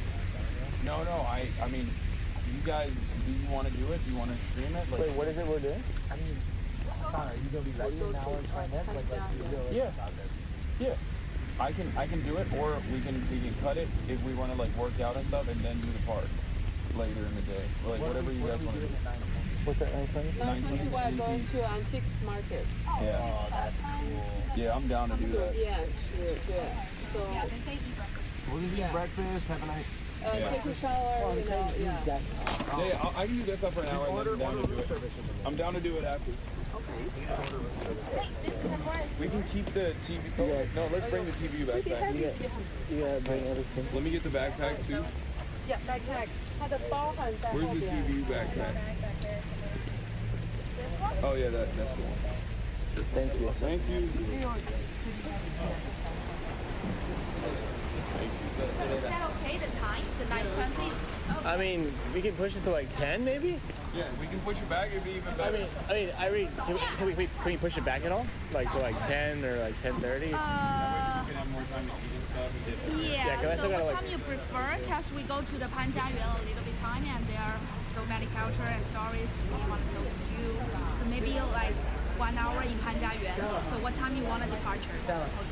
Oh, it's an hour to get there? It's like 30 or 40 minutes.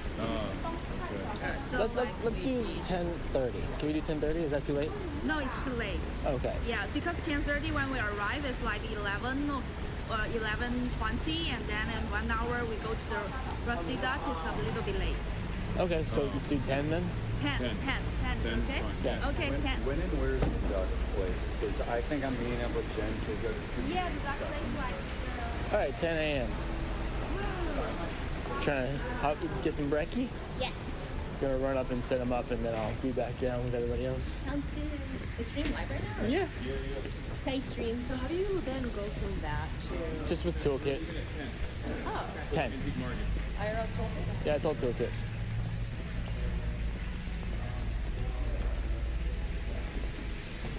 Probably gonna F in the hotel. Yeah, probably. No way. There's no way it clears.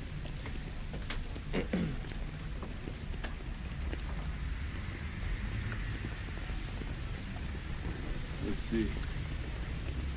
I'm gonna put it on. Right.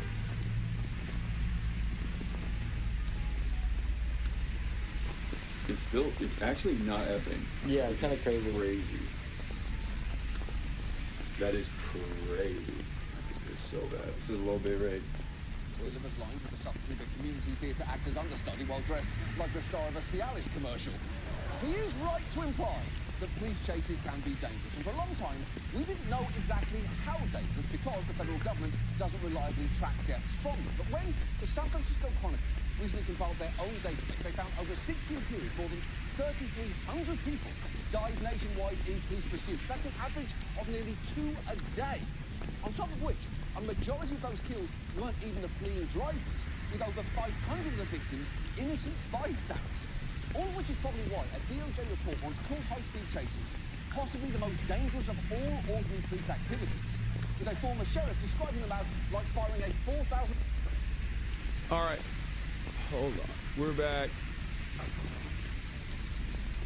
Let me fix all this shit. As always, now I have to pee so bad. March is gonna put it together real quick. But we're gonna do a little bit of news and then we're gonna go to an antique store chat. So get excited for that. But we'll get back to the Sandra? We'll get back to the battle right now while Mark sets up the camera and I go piss. Okay? The Democratic Party now facing a deep divide over the shutdown. California Governor Gavin Newsom capturing the mood in a single-word post, quote, pathetic. House Minority Leader Hakeem Jeffries, meanwhile, deflecting blame on Chuck Schumer for those who broke ranks. Leader Schumer and Senate Democrats over the last 7 weeks have waged a valiant fight on behalf of the American people. And I'm not going to explain what a handful of Senate Democrats have decided to do. That's their explanation to offer. Correspondent Madeline Rivera reports live in Washington. Maybe those Senate Democrats were just concerned about people going hungry and missing their flights, being inconvenienced, because that tends to make people really mad. Yeah, John, well, you're right. The shutdown has revealed just how far apart the progressives and moderates are, and it's spiraling into this bigger conversation about next year's elections. One of the questions ahead for Democrats is who will lead the party. The ire over Democratic leader Chuck Schumer is in many ways emblematic of their dilemma. Many have come to associate Schumer with the old guard that they're looking to shed in 2026. So check out this post from Massachusetts Congressman Seth Moulton. He's launched a primary challenge against incumbent Senator Ed Markey in what's being seen as a major generational fight next year. Moulton says if Schumer were an effective leader, he would have united his caucus to vote no on the bill last night. I'm not going to run for on a new generation of leadership platform here in Massachusetts and then go down to Washington and vote for the status quo. And so I've been very public about that. Again, respect your service, but time to move on. But DNC Chair Ken Martin insists there is room in the Democratic Party for different voices. You saw that play out on election night and throughout the country, right? All of our candidates, whether it was in New York City, Virginia, New Jersey, California, Pennsylvania, and all the places in between which we won, were focused on the issues that Americans are focused on. Former President Barack Obama is warning against purity tests. Tuesday was nice, but we've got a lot of work to do. We had Abigail Spanberger win, and we had Zohran Mamdani win, and they are all part of a vision for the future. The shutdown fight not only magnifying the Democrats' search for a new leader, it also highlights health care as potentially a key issue in 2026. John. Yep, purity tests rarely work. The test look here. Thank you. Sandra? Hey, Sean Hannity here. Hey, click here to subscribe to Fox News YouTube page and catch our hottest interviews and most compelling analysis. You will not get it anywhere else. Fortunate to be joined this morning by Representative Roque.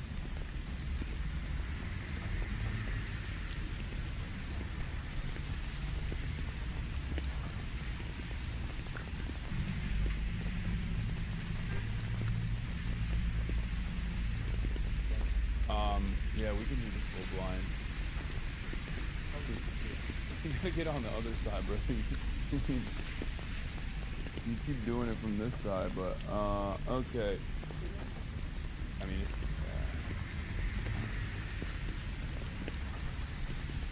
okay.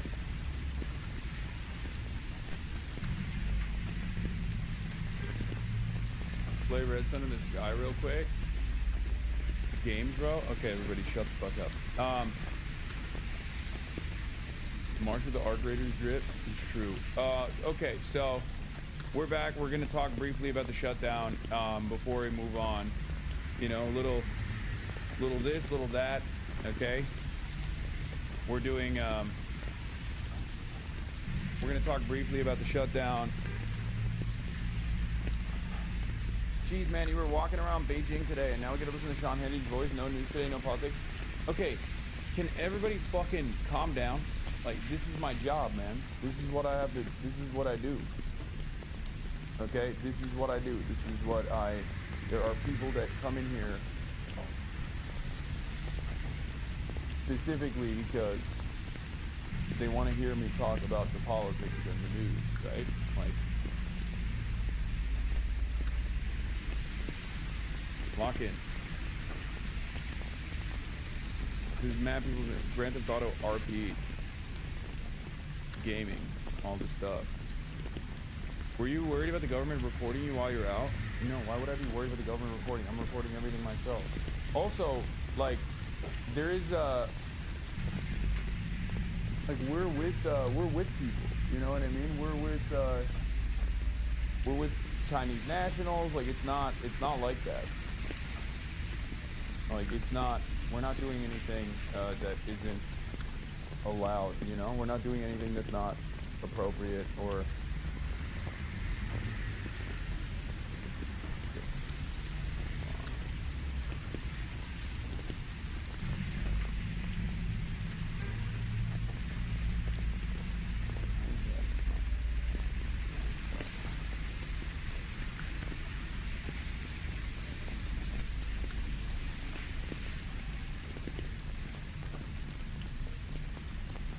Okay. No, you're on vacation. Just a filler episode? Is not. Okay. It's gonna be crazy just to swap out of you know, having fun in China and experiencing all that is beautiful about China. But yeah, this is my BDVD, by the way. Hasanabi Lemon Bro is how they got me billed.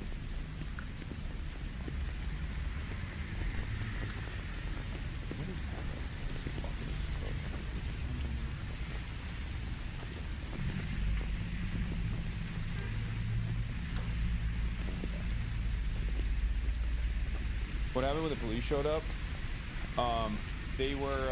They thought, so that thing that we went to, okay? The flag raising ceremony is not, it's not in focus. Hold on. The flag raising ceremony that we went to is not a thing that white people normally go to, right? It's not normally something that like white people attend, right? And I assume that they are probably extra attentive and extra careful about people coming to you know, do some fuck shit. Like, there's a reason why, for example, there were Chinese nationals on each other's backs, right? But I knew that, like, if we did it, we would get called out by cops.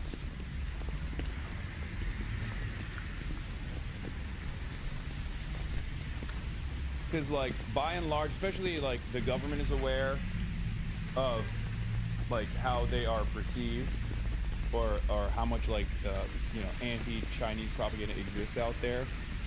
And I think the older people are also aware of it as well, but I think the younger populations in China are, ironically enough, less aware. Like, the younger normies are less aware of the animosity that exists, which shouldn't exist at all, obviously, but unfortunately does. And it's almost entirely one-sided, entirely designed by America. But yeah, we're white. So as foreigners in China at this, like, national event rather than an international one, where, as you guys noticed, like, they didn't have any, like, foreigners there at all. He thought he saw something on the phone. He thought he saw something on the phone, like, he thought we were, like, making a mockery, you know what I mean? They didn't realize that we were swagged out white boys who love China. Are you being careful with your words? No, I'm just telling you like it is. Like, they thought we were, they were being extra attentive to make sure that, you know, no one is making fun of Mao or anything like that, or the ceremony, and that's what they were that's what it was.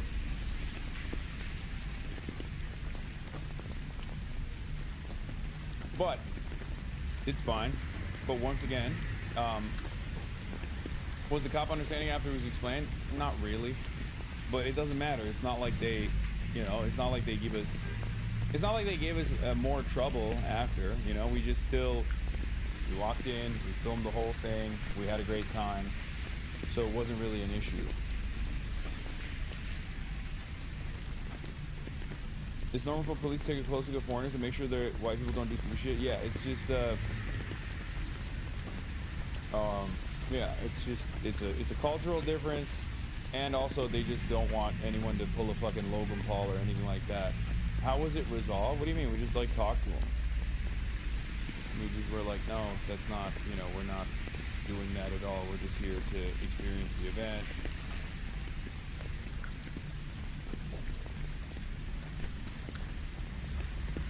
You know. I told you it would end up in jail. You got lucky this time? Yeah, okay, calm down. That's not... You're being ridiculous.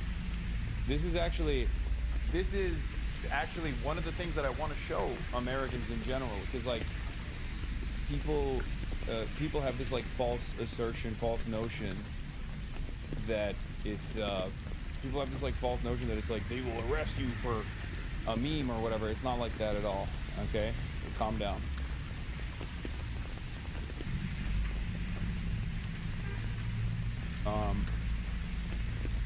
Did that one auntie recognize you as Lemon Bro? Yeah, no, that's what it was. The aunties were like, oh my god, you're Lemon Bro from BDBD. No, it's not. Yeah, we will be going to the Great Wall as well. Alright, so let's get back to it. Police are far more corrective, if that's a term you could use. Yes, for sure. They are also more abrasive.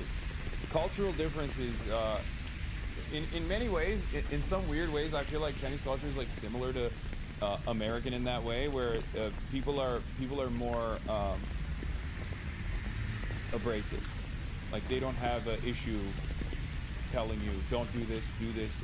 Like for example, when you go to Japan, like people won't fucking tell you anything. Like they will not confront you. Right? Even if you're doing something that they don't like, they won't confront you, and they'll be very passive about it. But in China, they will just straight up fucking tell you. They'll be like, don't do that. And they'll even yell at you.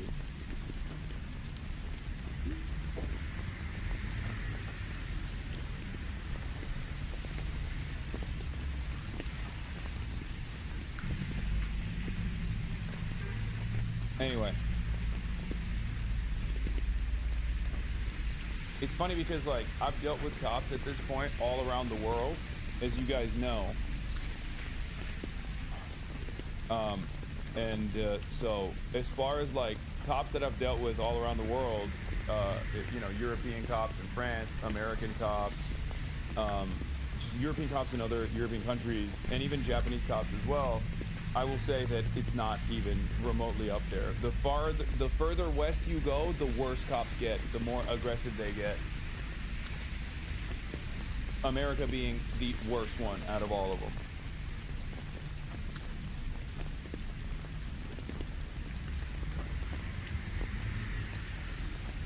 But yeah, in any case, Ro Khanna has come out and has talked about how Schumer must resign, and obviously we're going to cover that. What is happening here?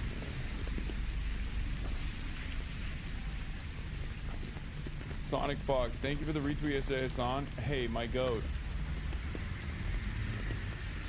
Fuck those weirdos. I can't believe Sonic Fox made it to Lives the TikTok Twitter.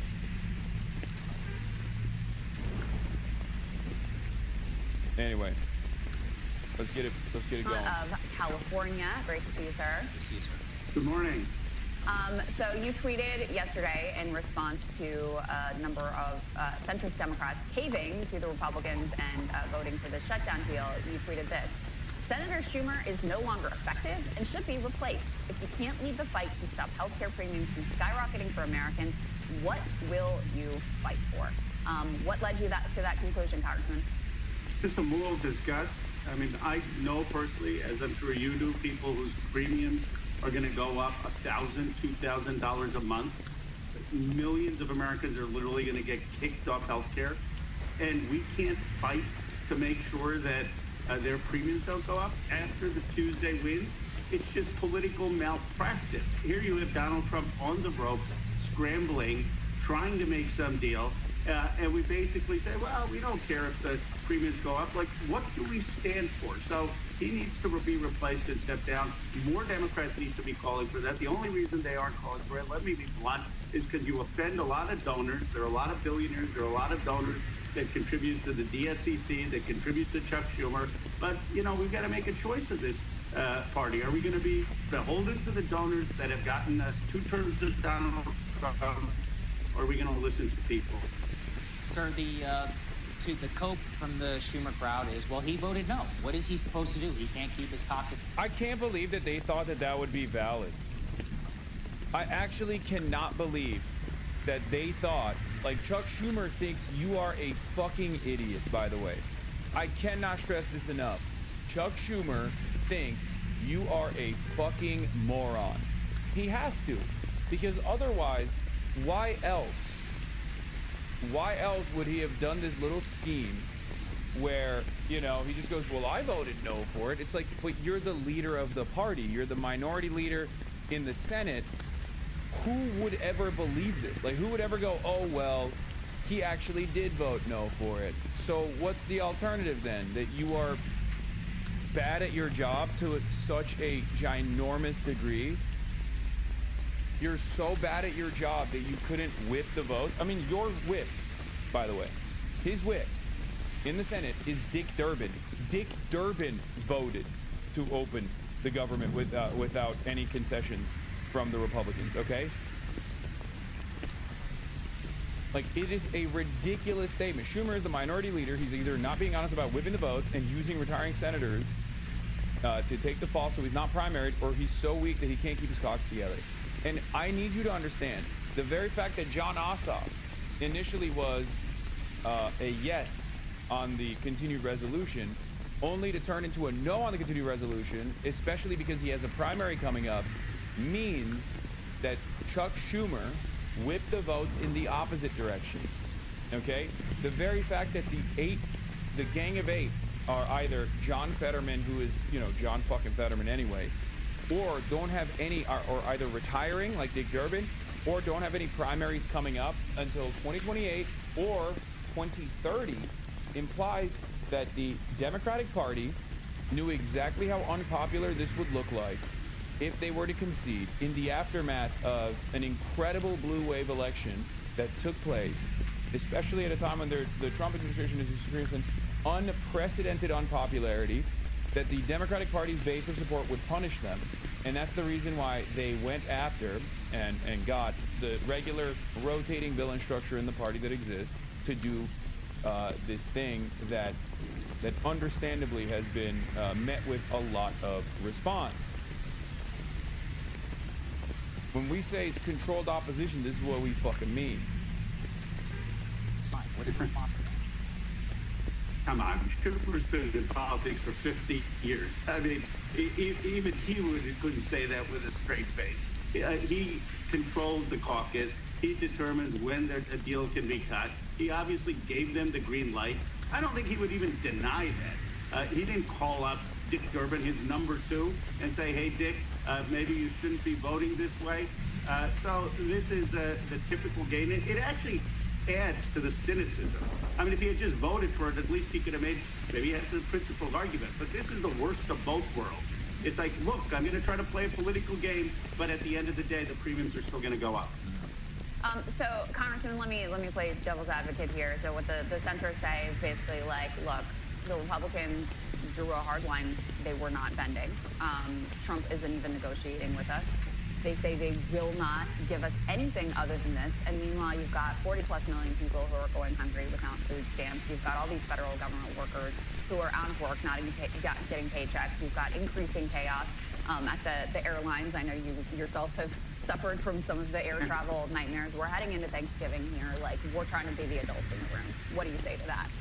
Well, look, obviously people are suffering. In my district, they're suffering in terms of the SNAP benefits being cut. There's no doubt that on the airlines, I mean, I was just talking yesterday, I was in the airport 6 hours. There are a lot of lines cuts. Air traffic controllers aren't being paid. Congressional staff aren't being paid. Federal workers aren't being paid. I get all of that.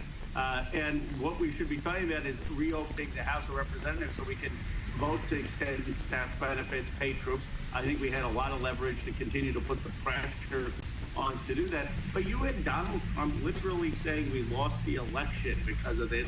We need to get some... I cannot believe it. I genuinely, look, I know the Democrats are bad. I talk about that every day, right? And even then, even when I heard whispers of this happening, and I told you guys about it, when I was in DC, I was like, I am hearing some stuff. I'm hearing some stuff that there is a caving that is going to take place. And you guys couldn't believe it, and I couldn't believe it either. I was like, because it made no sense, right? When I was talking about this, I was like, it just makes no fucking sense that they would do this, right? It literally didn't make any sense. And I think partially it was because they wanted to preserve the filibuster. I swear to fucking God. I think it was literally because they were scared that they would take the filibuster away. And honestly, it's either that, because like nothing makes logical sense. What they are doing here does not make logical sense. Do you understand? It doesn't make any logical sense. It defies logic. It defies all logic from like gamesmanship. It defies all logic for why a party would operate this way. It like, it's unbelievable. It is even worse than the expectations that I have of the Democrats, which is lower than dirt. Okay? I assume it was the airliners, potentially, but like, once again, why didn't they go to Trump? I still think it must be the filibuster. At least, like, the only logical sense here, the only logical movement here is that they did not want the filibuster to get nuked. They did not want the filibuster to get fucking nuked. And they were just like, oh, if Trump is serious, like, he has the capacity to whip the votes in his party to nuke the filibuster and go with the nuclear option, and then we can't, and then we actually have to do legislation, which will harm our, I don't know, which will harm our corporate donors' interests. Because, like, remember, no filibuster in the Senate means much easier passage of bills. A Democrat president and a majority Senate and a majority Democrat Senate and a majority Democrat House of Representatives could quite literally get together a comprehensive health care bill like Medicare for All and pass it. Okay? It's a major hurdle. The filibuster is a major fucking hurdle. It's not in the Constitution. It is just a procedural hurdle that exists that has evolved throughout the years to basically turn into this thing where senators don't even have to stand up and deliver speeches any longer. It's just a mere ever-present threat of a filibuster means that every single massively consequential bill has to pass with supermajority.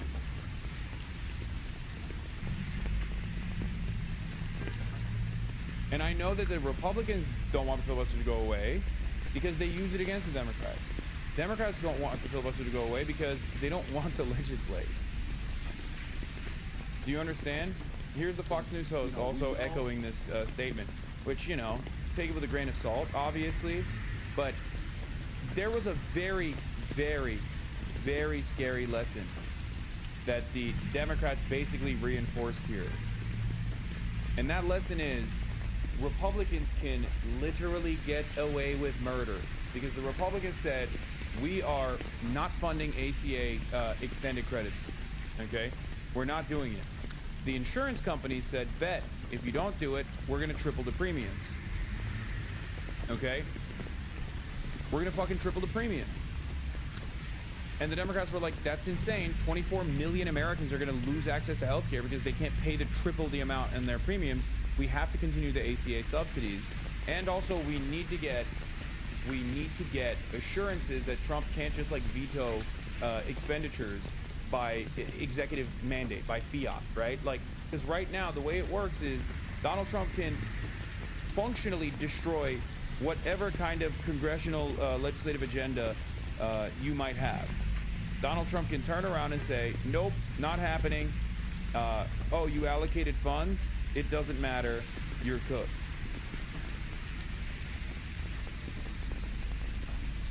So that's also another problem for even the Republicans in Congress. But they can't say anything about it because it's Donald Trump.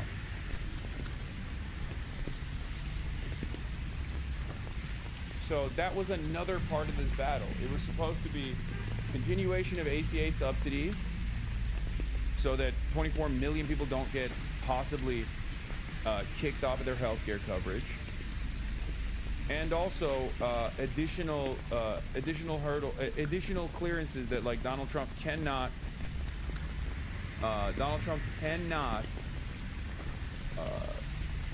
by executive mandate change previously allocated expenditures that Congress actually allotted. Congress actually budgeted out.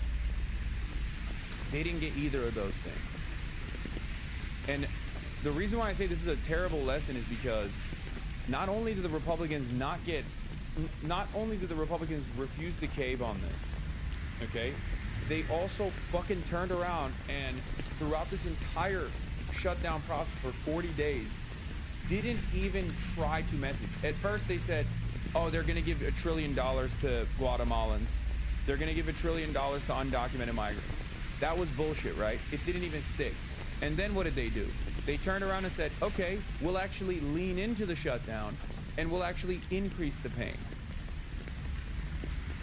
And because they were doing that so openly, so flagrantly, that they started actually suffering consequences from it. One of the greatest examples is the blue wave that you saw, right?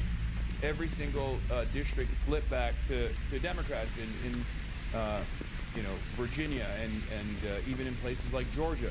Like Democrats actually had a incredible electoral performance. And right at the precipice of Donald Trump feeling that pain, they fucking caved. The Democrats caved, teaching the Republicans a lesson that they don't ever have to concede to the Democrats in any point of leverage because they can just keep punishing the public and the Democrats will get fearful and they will turn around and they will concede for no reason whatsoever. I have never seen an instance where you have the leverage, you have the upper hand, and you're actually working for something. You're actually working for something that unites the base, right? You're showing that you're a fighter, you're using whatever leverage exists, and you're actually putting healthcare as the primary reason for why you're doing this. It's a winning argument. It's win, win, win, win, win all around. So much so that even someone like myself, who is heavily critical of the Democratic Party all the fucking time, shut the fuck up and said, Hakeem Jeffries is my GOAT, Chuck Schumer is my GOAT, they're doing the right thing. Remember, until they stopped doing the right thing. And I guess if there is any sort of silver lining that I can see from this situation, it's that more and more Americans on the liberal side, on the Democratic Party side, who are paying close attention to what's going on, are probably going to lean into our side a little bit further. They are, I think they're on the enough is enough. We're done with this bullshit mentality at this point. Liberals do not have killer instincts as part of being a lib. No. It's not that. It's not that. The killer instinct and shit like that, especially with like liberal voters, people who self-ID as liberals. Saw a meme about you in China on Xiaohongshu already. An American who doesn't love China is not a true Turk. I don't even know what that means. But yeah, you have people like Rokana who are leaning into this, obviously. People like Rokana who are leaning into this discontent. Will has Bitty Bitty Griefers now.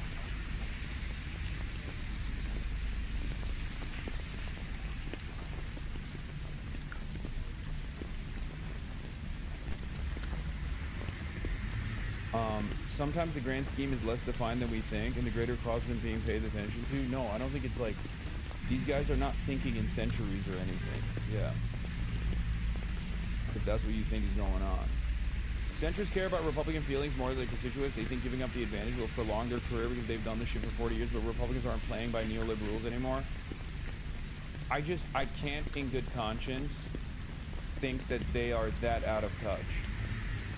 I cannot in good conscience believe that the Democrats literally think that they're playing by the old rules or something, especially because they were already losing by the old rules over and over and over again.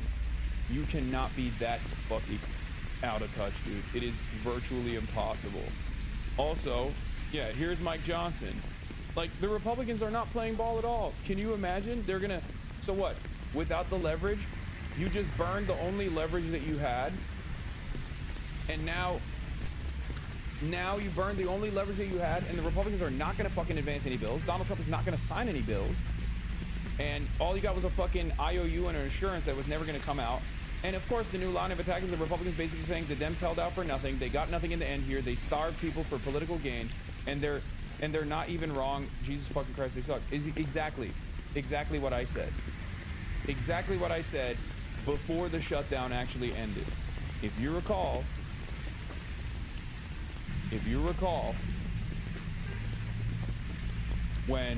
when they were on the verge of actually conceding, I said, you will look silly.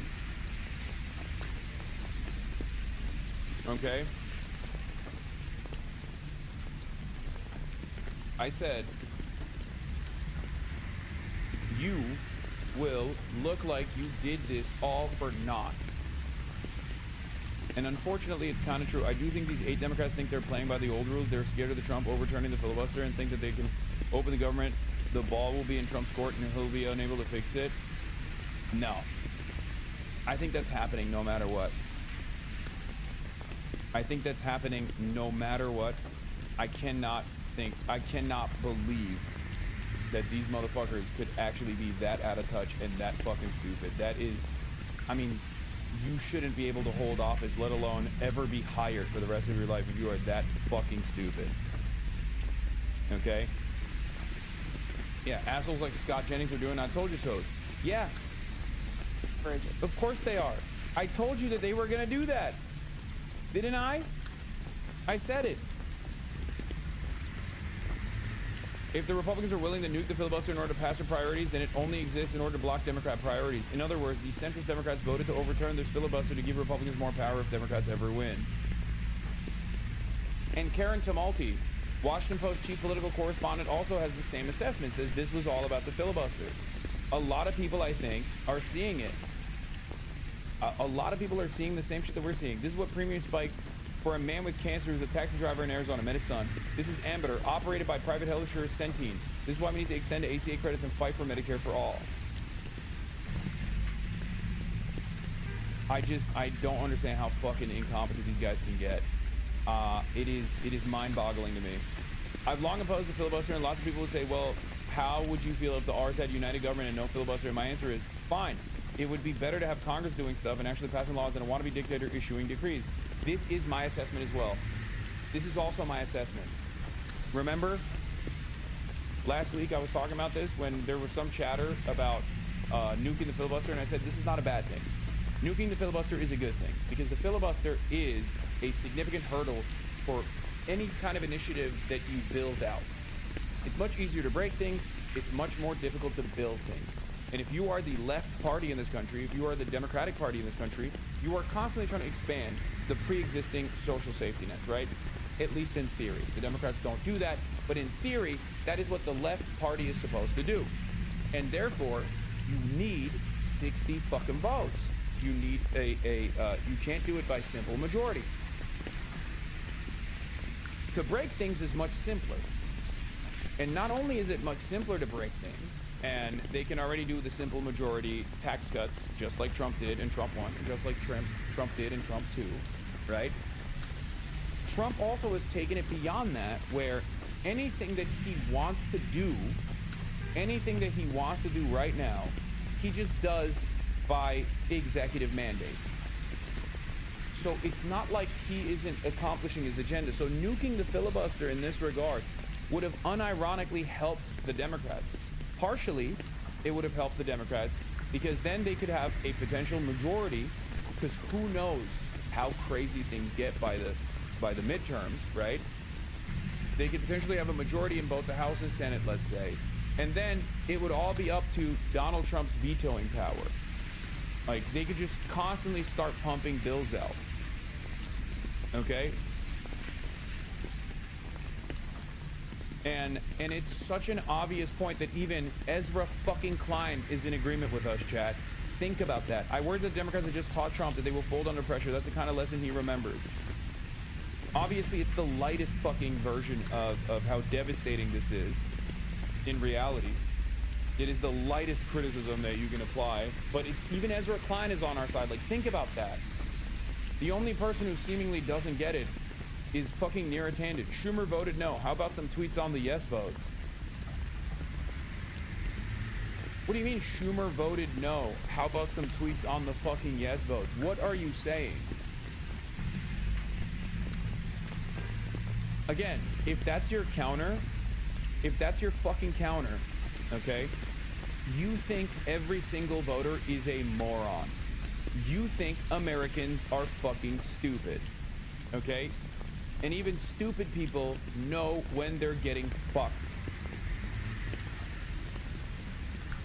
I'm sorry, I do not believe Americans are that stupid.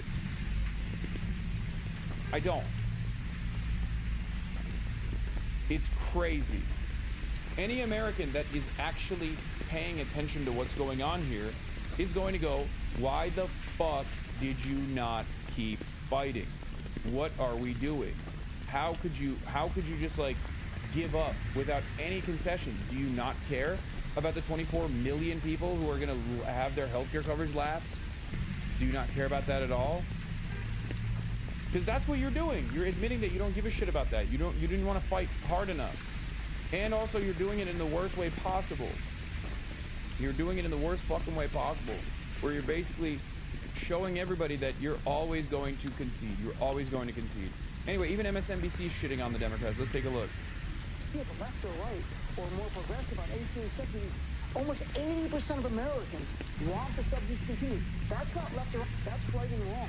Almost 60% of Republicans want the ACA subsidies to continue. Chuck Schumer should negotiate a better deal. He should get in the public more.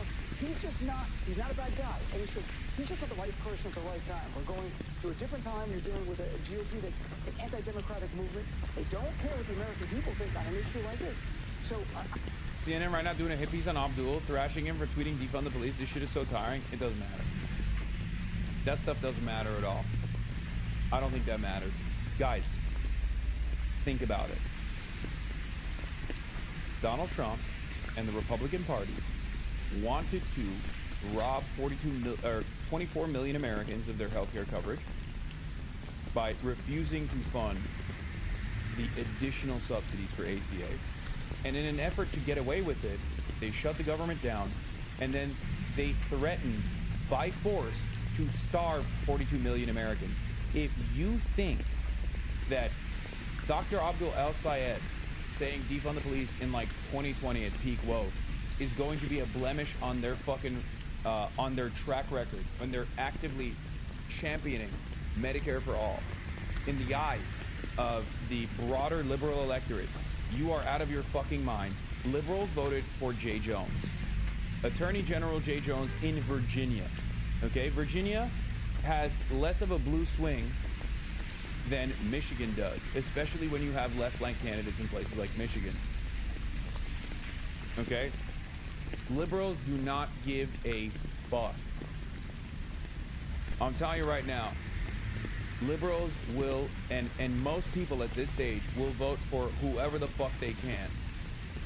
And I think in primary situations, I suspect the more stuff like this happens, the more they will go, I will primary anybody, and I will put anyone on the fucking board. I will literally do everything in my power to vote for the most radical candidate at this point. It matters because he's got a center-left competitor that wonks and why mom's like he won't make it out the primary. Wrong.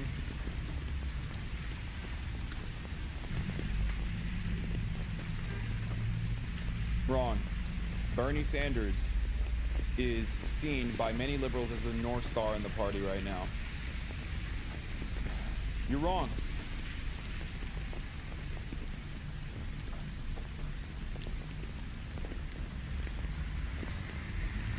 I think when people say, I think when the Bernie wing says that's a fighter, that's gonna go out the bat for you, people listen.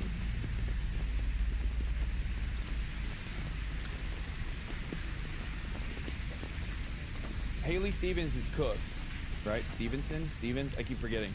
There's another person, Mick Morrow, that is like a somewhat more progressive.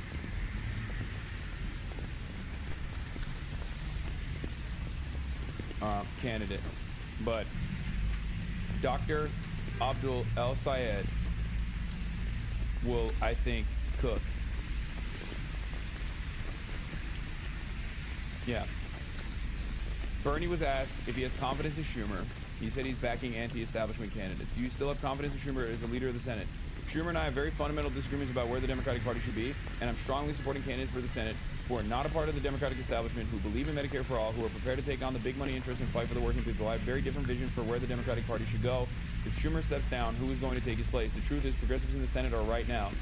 I think there are about 8 or 9 of us. We are pretty much of a minority. Things are changing. As I said, the Democratic Party is very weak, and Democratic Party's weakness creates a political opportunity for it to become a strong party in general. Okay?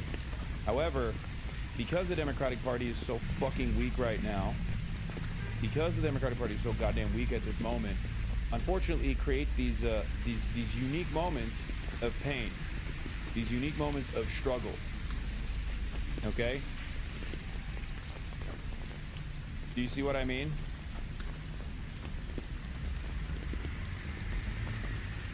These unnecessary moments of hardship.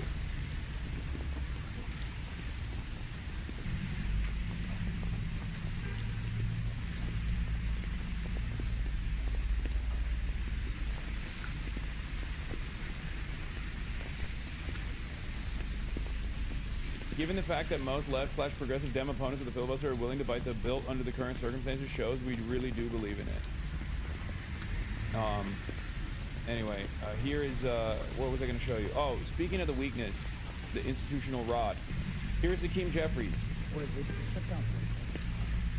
We have raised a battle on behalf of the American people.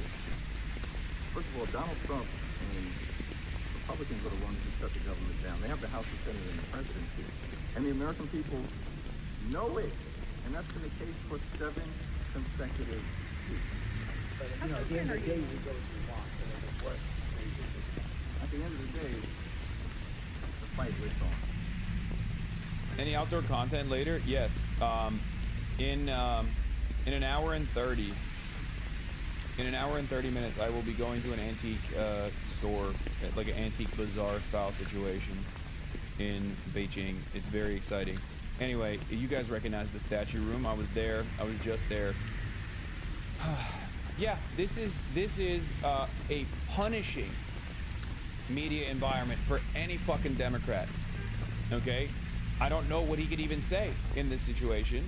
I don't know what he's supposed to say because they fucking lost. And as much as I despise Hakeem Jeffries, they didn't lose because of him. Okay? I don't trust Hakeem Jeffries. I despise Hakeem Jeffries. He was not even fucking responsible for this loss. It was Chuck goddamn Schumer. Okay? Now, would Hakeem Jeffries operate in a similar way if push came to shove? Abso-fucking-lutely. I think Hakeem Jeffries and Chuck Schumer have the exact same issues. Okay? They are the old guard. Hakeem Jeffries is a younger face, but still the fucking old guard of the party. They represent the old guard's interests. They represent establishment Democrat policies. And establishment Democrat parties' policies are that they are going to always concede to the Republicans. They're not going to fight. They're not going to fight hard. Hakeem Jeffries personally also doesn't have the prowess or the persuasive capabilities, right? Not a bad guy. No, I'm not saying Hakeem Jeffries is not a... I think Hakeem Jeffries sucks. I hate Hakeem Jeffries. I think Hakeem Jeffries is exactly the same kind of loser that Chuck Schumer is. Okay? I'm simply stating that fair is fair. In this circumstance, this is virtually entirely in the hands of Chuck Schumer. And I also don't think that Hakeem Jeffries even has the capacity to defend, the capacity to uphold a fighting spirit. Yeah, he also is defending Chuck Schumer. Here it is.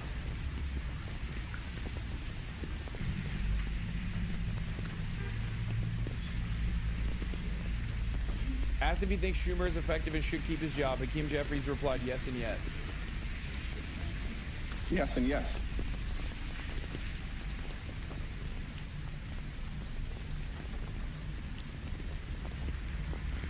I'm so tired of this, man. I just fucking hate it. And in the absence of no alternatives, it's like, what are you supposed to do, man? What are you supposed to fucking do? Like, what can we do? We have nothing. We don't have any solidarity. We have very little labor union power in terms of like expressing labor union militancy, for example. Like, we don't have that. Like, unfortunately, Democrats are the only fucking game in town in the interim. They are the only game in town in the short term. There's no other viable alternative for pushing back against the forces that the Republicans are advancing, the fascism that they are building. So I don't know what to say. But yeah, having Schumer's allies anonymously brief Axios wasn't malicious, just too weak to stop it, is the same Biden is angry leak strategy. It's PR for dummies. We're supposed to applaud that he heroically delayed the dissenters until after the election. I see Jeffries is joining Schumer on the "we think you're all idiots" train. Yeah, anyone that says that Chuck Schumer has actually whipped the votes brilliantly is lying to you. And you should understand that they think you're stupid. They think you are stupid. They think you're a dumbass. They think you're a moron. They think you will fall for this. And it's really interesting because by and large, most voters don't pay attention to this stuff. Most Americans don't pay attention to this stuff. But the people that do pay attention to this shit are much smarter than this. House Minority Leader Hakeem Jeffries instructed members to keep focus on health care and not on a few individuals in the Senate, according to 3 lawmakers who were in on the call. Yeah, and it's also like very obvious. Yeah, Schumer privately fought to extend government shutdown. Sure, and Biden was outclassing all of his younger aides with his razor sharp mind in private. Like, we've seen this song and dance. These kinds of like fake leaks to the media is not effective. It's not gonna work. Dick Durbin thanked Thune for the offer.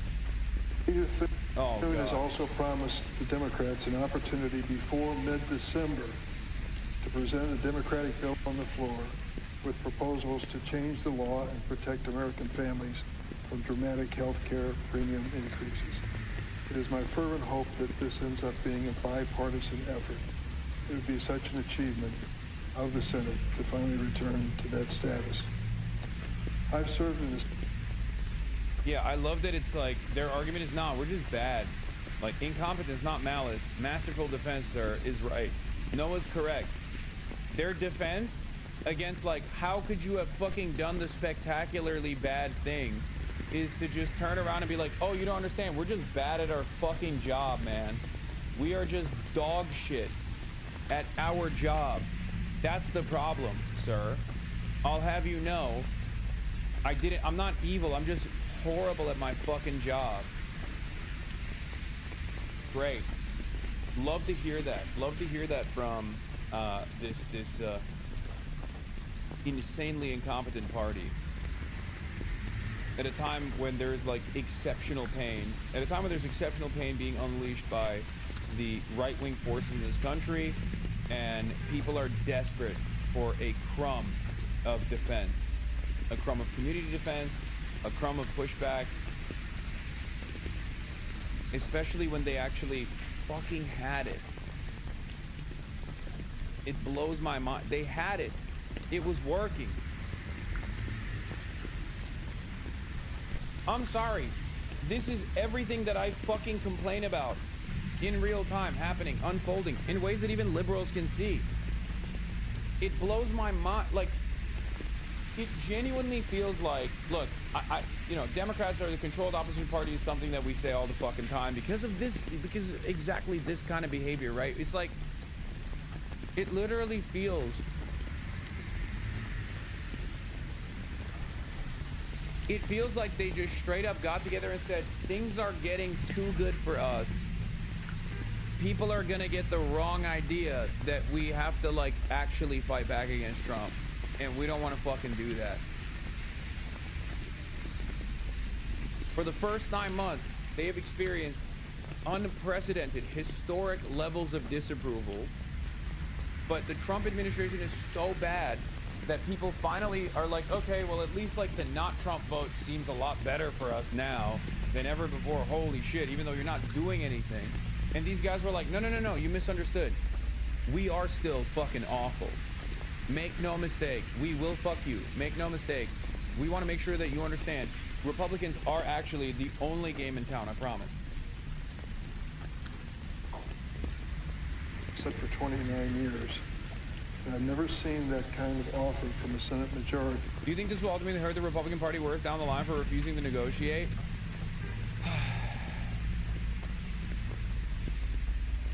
Everything that the Republican Party does hurts the Republicans because the Republican agenda hurts the voters on both sides.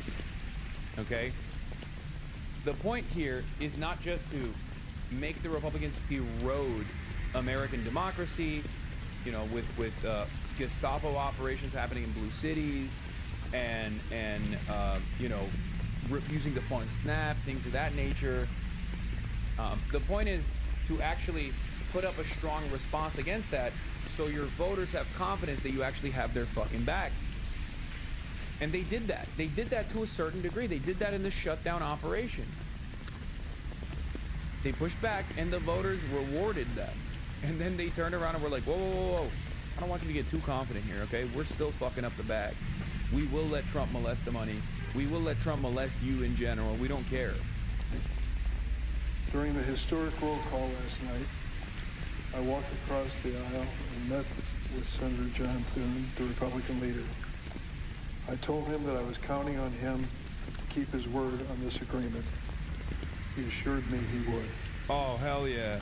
The fate of this effort depends on both the Senate and the House of Representatives. After a 7-week absence, the Speaker Johnson needs to call his members back and join us in the hard work that lies ahead. Many of my friends are unhappy. They think we should have kept our government closed indefinitely to protest the policies of the Trump administration. I share... That's not, like, remember, Dick Durbin is the second in command in the Senate Democratic Party. Okay, did you get sponsoring for promoting the new Vince Gilligan TV show? No. I would, though. I really liked it. I watched the first 2 episodes and I loved it. Anyway, Dick Durbin is the second in command. He is the whip. Okay, he's the minority whip. And he's over here being like, many of our colleagues are upset that we did the right thing. It's like, dude, your job is to literally, your job under normal circumstances is supposed to be to tell everyone that would say something like that to shut the fuck up. That is your job, brother. And you're the one saying it? Are you fucking kidding me? Of course he's saying it because he's retiring. So he doesn't give a shit. So he can't even do anything to him. He's retiring and his children and his grandchildren are always going to get cushy fucking jobs because of all the corporate interest that he actually advanced while he was in this key position of power, including but not limited to this last moment. Okay? For the opinions of this administration, it cannot accept a strategy which wages political battle at the expense of my neighbor's paycheck or the food for his children. Mr. President.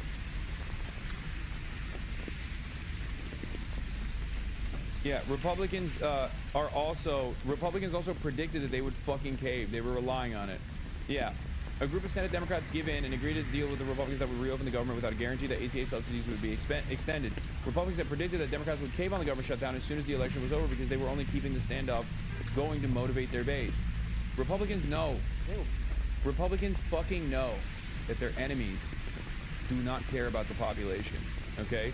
Republicans don't care about it either. But at least Republicans are honest about their fucking lack of interest in helping the working class, at least in their agenda, okay? Democrats lie and act as though they do care about the working class, only to fucking sell them down, sell them out in this moment of maximum leverage for no fucking reason. Here's Mike Johnson in the House saying it's not happening. We'd like to bring back the bill because that will actually solve the problem and not just subsidize insurance companies. So you're not committing to bringing up a bill? I also hate when Republicans use my arguments about the ACA. Like when they also say that about the unimaginable cost of like higher education in this country, where they'll be like, oh, it's because like loans are subsidizing these fucking institutions. It's like, yeah, that's my job. That's my argument. You can't use that. The fuck? Because he's not wrong. When the Republicans say, why are we doing these Band-Aid solutions? We're just giving subsidies to private insurance companies. They're not wrong. Except the alternative to that is Medicare for all. The alternative to that is socialized medicine. Cutting out the insurance companies in its entirety. Unless it's something like super, you know, it's just like a super rare thing that you want to get, like an elective or something.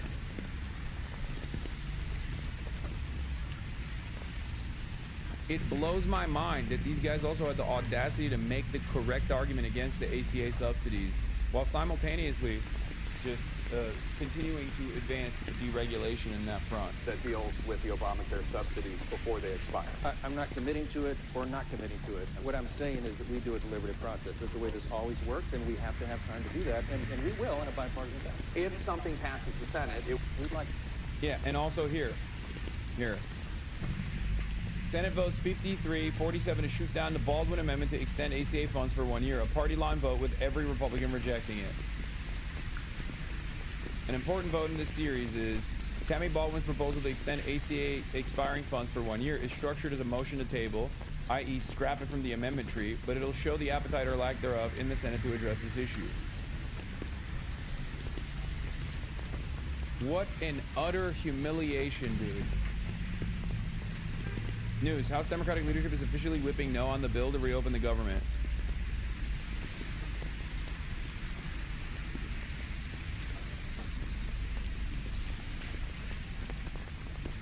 The average monthly SNAP benefits is $177 a person. The average ACA benefit is up to $550 a person per month. People want us to hold the line for a reason. This is not a matter of appealing to a base. It's about people's lives. Working people want leaders whose word means something.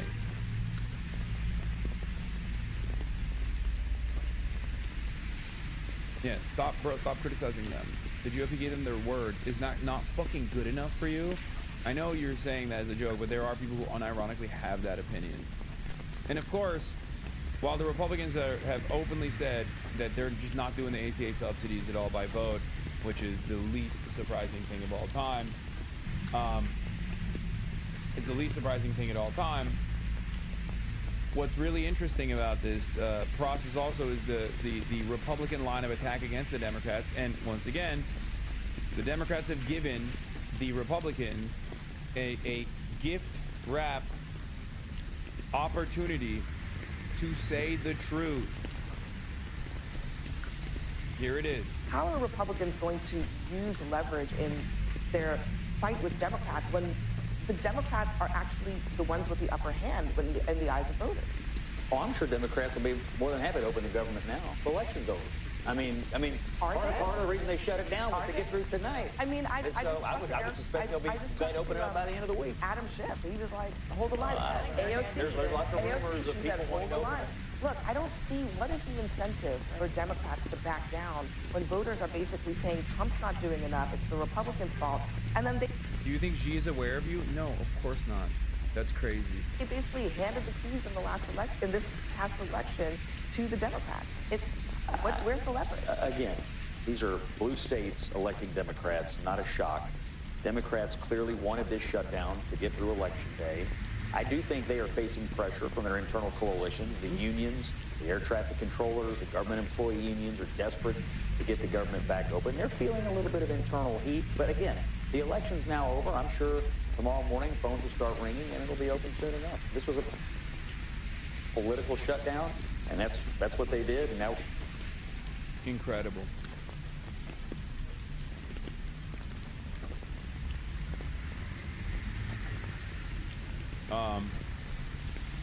Yeah. Why is he always on there? Because he's a high-paid CNN special correspondent. And I think we could have gotten an extension. Could we have gotten it permanent on the tax credits? Maybe not. But a year? I mean, there were Republican House members like Lawler who were willing to give a year. And the fact is that we've got nothing. I mean, that's what is so frustrating about the situation. And then, I mean, how do you think Leader Jeffries is going to handle this in the House of Representatives? So far, he is saying that we're going to fight it with any procedural vote we can. I mean, we need a few Republicans to break. They may break, depending on what the bill is. So the Democrats in the House are going to stay united and fight for the stopping the premium increases. You know, back to on the point with Schumer, one of your colleagues, Mark Pocan, also tweeted this out. He said, don't endorse or say who you voted for in NYC, despite there being a Dem candidate. Yet Dem senators negotiate a terrible deal that does nothing real about health care, screw over a national political party, profile of courage, I think he most meant to say profile of courage, next.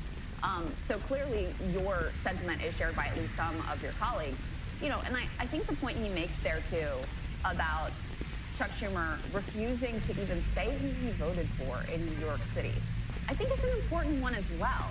Because if you're going to be a leader of the Democratic Party, and the Democratic base is saying, hey, this is Zohran Mamdani, this is our guy. Like, we like this guy. We like the direction he's going. We're going to vote for him in the primary. We're going to show up in record-breaking numbers to vote for him in the general election, make sure that he wins. And you can't even say that you voted for the Democratic candidate? I mean, how out of step are you with your own voters in the party, let alone, you know, your own caucus, let alone, you know, colleagues such as you? But he's also, and most importantly, wildly out of step with where his own voters are within the Democratic Party. So you're absolutely right. I mean, look, this was the straw that broke the camel's back. You had Chuck Schumer cheerleading into the war in Iraq. You've had Chuck Schumer cheerleading for a blank check to Netanyahu. You've had Chuck Schumer betraying us on the first shutdown. You then had Chuck Schumer given multiple opportunities after Zohran won the primary to at least endorse him, even if it was a pro forma endorsement. He doesn't do that. And now he's not even willing to fight to make sure that the ACA subsidies don't increase. So to your earlier question about are there difficult questions on SNAP benefits and group pay, of course there are. And maybe if this was the only context, Chuck Schumer would have some grace and goodwill and say, okay, we disagree with this deal, but it's not enough to call for you to step down. But this is the culmination of someone who just doesn't get it, who doesn't get how much people are hurting, who doesn't get where the base of this party is, who doesn't get how upset this party has been that we're giving all this money to overseas sports and not doing health care here, who certainly is never going to support Medicare for all. He's just he's not the future of the party. Thank you so much for joining us, Congressman. We appreciate it. Thank you. Appreciate it. Hey, if you like that video, hit the like button or leave a comment below. It really helps get the show to more people. So knives are out, it looks like, for Chuck Schumer. Ro Khanna is already calling for him to be replaced. What message do you have for Schumer tonight? Well, I think he made a mistake in going too far. Going too far? How? Well, he just went too far. He thought he could break the Republicans, and the Republicans broke him. But he did think that we have good policy, they have bad policy. And there's something, I don't know if it's Trump derangement or they're just crazed. They're like crazed lunatics. But, you know, we have just great policy. It's literally not. I mean, it's just... they aren't even in opposition, bro. I know. I already covered this. Republicans have predicted that the Democrats would cave on the government shutdown. They're not. They're not an opposition party. They do not behave like an opposition party. Okay? They do not. It's fucking nutty. There's a bunch of crazy Trump votes in there as well. Yeah, Energy Method says, so he just sucks on the Axios report that is trying to defend Chuck Schumer for some fucking weird reason by being like, oh, you don't understand, we just like, you don't get it, we just like suck. We're not evil, we're just incompetent. Adam Johnson, the we are not evil, just weak is the prevailing self-narration of them elites. It's the go-to. And while it's tempting for a jaded whisper leftist to indulge this narrative is usually not true. They usually knowingly do the bad thing and just leak stories of being bumbling. Yeah, exactly. I agree with that. Hello? Hello?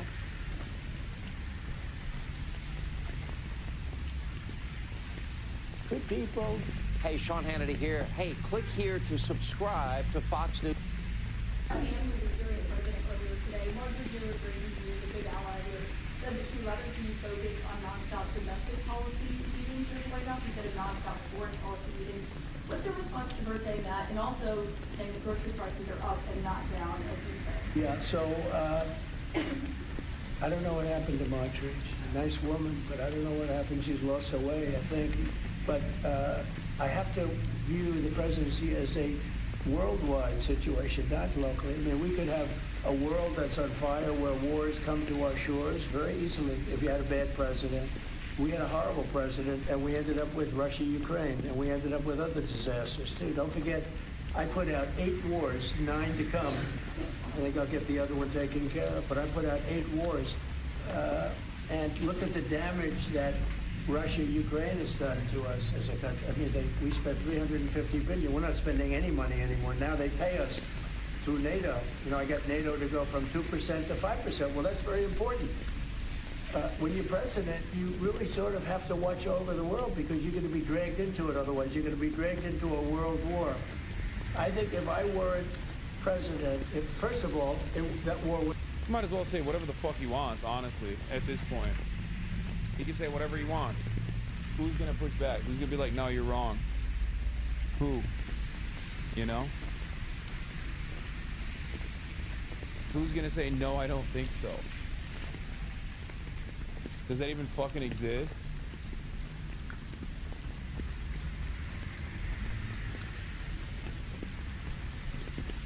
Yeah, MTG wants to run. MTG wants to run as possibly for president, it seems.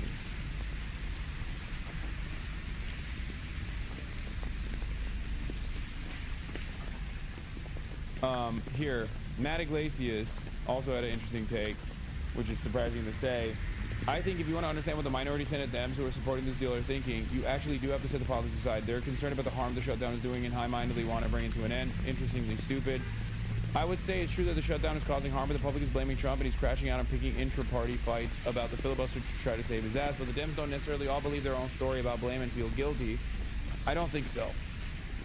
I don't think these are like real human beings. I just don't. I respect that perspective, and I want someone somewhat reserved judgment until I understand more of the details of what's in the appropriations bill. No, I think that if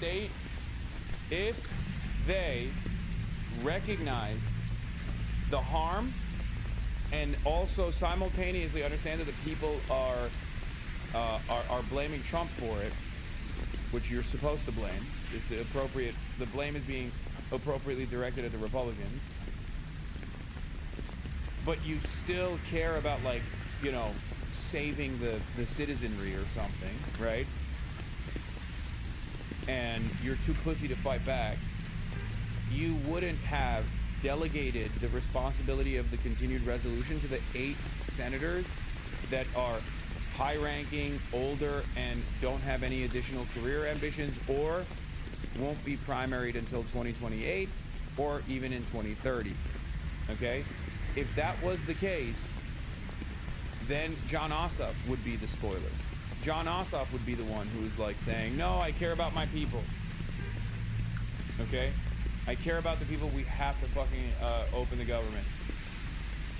They know. They know that this was a fucking unpopular decision. That's why they swung. That's why they ensured that the people that were actually engaging in this act were people who were not going to be contested until far later.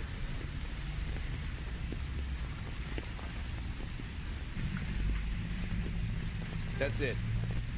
I've seen the senators who negotiated this deal characterized as moderates, but when I talk about moderation, I mean take positions the public agrees with, not be feckless on political process. Much more aligned with the Auchincloss perspective. Even when Matt Iglesias has an agreeable take, he still finds a way to be impossible to agree with. Senator Schumer has failed to meet this moment and is out of touch with the American people. The Democratic Party needs leaders who fight and deliver for working people. Schumer should step down. Hell yeah. Congressperson proceeded to leave. And yeah, by the way, Brian Kilmeade asked Senator Shaheen on whether or not Schumer was kept in the dark about this or whatever. And they said, no, of course not. Of course he knew. Also, here's Angus King. Joe, you have to go back to what the strategy was at the beginning of the shutdown. There were two goals, both of which I support. One was standing up to Donald Trump. The other was getting some resolution on the ACA premium tax credit issue. The problem was the shutdown wasn't accomplishing either goals, and there was practically, well, there was zero likelihood that it was going to. In terms of standing up to Donald Trump, the shutdown actually gave him more power. Exhibit A being what he's done with SNAP and SNAP benefits across the country. Oh, by the way, Joe, you're going to love this. Guess who's getting paid during the shutdown? Not the park rangers or air traffic controllers. The ICE agents. Under special law, under that big awful bill that they passed last summer, the ICE agents are being paid. Nobody else is. So standing up to Donald Trump didn't work. It actually gave him more power. Well, Joe, you have to go back to what the strategy... Oh, wow. Oh, well. I guess just give him the country. I mean, we already have. Whether I say... whether I do this snide remark or not, it doesn't even fucking matter, you know? Oh, I guess just give him the country. Nothing else to do here, you know?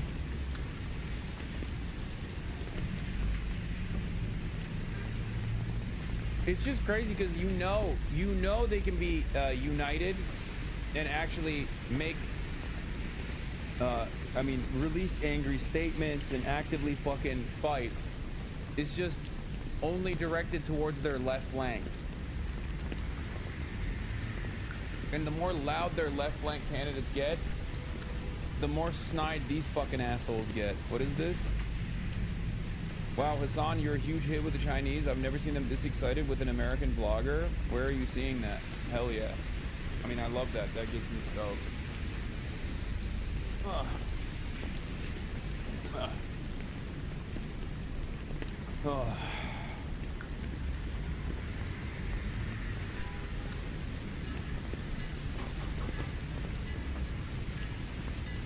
it's so fucking... Everything is so ass.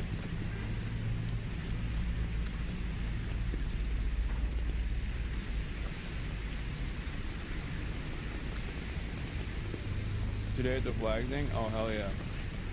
Your China trip is a big deal on Xiaohongshu.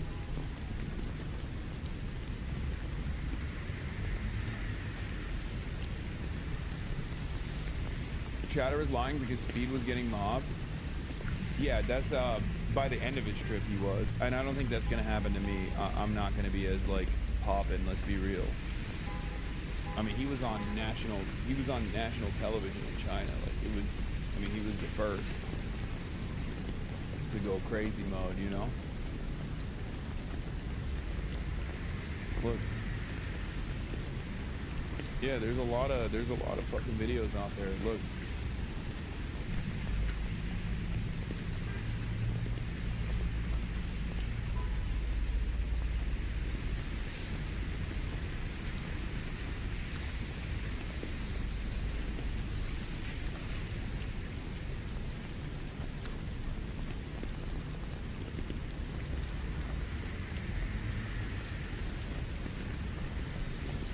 Check out the comments here on the monument. This guy seems quite interested in China, and his friends just seem to be playing along, forcing a smile. That's funny. I can't see the comments. I mean, I have a BuildVD account, but I don't know what the login is.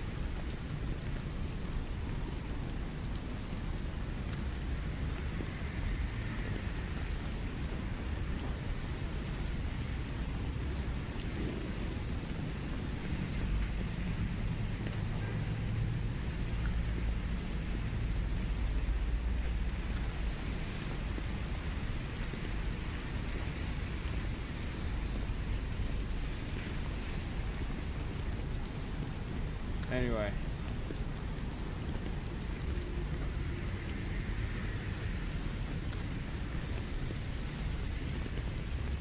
Dems just took the heat off Trump. Yeah, they did.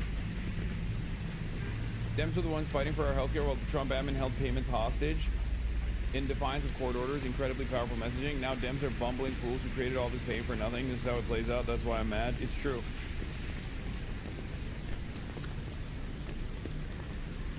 It's true.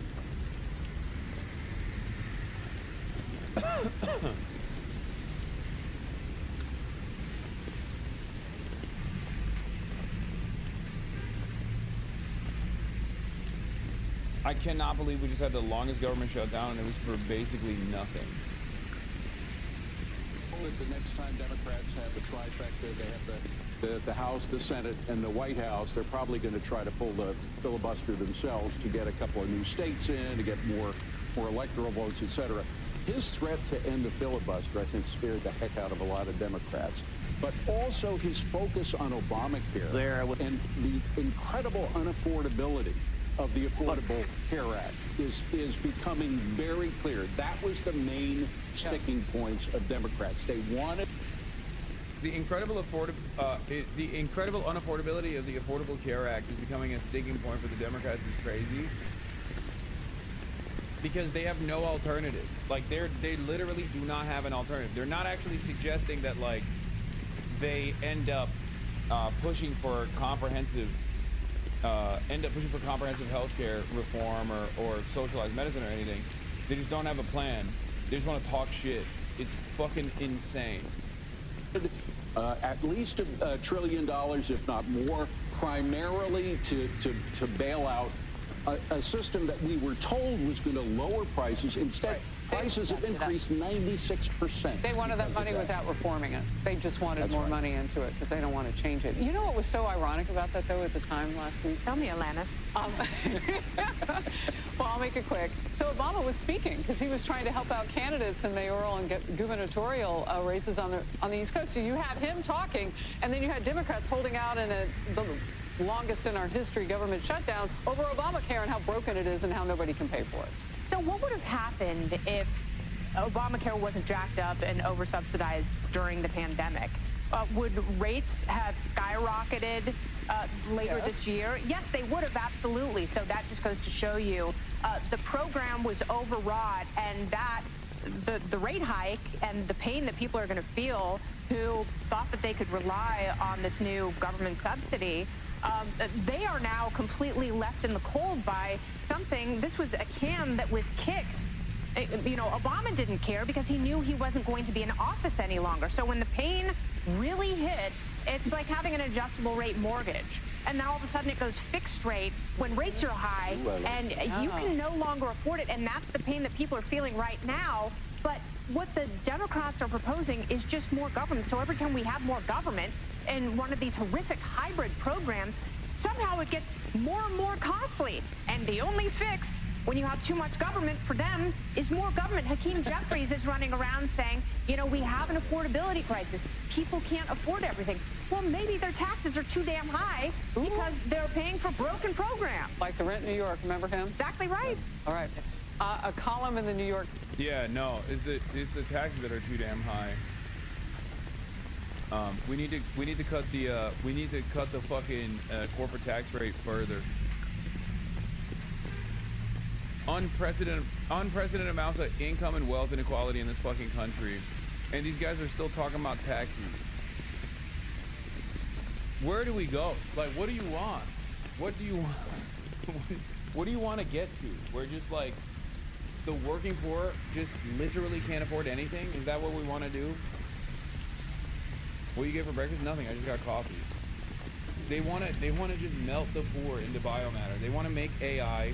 They want to get AGI done so they can just fucking start melting the poor. I swear to God. I swear to God, if these fucking billionaires actually got AGI, they would just start killing the poor. They would be like, yeah, we should just hunt them for sport. You know? Like, we need to have trillionaires. It's not enough that we have billionaires. We need to have trillionaires, guys. What do you mean? And one day you can be a trillionaire, right? Meanwhile, they're just like absolutely cooked.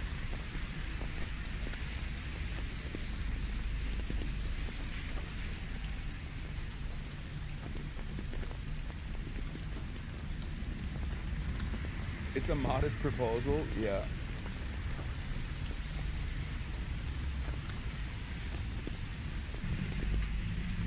Times is arguing that before the Senate DEMS decided to cave last night, quote, DEMS were on a roll, so why stop now? The piece explains, though, Democrats were winning this one. Polls showed that most voters blamed Republicans, not Democrats, for the current. I just cannot believe it. Like, I can't. Like, you only. I don't know why I shouldn't say I can't believe it, because, like, this is what I've argued about the Democrats for years at this point. But it just still feels unbelievable that they literally said, oh no, things are going too good. Let's fuck it up, dude. I mean, it's something that I called ahead of time, and I still can't believe that they leaned into it. It is bizarre. It doesn't make any sense unless you're just like, no, we want to suck shit.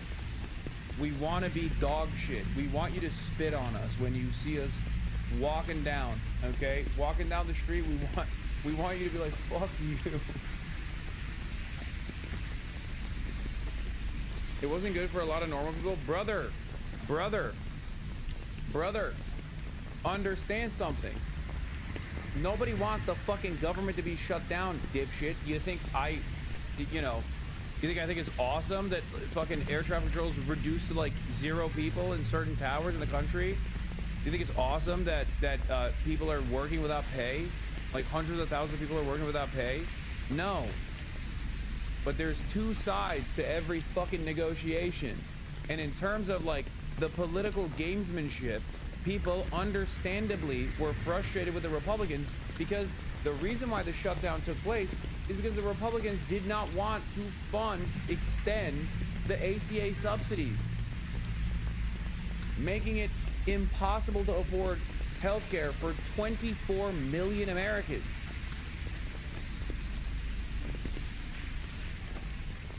What do you mean it wasn't good for a lot of normal people? I don't mean that it was awesome. I don't mean that it was sweet. But a lot of people correctly were placing the blame on the Republicans. And not only that, but the Republicans leaned into it. They leaned into the mania. They leaned into the evilness. They were like, oh yeah, you want health care to be relatively affordable, even though it's like incredibly fucking expensive for 24 million Americans? Well, guess what? We're also going to starve 42 million Americans.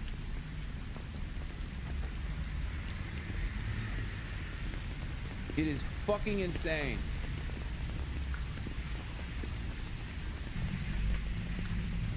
Shutdown, and last week's Democrats wrecked Republicans in the elections, and Trump blamed his party's losses in part on the shutdown. Democrats were riding higher than they have been in months. It's worth noting the headline, Democrats were on a roll, why stop now, was changed. It now reads, what were Democrats thinking? Cheryl! Because they made the wrong bet. Let's see what Tim Miller had to say, okay? Ready for my most controversial takes yet? The Dems won the shutdown fight. This fold won't matter at all in the next year's midterms, but making the GOP own the dog shit BBB tariff health policies will. Okay, that would have happened with or without the shutdown. That's crazy. That doesn't mean it's a winning moment to just like push the government to a shutdown only to get no concessions out of it, and then just like what? Create chaos and instability for 40 days for no fucking discernible reason? This is an entirely separate thing from the shutdown. This is not an example of Dems not fighting like Republicans. This is a longer shutdown than anything the kamikaze Tea Party ever did. The people who are mad, yes, because the Tea Party has nothing to fight for. The Democrats did have something to fight for, and for once they were actually fighting for it. It was crazy to see. Again, the Tea Party will actively tamper bills because they're like, we don't want any fucking funding. Like, we don't want any increases in funding, okay? That's an insane reason to try and shut the government down. It's a very unpopular reason to try and shut the government down. We're not talking about 24 million people losing health care.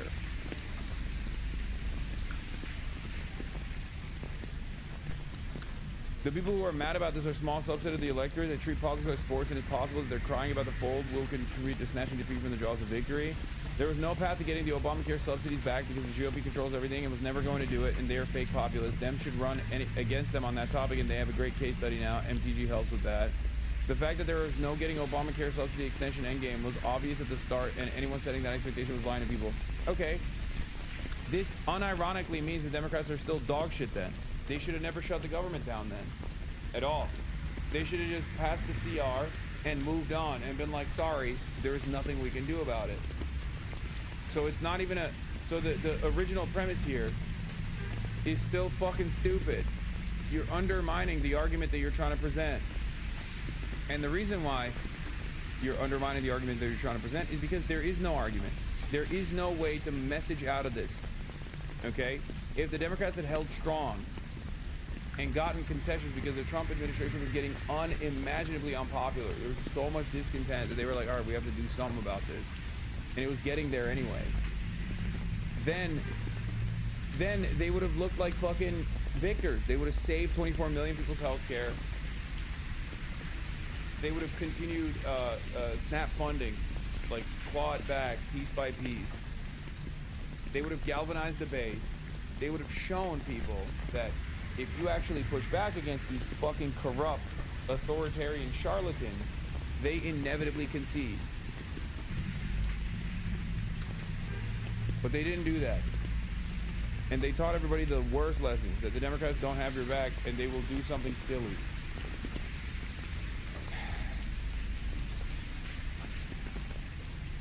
I can't believe it. Tim trying to intellectualize this L, meanwhile the actual takeaway. Yeah.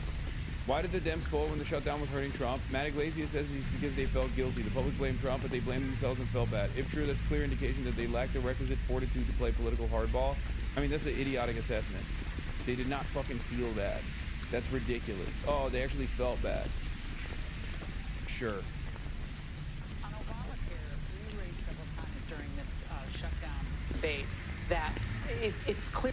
Someone should tell Trump that if he actually wants to erode Obama's legacy, he should do socialized health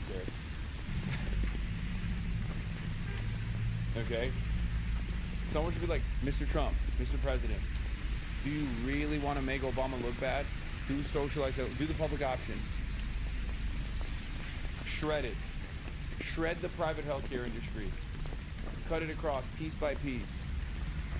Rebuild a solid socialized medicine infrastructure in this country, socialized healthcare infrastructure in this country. It's true. Call it Trump care, baby. I will fucking gladly, I will ride for that, okay? This was never going to work without these massive subsidies. Now they wanted to continue the... Yeah, private healthcare is woke and gay.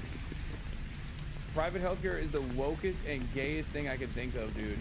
We want anti-woke socialized medicine. That's what we want. We want anti-woke Medicare for all. MAGA care, Trump care, whatever. Oh my God, you go to the doctor and the doctor's like, you go to the doctor and if you ask the doctor to call you by your pronouns, you actually get billed, but it's free if you don't. No pronouns. None.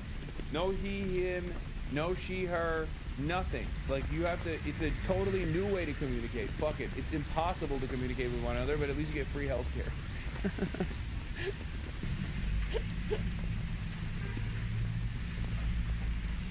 Med beds. COVID subsidies. So given the fact that Obamacare really can't survive as they thought without these subsidies, what next? Well, I watched Obama from when this thing came about. As you know, I opposed it very strongly. Unfortunately, we had a couple of negative votes, which should never have happened. But I said it's going to be a disaster, and I was exactly right. The premiums have gone up like rocket ships, and I'm not just talking about recently. I'm talking about for years they've been going up. And he said premiums will go down, everything will be wonderful. It's horrible health insurance at a very high price. Guys, who would have thought they're not going to do that? Because then they'll be providing for black and brown Americans. Trust me, they'll have universal health and education once we all die off, and that's not happening. I mean, it's not the main reason. That's the marketing. The main reason is because it's capitalism, right? healthcare, private healthcare is a ginormous industry that doesn't need to exist, that actually feeds a lot of mouths, right? A lot of fucking corporate executives, lobbyists, people making hundreds of thousands of dollars, if not millions of dollars a year, by basically denying people the adequate healthcare coverage that they actually paid into. And year over year, the cost goes up. That means people are making more money. The way to sell it to the broader population is by saying, well, you know, black people and brown people take advantage of this too. And they do that. They do that every day. That's why they lie and say, oh, immigrants are taking advantage of our free healthcare, like we have any free healthcare in this fucking country, right? And that's what it is. It's an effective message only in part because there's no one that's actually a lone voice or a unified front. No one that's actually putting up a unified front, rather, sorry, not a lone voice, advancing this like free healthcare alternative.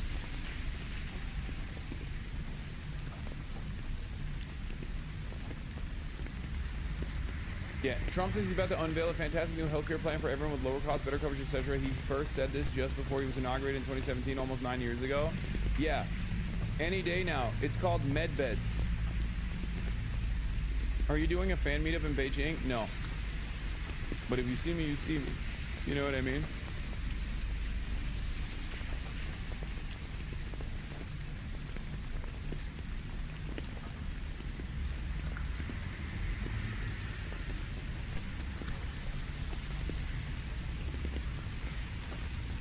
I want, and probably what you're alluding to, is the fact that I want, instead of going to the insurance companies, I want the money to go into an account for people where the people buy their own health insurance. It's so good.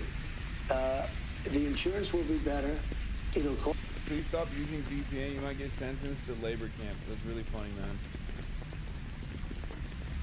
I think the real threat here is not whatever fucking made up shit that you decided that the Chinese government is going to do, but actually coming back to the United States of America. The vids are doing numbers on BDBD's last hour, though the official channel is kind of a flop so far. That's crazy. The official channel is doing worse than the Hasanabi Clips Industrial Complex on BDBD.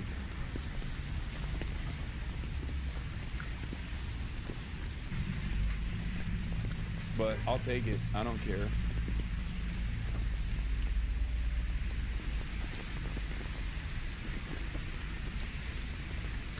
Less. Everybody's going to be happy. They're going to feel like entrepreneurs. They're actually able to go out and negotiate their own health insurance. And they can use it only for that reason. That's the beauty, only for that purpose. And if we did that, that would be so exciting. Call it Trump care. Call it whatever you want to call it. But anything but Obamacare. Obamacare is a disaster, just like he was as a president. How do...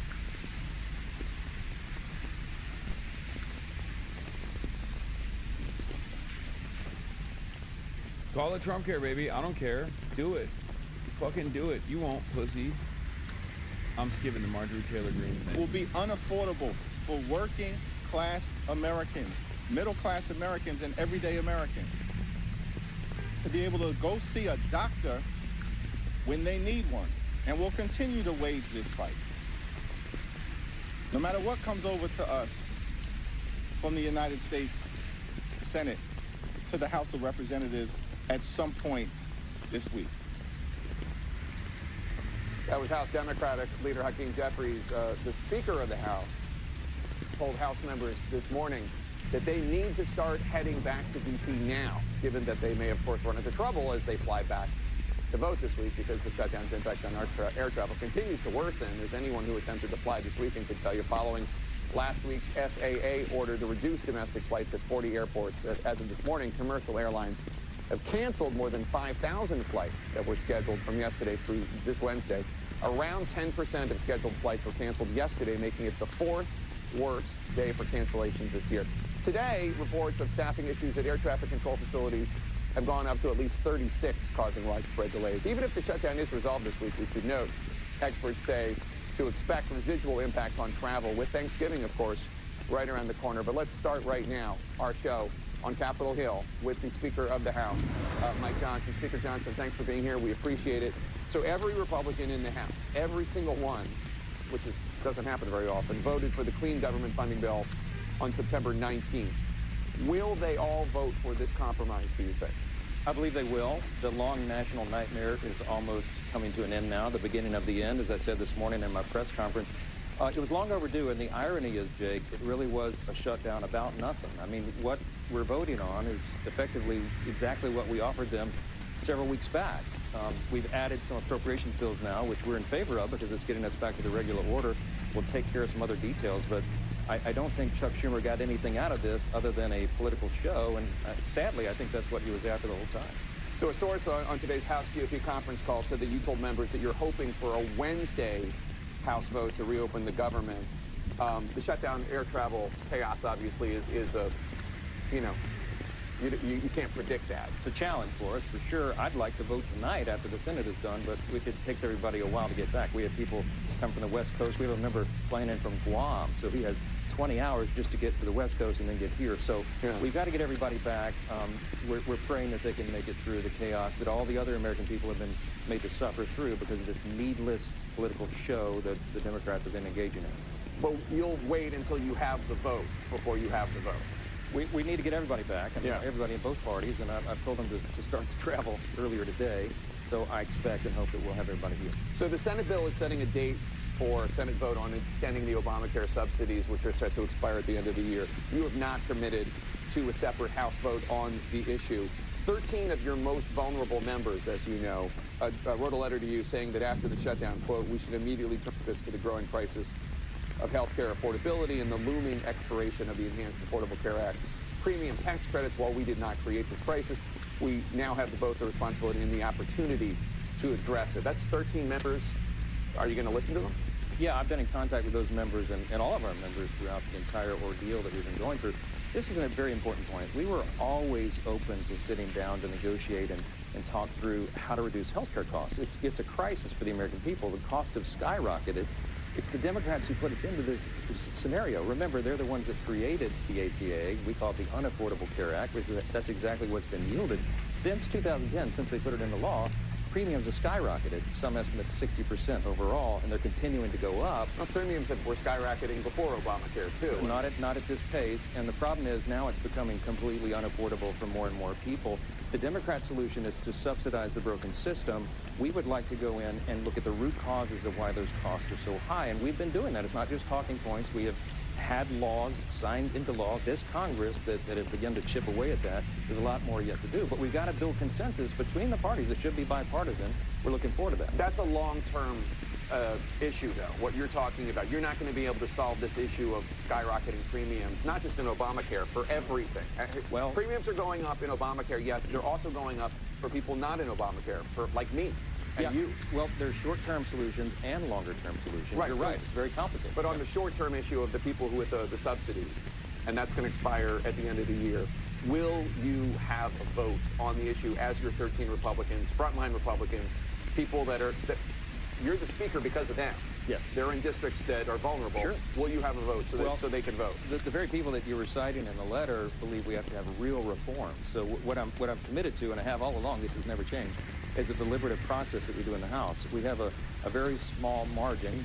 Majorities, whomever has the majority now in this era is going to have a small margin, and so it requires the involvement of a lot of members. See, the problem that I had with Chuck Schumer and Hakeem Jeffries is Leader Schumer was insisting that I go into a back room, Leader Thune and I go into a back room with he and Jeffries and do a four corners agreement to fix this. It's not possible. It was never appropriate to do that on a short-term funding measure. We needed the month of October. Why not?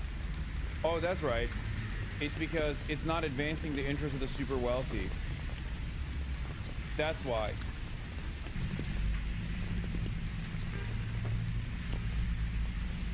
Because you love, will you go eat Peking duck? Yes. Because these guys love backroom dealing when it comes down to, deregulatory agenda items. They love backroom dealings when it's about melting the poor, initiatives that revolve around melting the fucking poor. They just simply can never get their ducks in order, their ducks in a row, when it's actually about advancing an agenda that will, in the interim, help alleviate some of the burdens off of the shoulder of the working class. That is the fucking name of the game. Here, I'll give you another example of this, okay? One of the modest initiatives that the Biden administration advanced was cutting out the unnecessarily costly middleman in terms of when it came down to like people doing their taxes, right?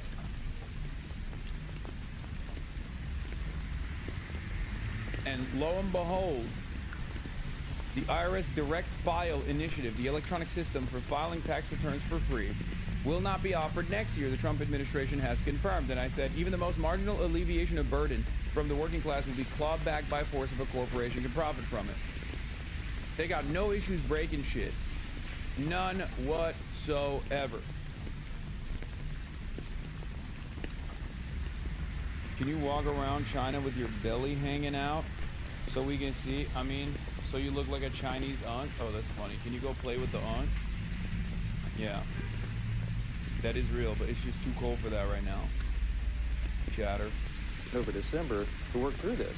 And ironically, because of his shenanigans, they've now taken all that time off the clock. So we have a lot more important work to do in a shorter time period. Congressman Don Bacon, who's retiring of Nebraska, he's been working with Congressman Tom Suozzi, a moderate Democrat from New York, about this exact issue, about reforms on these subsidies, means testing, having the payments directly go to the insurance companies instead of to the businesses and the insurance companies.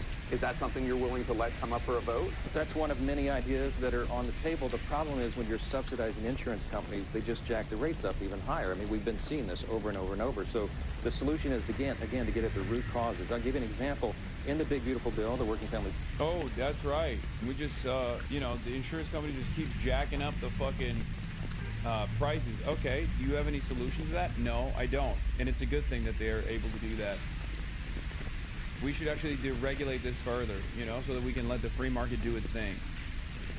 Tax cut, we had the Medicaid reforms. So as we've discussed many times, what we did was we went in to eliminate the fraud, waste, and abuse and drive down the cost. The CBO, the Congressional Budget Office, evaluated that and said, you know what, that's right, it will achieve that. It'll save $185 billion for taxpayers because you got ineligible enrollees off the system. We need to do that same thing across the board through healthcare. We tried that in the big, beautiful bill when it went over to the Senate in the House version. We included a cost-sharing reduction program that would have reduced premiums 12.7% overall on average nationwide. Yeah. The Democrats fought in the Senate to take it out of the bill. So there are a lot of ideas that we'd like to bring back to the table because that will actually solve the problem and not just subsidize insurance companies. So you're not committing to bringing up a bill that deals with the Obamacare subsidies before they expire? I'm not committing to it or not committing to it. What I'm saying is that we do a deliberative process. That's the way this always works, and we have to have time to do that, and we will in a bipartisan fashion. If something passes the Senate, it would only pass on a bipartisan basis. Yeah. Would you bring it up? Well, the bill that's going to pass... To extend the subsidies, that later vote. I can't commit to anything that hasn't even passed through the Senate yet. I mean, I've never done that. I'm very consistent. I've been Speaker for over 2 years, and one of the reasons I've held the gavel is because I don't go out and predetermine outcomes. It's a member-driven institution, as it should be, and I'm really insistent about that. We've got to get back to regular order, and that's what we're doing here. President Trump today on Truth Social said that air traffic controllers should get back to work. He said he's going to recommend a $10,000 bonus for any controllers who took no time off. And he said, well, anyone who doesn't show up will be substantially docked. He then went on to say, quote, for those that did nothing but complain and took time off, even though everyone knew they would be paid in full shortly into the future, I am not happy with you, all caps. Now, as the Transportation Secretary, Sean Duffy, has said to me on my show and to plenty of other people, these air traffic controllers, some of them called into work and said they couldn't come in because they had to take a job as an Uber Eats driver or a Lyft driver just to put gas in their car so they could get to work the next day. Yeah. Do you think the president realizes this? I think he does. I spent some time yesterday talking to my good friend Sean Duffy, his former colleague, now the Secretary of Transportation, and I was with the president last night. We have a lot of sympathy for the people who have, at great personal sacrifice, gone to the towers, gone to work, and done their job. The president wants to reward that, and that I appreciate that sentiment. It would take an act of Congress, I'm sure, to make that happen, but it's the right idea. But he says, I am not happy with you, all caps. I mean, well, look, on an individual basis, there may be some people that abuse the program, but, I mean, it wasn't just air traffic controllers, of course. I mean, we asked Border Patrol agents, TSA agents, and many other categories of federal employees, including all the employees that keep this place in operation. Capitol Hill police officers, right? All of them, the ones that are protecting us right now. I mean, they've been working without pay, and so we have great sympathy for them. We'd like to reward that any way we can. It's a patriotic duty that they filled for their country. When the House returns, so I guess presumably Wednesday, if your prayers come through Wednesday, yes. When are you going to swear in Congresswoman-elect Adelita Grijalva of Arizona, who was elected way back in September? Yeah, just as I promised, as soon as we get back to legislative session. So, I mean, before we have this vote that we're talking about, she'll be administered the oath. After the House gavels in, but before the vote? Right, yeah, sure, as soon as we get started, yeah. And then she has said that she is going to be the 218th vote to force the discharge petition to release the Epstein files, et cetera, et cetera. She has the right. I mean, that's immaterial to us. It's now a moot point, by the way. The Oversight Committee has been delving in deeply to the Epstein investigation, and they've released 43,000 pages of the Epstein files, more to come. Subpoenas are being complied with. By the way, the latest batch was the Epstein estate files that is not even considered in the discharge petition, was never mentioned. But that was a treasure trove of information, and they released his personal logs, his flight logs, his financial records, and even his daily calendar. So there's plenty of oversight. All of that information is going to be released to the public. The only thing they're redacting, Jake, is the names of the innocent victims. Sure. And we insisted upon that, and everybody of common sense understands why that is. Of course, the survivors. Speaker Rick Johnson, thank you so much. Really appreciate your time. I hope the government opens. Yes, me too. CNN's Caitlin Collins is at the White House right now. Caitlin, President Trump was playing hardball with Democrats and with the public in many ways when it came to fighting to prevent SNAP benefits from being paid and on and on. How is President Trump feeling about this deal? Well, also with Republicans, Jake, I mean, he was posting nonstop over the weekend about getting rid of the filibuster, regardless of what happens here. And so when we went to the Oval Office earlier today, I asked the president whether or not this deal that is making its way on Capitol Hill right now through the Senate, as Manu just noted there, whether or not it has his backing. And this is what he told us. Mr. President, do you personally approve of the deal that's happening right now on Capitol Hill to end the... Well, it depends what deal we're talking about. But if it's a deal I heard about, that's certainly, you know, they want to change the deal a little bit. But I would say so. I think based on everything I'm hearing, they haven't changed anything. And we have support from enough Democrats. And we're going to be opening up our country. It's too bad it was closed, but we'll be opening up our country very quickly. Now, obviously, Jake, for the government to be fully reopened, it's got to make its way through the Senate, then go over to the House, which has not voted in nearly 2 months before it comes over here for President Trump's signature there. But he was signaling that, yes, they do have the Democrats on board for this. And, Jake, as Manu noted, the Democrats are not getting their chief demand here, which is an extension of those ACA subsidies. And the president mentioned that and referenced that in the Oval Office earlier because there were 3 Republican senators standing there by the Resolute desk, Senator Katie Britt, Jim Risch, and Lindsey Graham. And he said that Republican senators are going to be working on a health care resolution here. He said working very hard on that in a short order. But, Jake, obviously there's huge questions of what that's going to look like. How ironic if the Freedom Caucus or Libertarians fuck up the vote, there's no shot. They didn't do it last time either.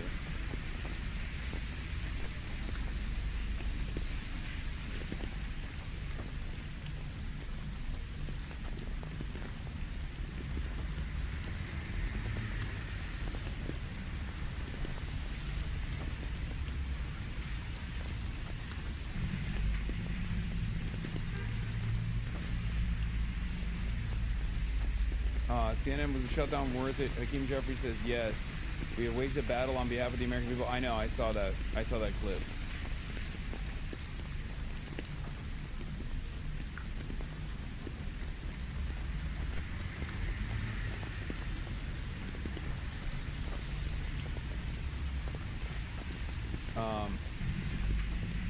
She brought the filibuster and they played a fucking clip of her asking him nothing about the filibuster. Republican. Oh, the other thing is like Bernie Sanders obviously is like anti-filibuster abolition as well, which is lame, but it is what it is.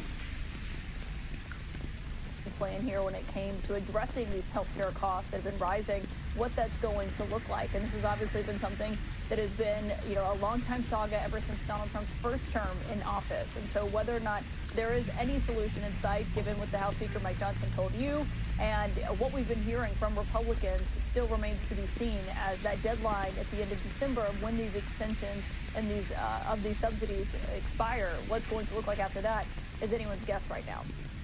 Caitlin Collins, thanks so much, and don't miss Caitlin on her show, The Source with Caitlin Collins. Tonight she's sitting down with Democratic Congressman Jamie Raskin of Maryland, the head Democrat on the House Judiciary Committee. That's tonight at 9 Eastern on CNN. Joining us now here live on Capitol Hill, Independent Senator Bernie Sanders. He voted no on last night's deal. Thank you for being here, Senator Sanders. I was noting that you should have those famous, mittens that you have from the inaugural meme. You're about to go cast. Get some Arterix, What was the jacket he was wearing that everyone was making a fucking socialist, but has a $300 jacket, by the way, type shit? Your vote on the floor of the Senate, you're going to vote no. You and Democratic Senator Tammy Baldwin of Wisconsin are going to try to force a vote to extend the Obamacare subsidies. How would that happen? How much? Very simple. You need 60 votes or 50, 51? We're going to need on this one 60 votes. 60 votes.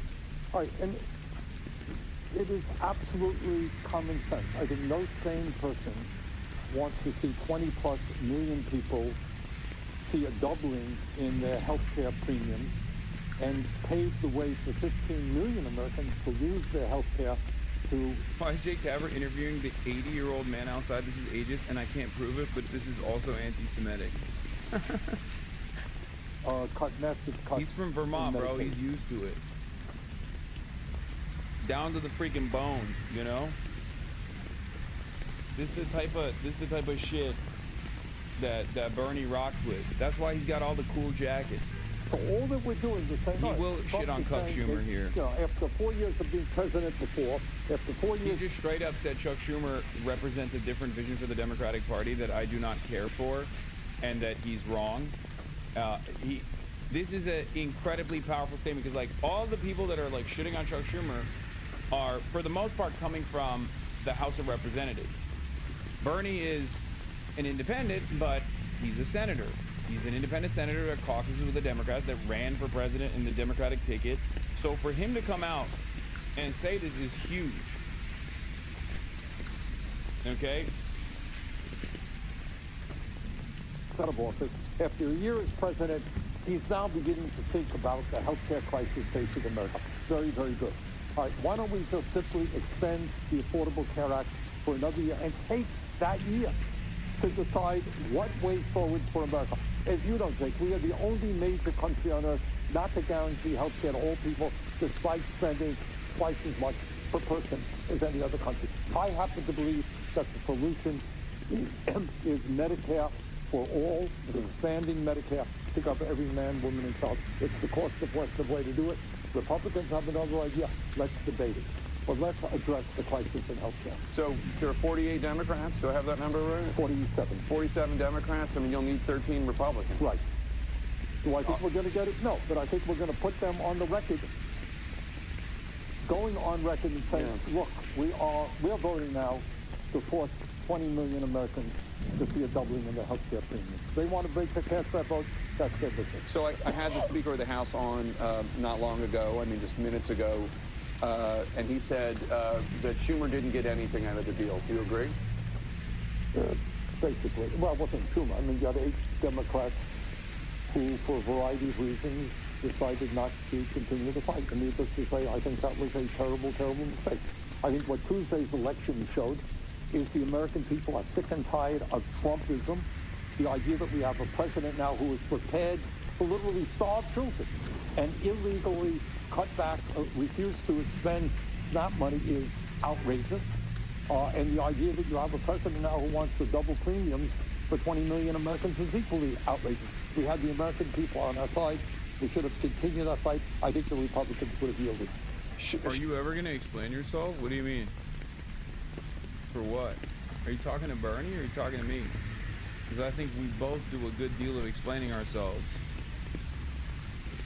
Schumer voted no, or is going to vote no, along with you. He did last night. He's going to do it again. But a lot of Democrats are blaming him because he is the leader of the Democrats in the Senate. And some of your allies, like Congressman Ro Khanna of California and others, are saying Schumer should step down from his position as Democratic leader in the Senate. Do you still have confidence in him as leader of the Senate? Look, Schumer and I have very fundamental disagreements about where the Democratic Party should be. And I am strongly supporting candidates for the Senate who are not part of the Democratic establishment, who believe in Medicare for all, who are prepared to take on the big money interests and fight for working people.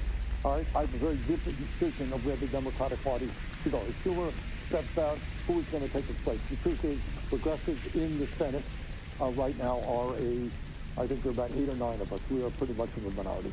I want you to take a listen to the Senate highest-ranking Democrat in the Senate, Dick Durbin, who's retiring next year. He voted yes on the deal. Take a listen to what he had to say. I've served in the Senate for 29 years, and I've never... Yeah, that's the problem, man.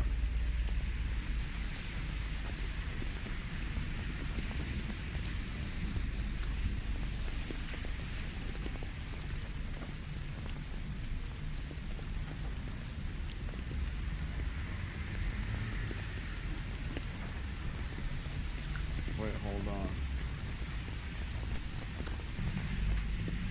Oh, we got plan changes. Hold on.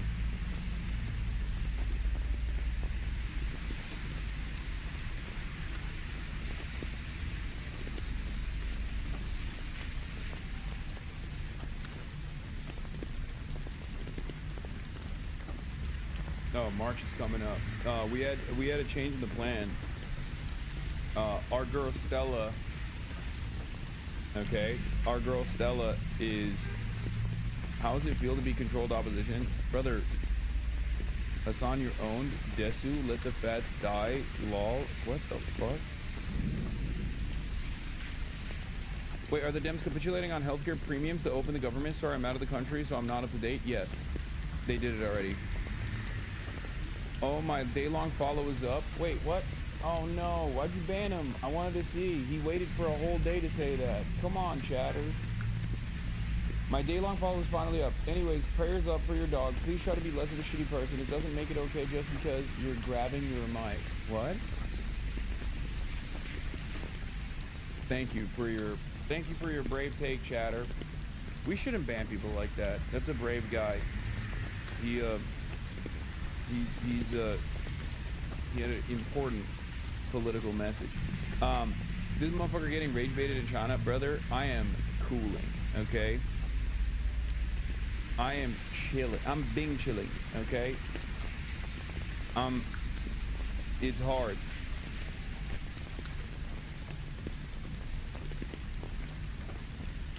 It's hard for me to feel shitty because I'm in China. Okay, I'm being chilling in China.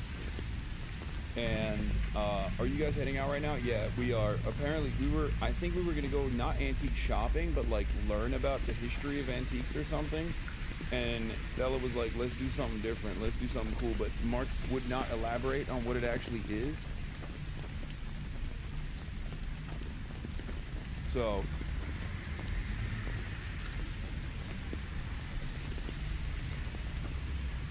we are going outside, yes. We are going outside once again, and we are going out to see the dynamism of China. We're gonna go see China, baby. It's the Groypers in the chat coming to do fake concern. They're starting to flood social medias with it. They got in my DMs and sent insane shit. No, I know. They're... Wait, what? OJK? Those shops are closed? Wait, what?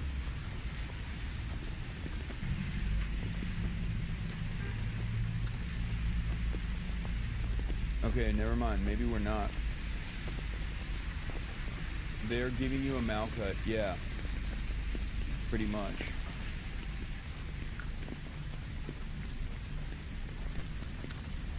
That's what's going on. Can't wait to see you hang with Jacob Bacon, Waterland. Yeah.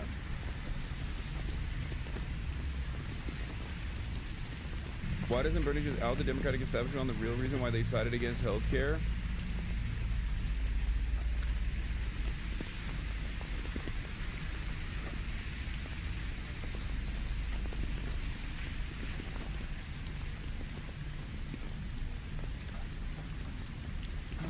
The Groypers go under your retweets as well. I reply to one of your retweets and they comment under my reply bashing you. I know, man. I know. There's also a lot of bots.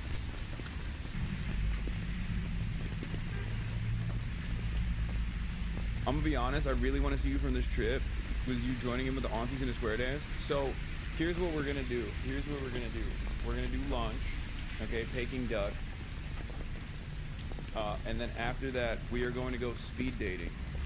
And we are going to rizz up Chinese moms for their daughters. Okay, we're going to go to a park. And apparently at this park, Chinese moms bring their resumes for their daughters to try to find an eligible partner. And Will, myself, and Austin Show are going to see if we are eligible. Okay? We do not speak Chinese. That sounds kind of cringe, not gonna lie. Okay, well, you don't have to fucking participate in, you know, any of that. Okay? We're gonna do a lover host IRL, yes, pretty much. Pretty much.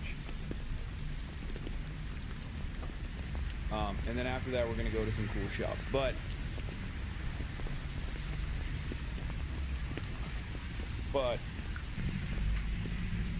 in the interim, I'm going to continue covering the news. We're not doing the antique shopping thing because everyone wanted to do stuff like workout and whatnot.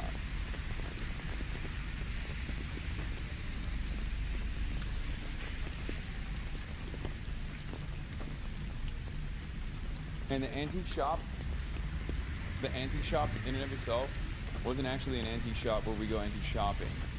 It turns out it was just like we were going to look at antiques and learn about them. It was more educational.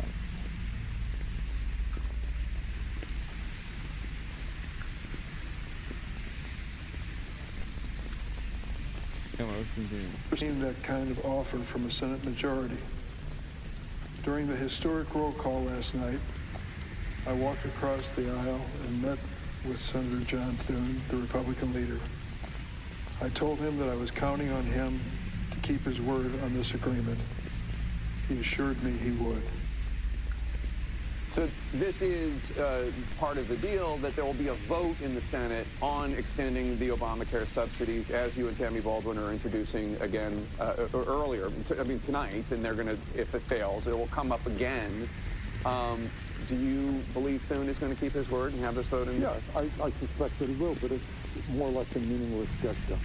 Because you could pass it here in the Senate, but as you well know, you got to get past the House. You got to get it signed by the President of the United States. Do you think the President of the United States is going to sign that bill? I don't. As you know, premiums are going up not just in Obamacare, they're going up for everybody. That's right. And one of the reasons that we've been told is because people are having trouble, healthy people are having trouble affording it. They're dropping out of the insurance market, and so the unhealthy people who are in the market, right, their premiums are going even more exponentially up than they would have. Absolutely. I mean, that is, look, that is what happens when you don't have a universal health care system. What we, as the wealthiest nation on earth, should be doing is guaranteeing health care to every man, woman, and child, and then you don't run into that problem. You're insuring healthy people, you're insuring people with cancer, etc. The truth of the matter is, right now, the function of the current healthcare system is to make huge profits for the insurance companies and the drug companies. It is a wildly inefficient, bureaucratic system that is driving doctors and patients and everybody else crazy. It is unaffordable. We need to get rid of it. In my view, move to a Medicare. Stop picking your nose, damn. No, I'm pulling my mustache. I have long, dangly mustache hairs that sometimes get annoying, and I just like to pull it out. Your fellow independent from New England, Senator Angus King, was asked this morning to respond to your criticisms of the Democrats who voted yes last night. He said, his response was, "What's your strategy, man?" And, quote, "Standing up to Donald Trump didn't work." Well, maybe Angus didn't notice the elections on Tuesday. I thought that they worked pretty well. Maybe Angus is not noticing the polling, which shows that correctly people understand that Republicans control the White House, the Senate, and the House. They are holding Republicans accountable. And you got to stand firm. This is tough stuff. And Angus is right. A lot of people are hurting. Nobody feels good about this. Nobody feels good about federal employees not getting a paycheck. But we are winning, in my view. I think the Republicans are on the defensive. And in my view, it was the vote that Angus cast was the wrong vote. All right, Senator Bernie Sanders, independent from the great state of Vermont. Thank you so much for being here. Thank you. Senator, you say you're fighting on the Affordable Care Act. What do you say to your colleagues who say this isn't a fight, this is a capitulation? You're putting together, you're agreeing to a vote on a bill that it almost certainly will not become law, and you're allowing that to happen. Well, first of all, there was, as long as the government shut down, the clear statement from Senator Thune. No, we're not heading out at 10 any longer. The star doesn't seem straight. Yes, it's not. It's a bit janky, I will admit. This hat. But I fixed it. We're not heading out any longer. We're doing it later. And the Republican majority, and they control the Senate, the House, the White House, was we will not talk about health care with you. So there was no vote that we were going to get on the Affordable Care Act, premium tax credits. We have a guaranteed vote by a guaranteed date on a bill that we will write. Not that the Republicans will write, although I do think it's important for us to engage with them because we need a bipartisan bill that we know is going to get enacted to provide the relief that Americans need. And I think there's a commitment on the part of many of our colleagues to do that. But there's no guarantee this will become law. There was never a guarantee that it would become law.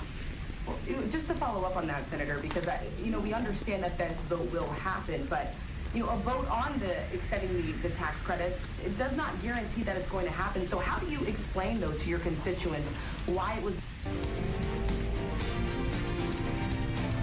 Hello, everyone. I'm Dana Perino, along with Kellyanne Conway, Jessica Tarloff, Joy Jones, and Greg Gutfeld. It's 5 o'clock in New York City, and this... That's my mood. That's my mood. You guys see that? That's my moody mood. Jessica.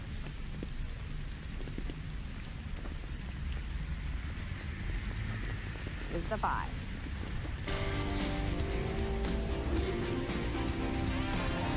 Wait, when is later? What time? Us Europeans need to know around what time. 1 p.m. Like 12:30 p.m.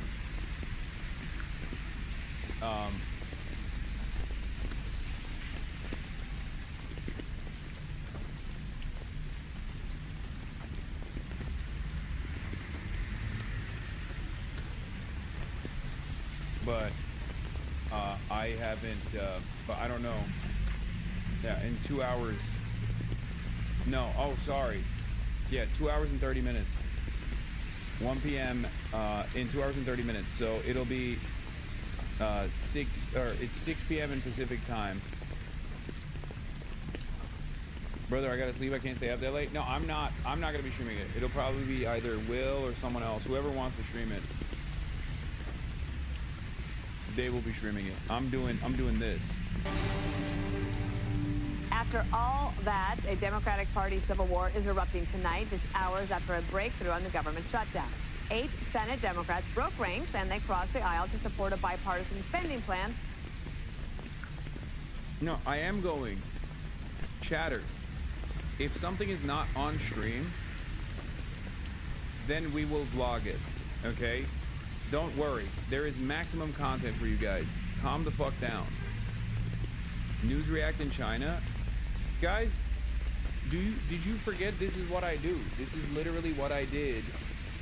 This is what I did when I was in Japan as well.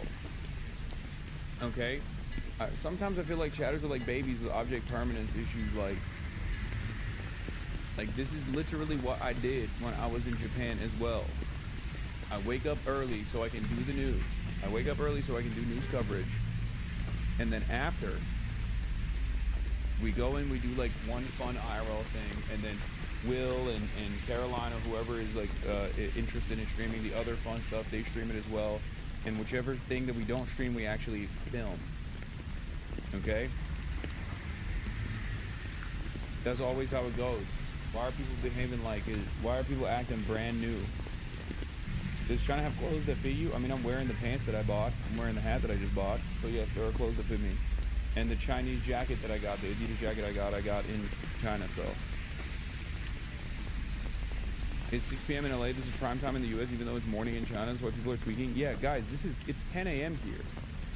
I've been up. You've been catching shit from both news frogs and anti-news frogs. I know. It's pretty crazy. The hell of people were in here to watch the flag ceremony in Tiananmen Square. And then when we get back to the news coverage, it's like, oh man, we're doing fucking news. This shit sucks. I want China. Reopen the government. It was simple. In return, they're promised a future vote on Obamacare subsidies. The bill still has to clear the House before it reaches President Trump's desk. And here's what the president had to say. We'll be opening up our country very quickly. Mr. President, that deal does reverse the mass firing for administration Clinton during the shutdown. Did you sign off on that, and will you abide by that if it passes? Well, I will be. I'll abide by the deal. The deal is very good. Even though Schumer voted no, the knives are out. Progressives are turning him into the scapegoat for a deal that doesn't lock in any guarantee on Obamacare subsidies. Lawmakers like Seth Moulton and Ro Khanna are calling for Schumer to be replaced. Others airing out their grievances with the bipartisan deal.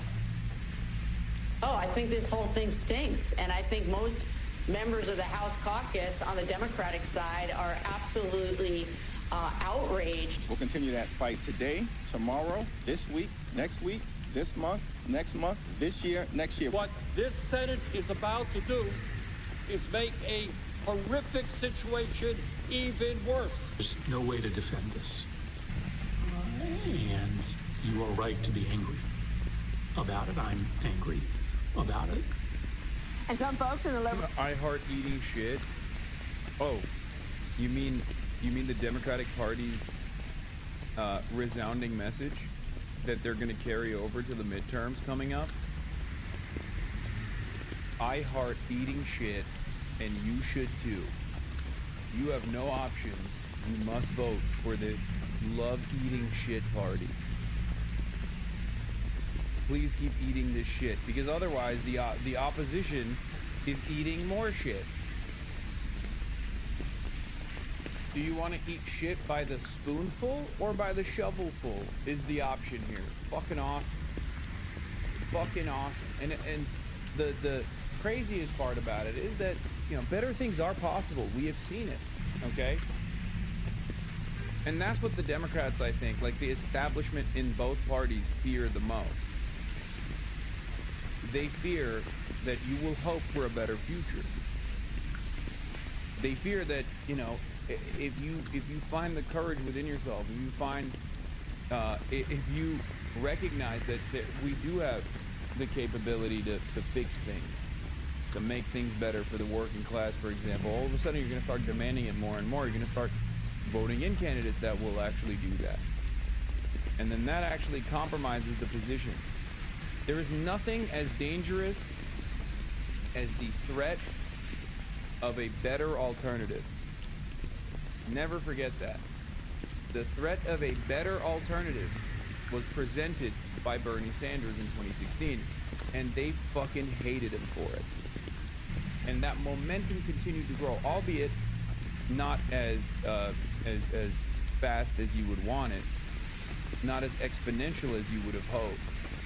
But that momentum has carried over year, and after a sequence of horrible defeats, even the liberal voter base of the Democratic Party, the self-identifying liberals,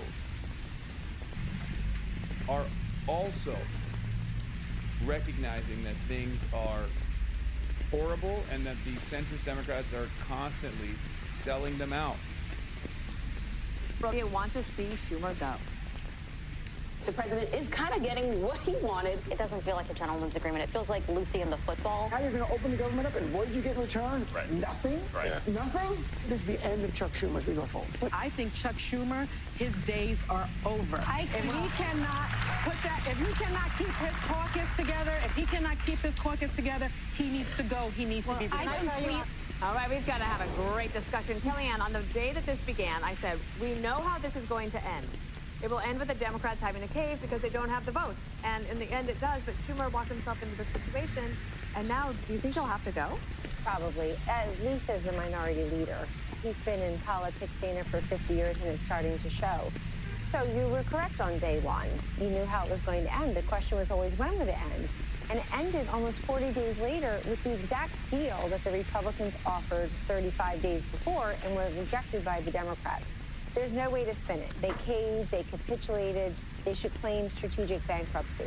This is a party bereft of leadership, of vision, of ideas, and Chuck Schumer's had a terrible week. This was just the capper.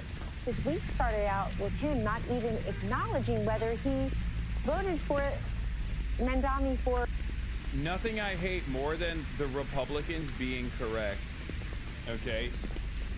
I can't begin to explain to you how much I despise being in an environment where some of these media demons on the right happen to make the correct assessment. It is so fucked up, dude. These guys are assholes. They are assholes. The fact that we are giving these assholes not only a W, but also allowing them any kind of room to make correct statements about the state of affairs within the Democratic Party. Very frustrating. It's like, on the one hand, you got the Kellyanne Conways of the world making the correct assessment about Chuck Schumer's ineptitude.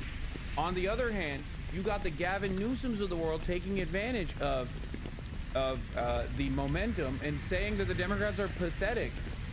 I hate that both, okay? I am terrified of a Gavin Newsom presidency. I think it is exactly the establishment Democrat dream. I know what it looks like to live under the banner of gruesome Governor Gavin Newsom. His worst issue is the most consequential one. It's housing. And yet, more and more liberals are getting on the Gavin train because he keeps saying the right things. He keeps tapping into the frustrations that people have. It's very, very frustrating.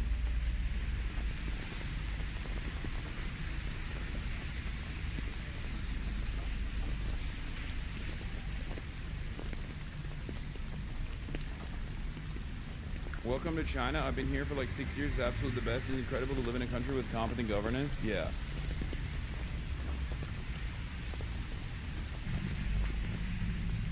New Hakeem Jeffries clip will make your eyes roll all the way to the back. I already watched this. It was really bad.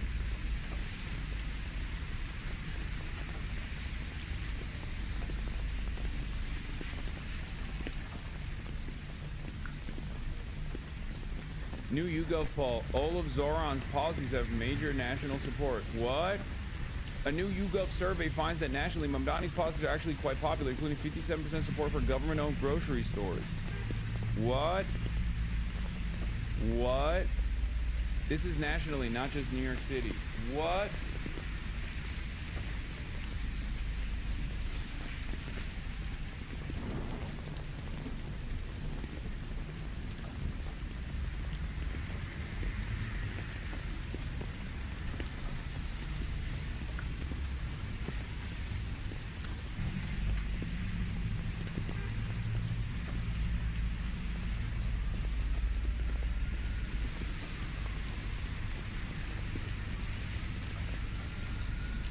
Oh.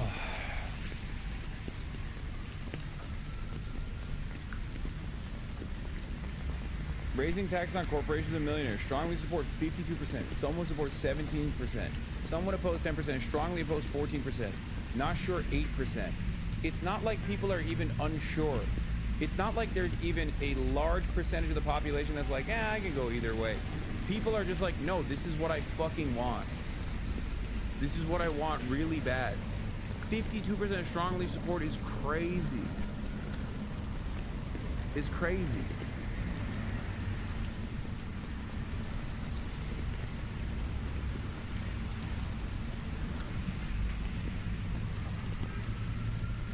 This is Shut Up Lies. We've been told we need more CIA policies in the last 50 years. Implementing childcare for every child aged 6 weeks to 5 years. 42% strongly support. Raising the minimum wage to $30 by 2030. 39% strongly support. Creating a network of government-owned grocery stores. 30% strongly support. I'm telling you, man, these are modest expansions of already existing social safety nets. And the very fact that there is an incredible amount of support for all of it is not even remotely shocking. This is why I said the Zoran method is replicable everywhere. And it doesn't mean it's going to always be the exact same policies, because like you have to adjust it to whatever the local needs are, okay? But they certainly can make for a pretty decent national campaign. Why wouldn't it be? Why wouldn't it be? Like even the permanently eliminating the fares on public buses has 27% strong support, 26% somewhat support. So even that reaches above 50%. Every single key policy position Zoran has advanced has majority support nationwide.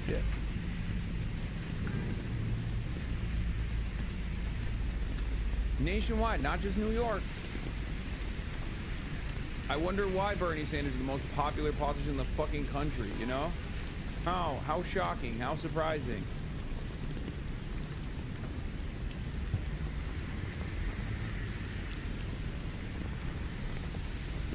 I thought Zoran's success was not replicable.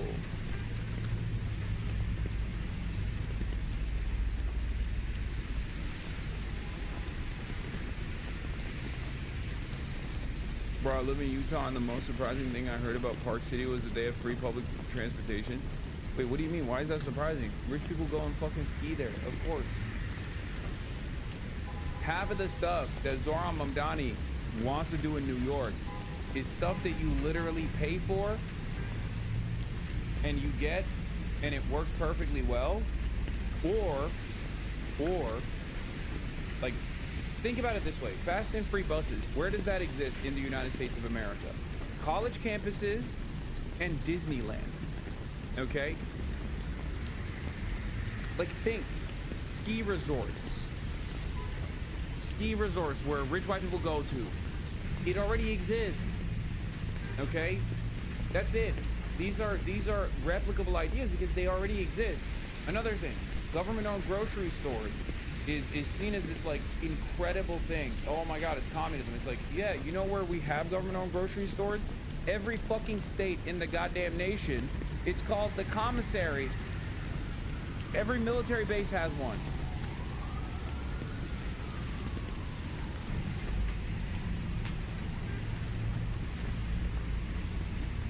It's just a willingness issue, okay? It makes sense and it works. The problem is people constantly want to plug their ears and go, nah, it doesn't work, bro. Shut the fuck up. No shot. No fucking shot.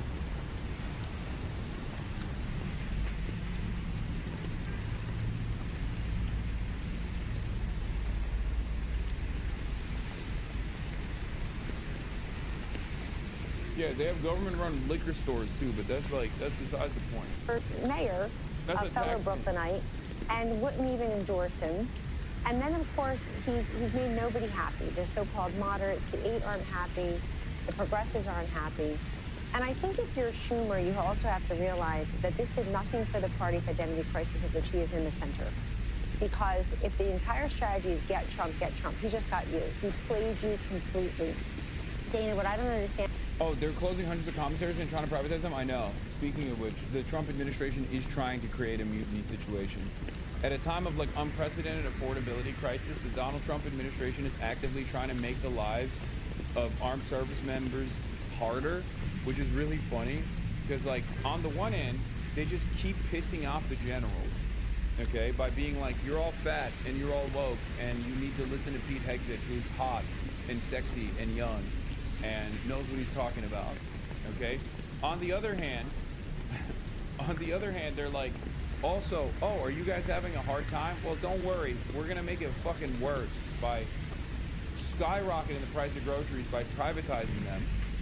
Like, where does this go? I do not know, but it does seem kind of funny. It's like, it's almost like a playbook of like, what are the worst things you could possibly do? Okay? Because without the military, you're fucked, right? Like, when all else fails, right? When it's utter bedlam, when it's utter chaos, there's a reason why these guys are all fucking moving to military bases, right? They're moving to military bases because they're like, well, if the public actually inevitably rises up against us in like some sort of, you know, militant, violent revolution or something like that, you know, at least we'll be protected by the military. Okay, but you're also pissing off the fucking military. Like, it's just so interesting that they're not covering their bases at all, it almost feels like.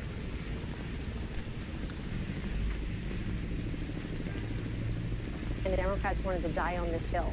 It's always a hill for illegal immigrants. First, you lied that the border was secure, and you let in millions and millions and millions of them.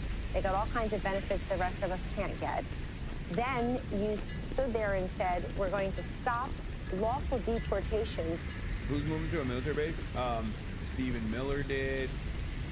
A bunch of high level. I think JD Vance did, right? Gonna make us on Raw Dog IRL in China this week. Oh, don't worry, I'm ready. I already Raw Dog IRL. I already went. You missed it. We went to Tiananmen Square for the flag raising ceremony. Marco Rubio, Kirsty Noem, Pam Bondi. It's a suspicious number of high-level administration officials that have moved to military bases. It actually is weird.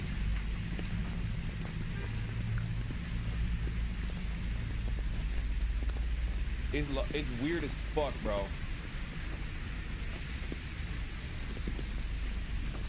Unlawful people.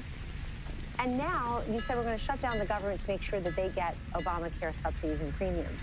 And they got absolutely nothing out of it except a headache. If you're Chuck Schumer, you've got to realize this party elected people last week in blue states who never invited Chuck Schumer or Kamala Harris or Hillary Clinton or Bill Clinton to campaign with them. It's a party at odds with themselves. They picked the wrong fight. And I think after 14 CRs going for Joe Biden, they can't turn around and do the same thing for the president. If you're upset, everybody, if you're upset because your flight was canceled, because somebody didn't get a check, you don't never get... Dog, clean CRs 14 times for Joe Biden. It's not like there was a genuine agenda item that they opposed. Like, what are you supposed to? And they opposed it anyway. But half the time, the Republicans didn't even need to oppose because the Democrats were too busy fighting amongst themselves. The very same rotating villain structure that exists right now that is pissing off a lot of liberals existed back then too. And that made it so that, like, the Biden agenda was already undermined and crippled before it even got to the Republican side, before it even achieved any sort of Republican resistance. And the Republicans can stay unified and say, yeah, we don't want better things. We don't want any infrastructure spending. We don't want any spending whatsoever. Because the Democrats were too busy fucking it up.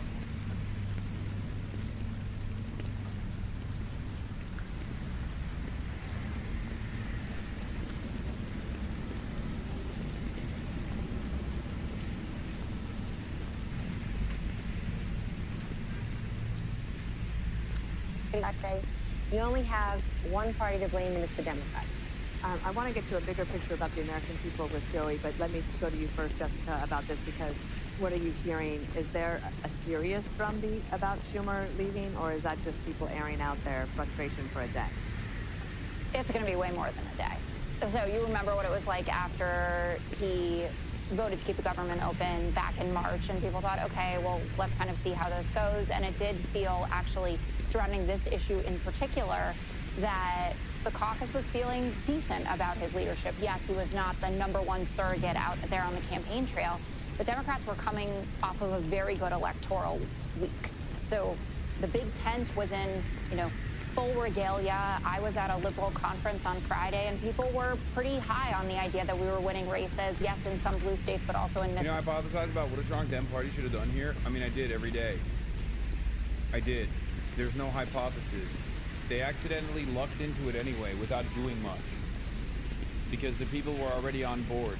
They correctly blamed the Republicans for the fucking shutdown. And then Democrats took ownership over it for no fucking reason. It blows my mind. It's genuinely amazing that Trump was being forced to shut down a bunch of airports and flights because of funding. And Democrats right before Thanksgiving, when they would have had insane amounts of leverage, went, cool, let's cave. Being a supporter of the Democratic Party in 2025. Being a supporter of the Democratic Party every year is like this.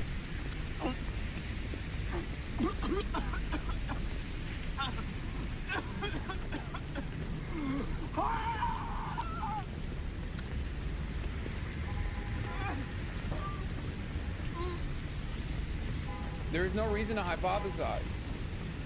There's no reason for hypothesis. Trump is literally as unpopular as Biden was at his worst, and the Senate Democrats said, let's cave.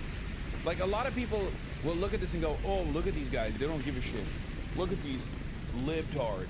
They obviously don't care about people starving. It's like, dude, the Republicans don't care about people starving. That's the reason why it's this low right now. Okay? Like, what are we talking about? What are we fucking talking about, dude? The Republicans did, like, Gilded Age parties, Great Gatsby parties on the one side, while simultaneously telling the Supreme Court, we must starve the working poor. 42 million Americans. We will take away the additional SNAP contingency that exists for moments exactly like this one. Like, they went to the Supreme Court and they forced the Supreme Court to fucking put a pause on it, dude. What are we talking about? People were fucking very pissed off.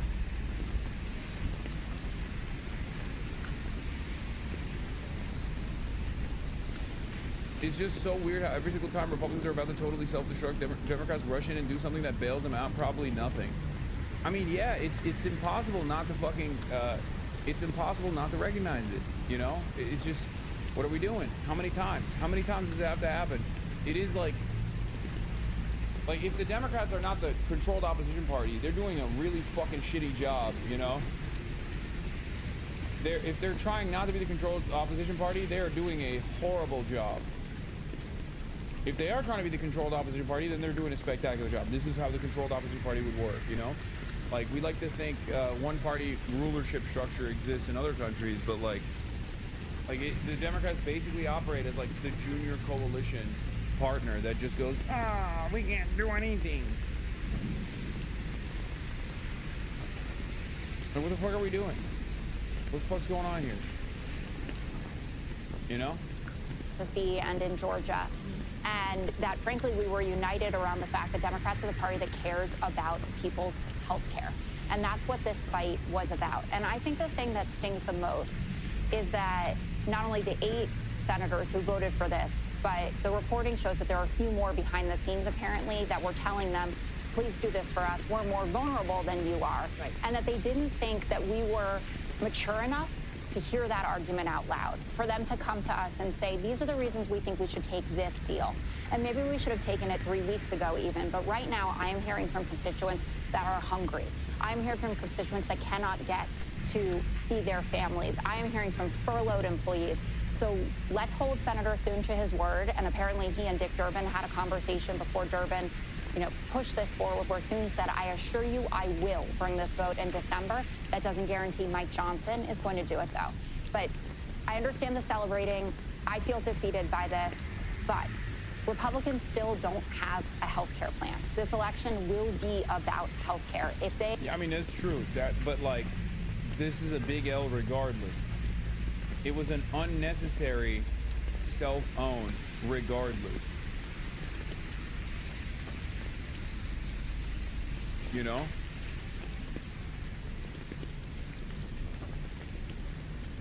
They are on the record again as not wanting to extend these ACA subsidies that mostly benefit their own voters.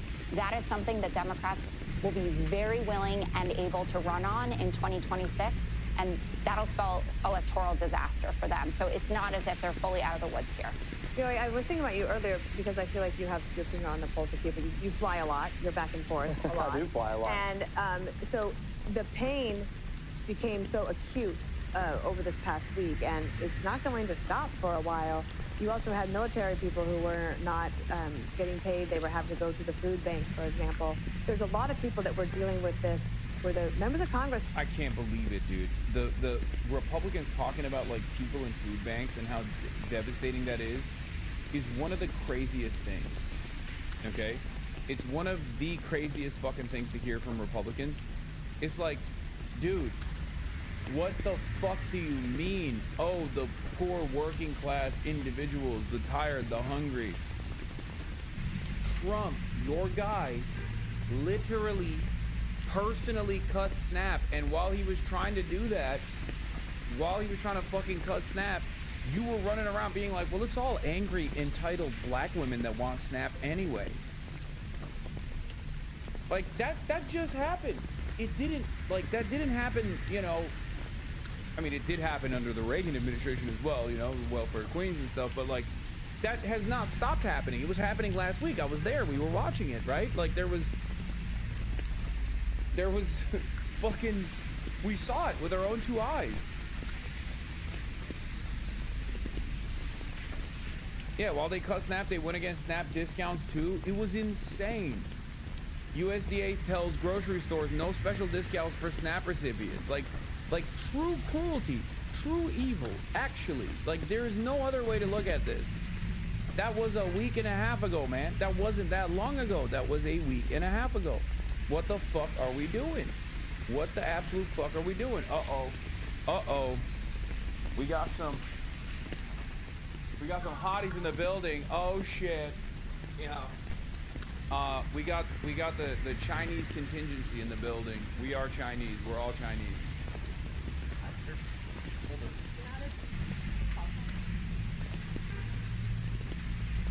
Oh, you just said that, so no, I don't know how to do that. That was crazy.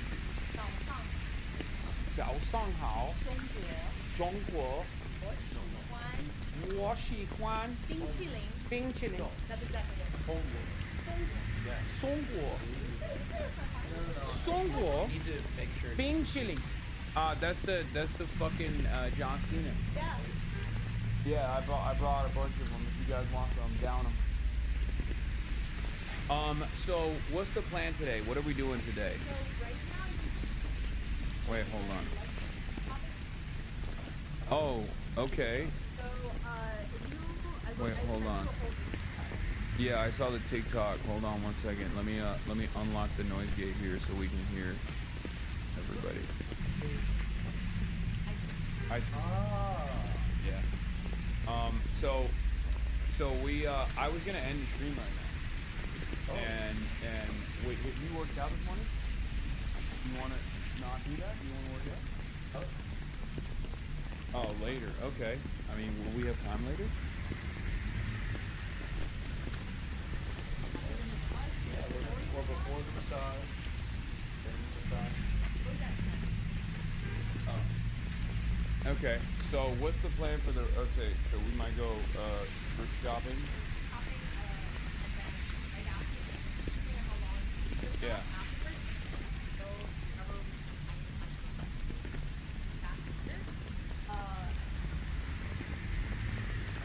Yeah.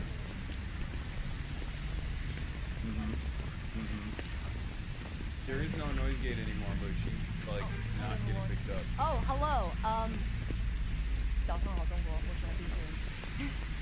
So yeah, so today we're gonna go do the luxury goods thrift shopping, which is only like 10 traffic away. And then if we're still feeling like we want to be like stay or leave, I'll figure out something else to do that's nearby. And then we're gonna come back here at 1 to go to meet up. Lunch. Yeah, and who Will, are you gonna stream that?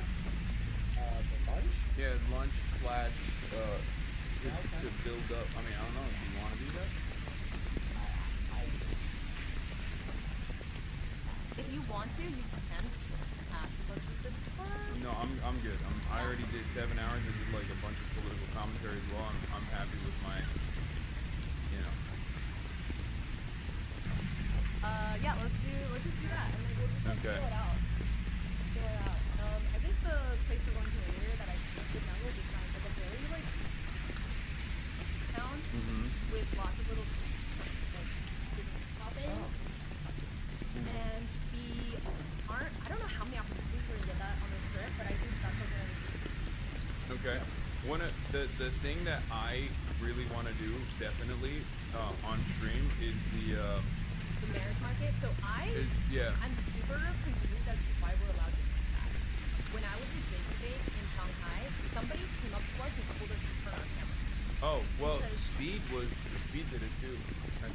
And they let him stream it? Yeah. That's crazy that they let him stream it because it's all personal information of, it's basically real life Twitter profiles. Yeah, but it's like, I know, but I feel like I love that's gonna be so much fun. It's crazy.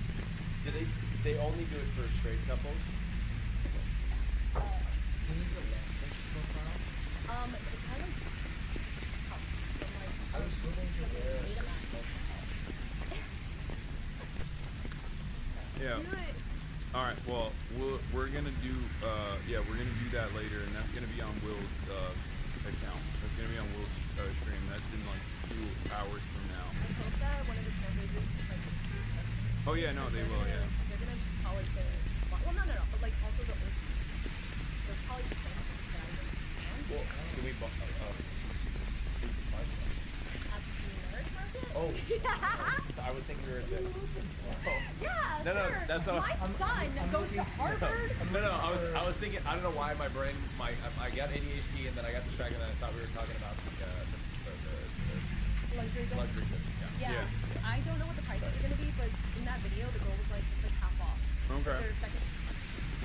Well, let's figure it out. Let's figure it out. All right. Well, that'll be all for me for today. Be on notice when we come back in 2 hours. Hopefully, it will be on Will's channel. That's right. And if we don't stream something, we'll most likely just like film it and make vlog content out of it.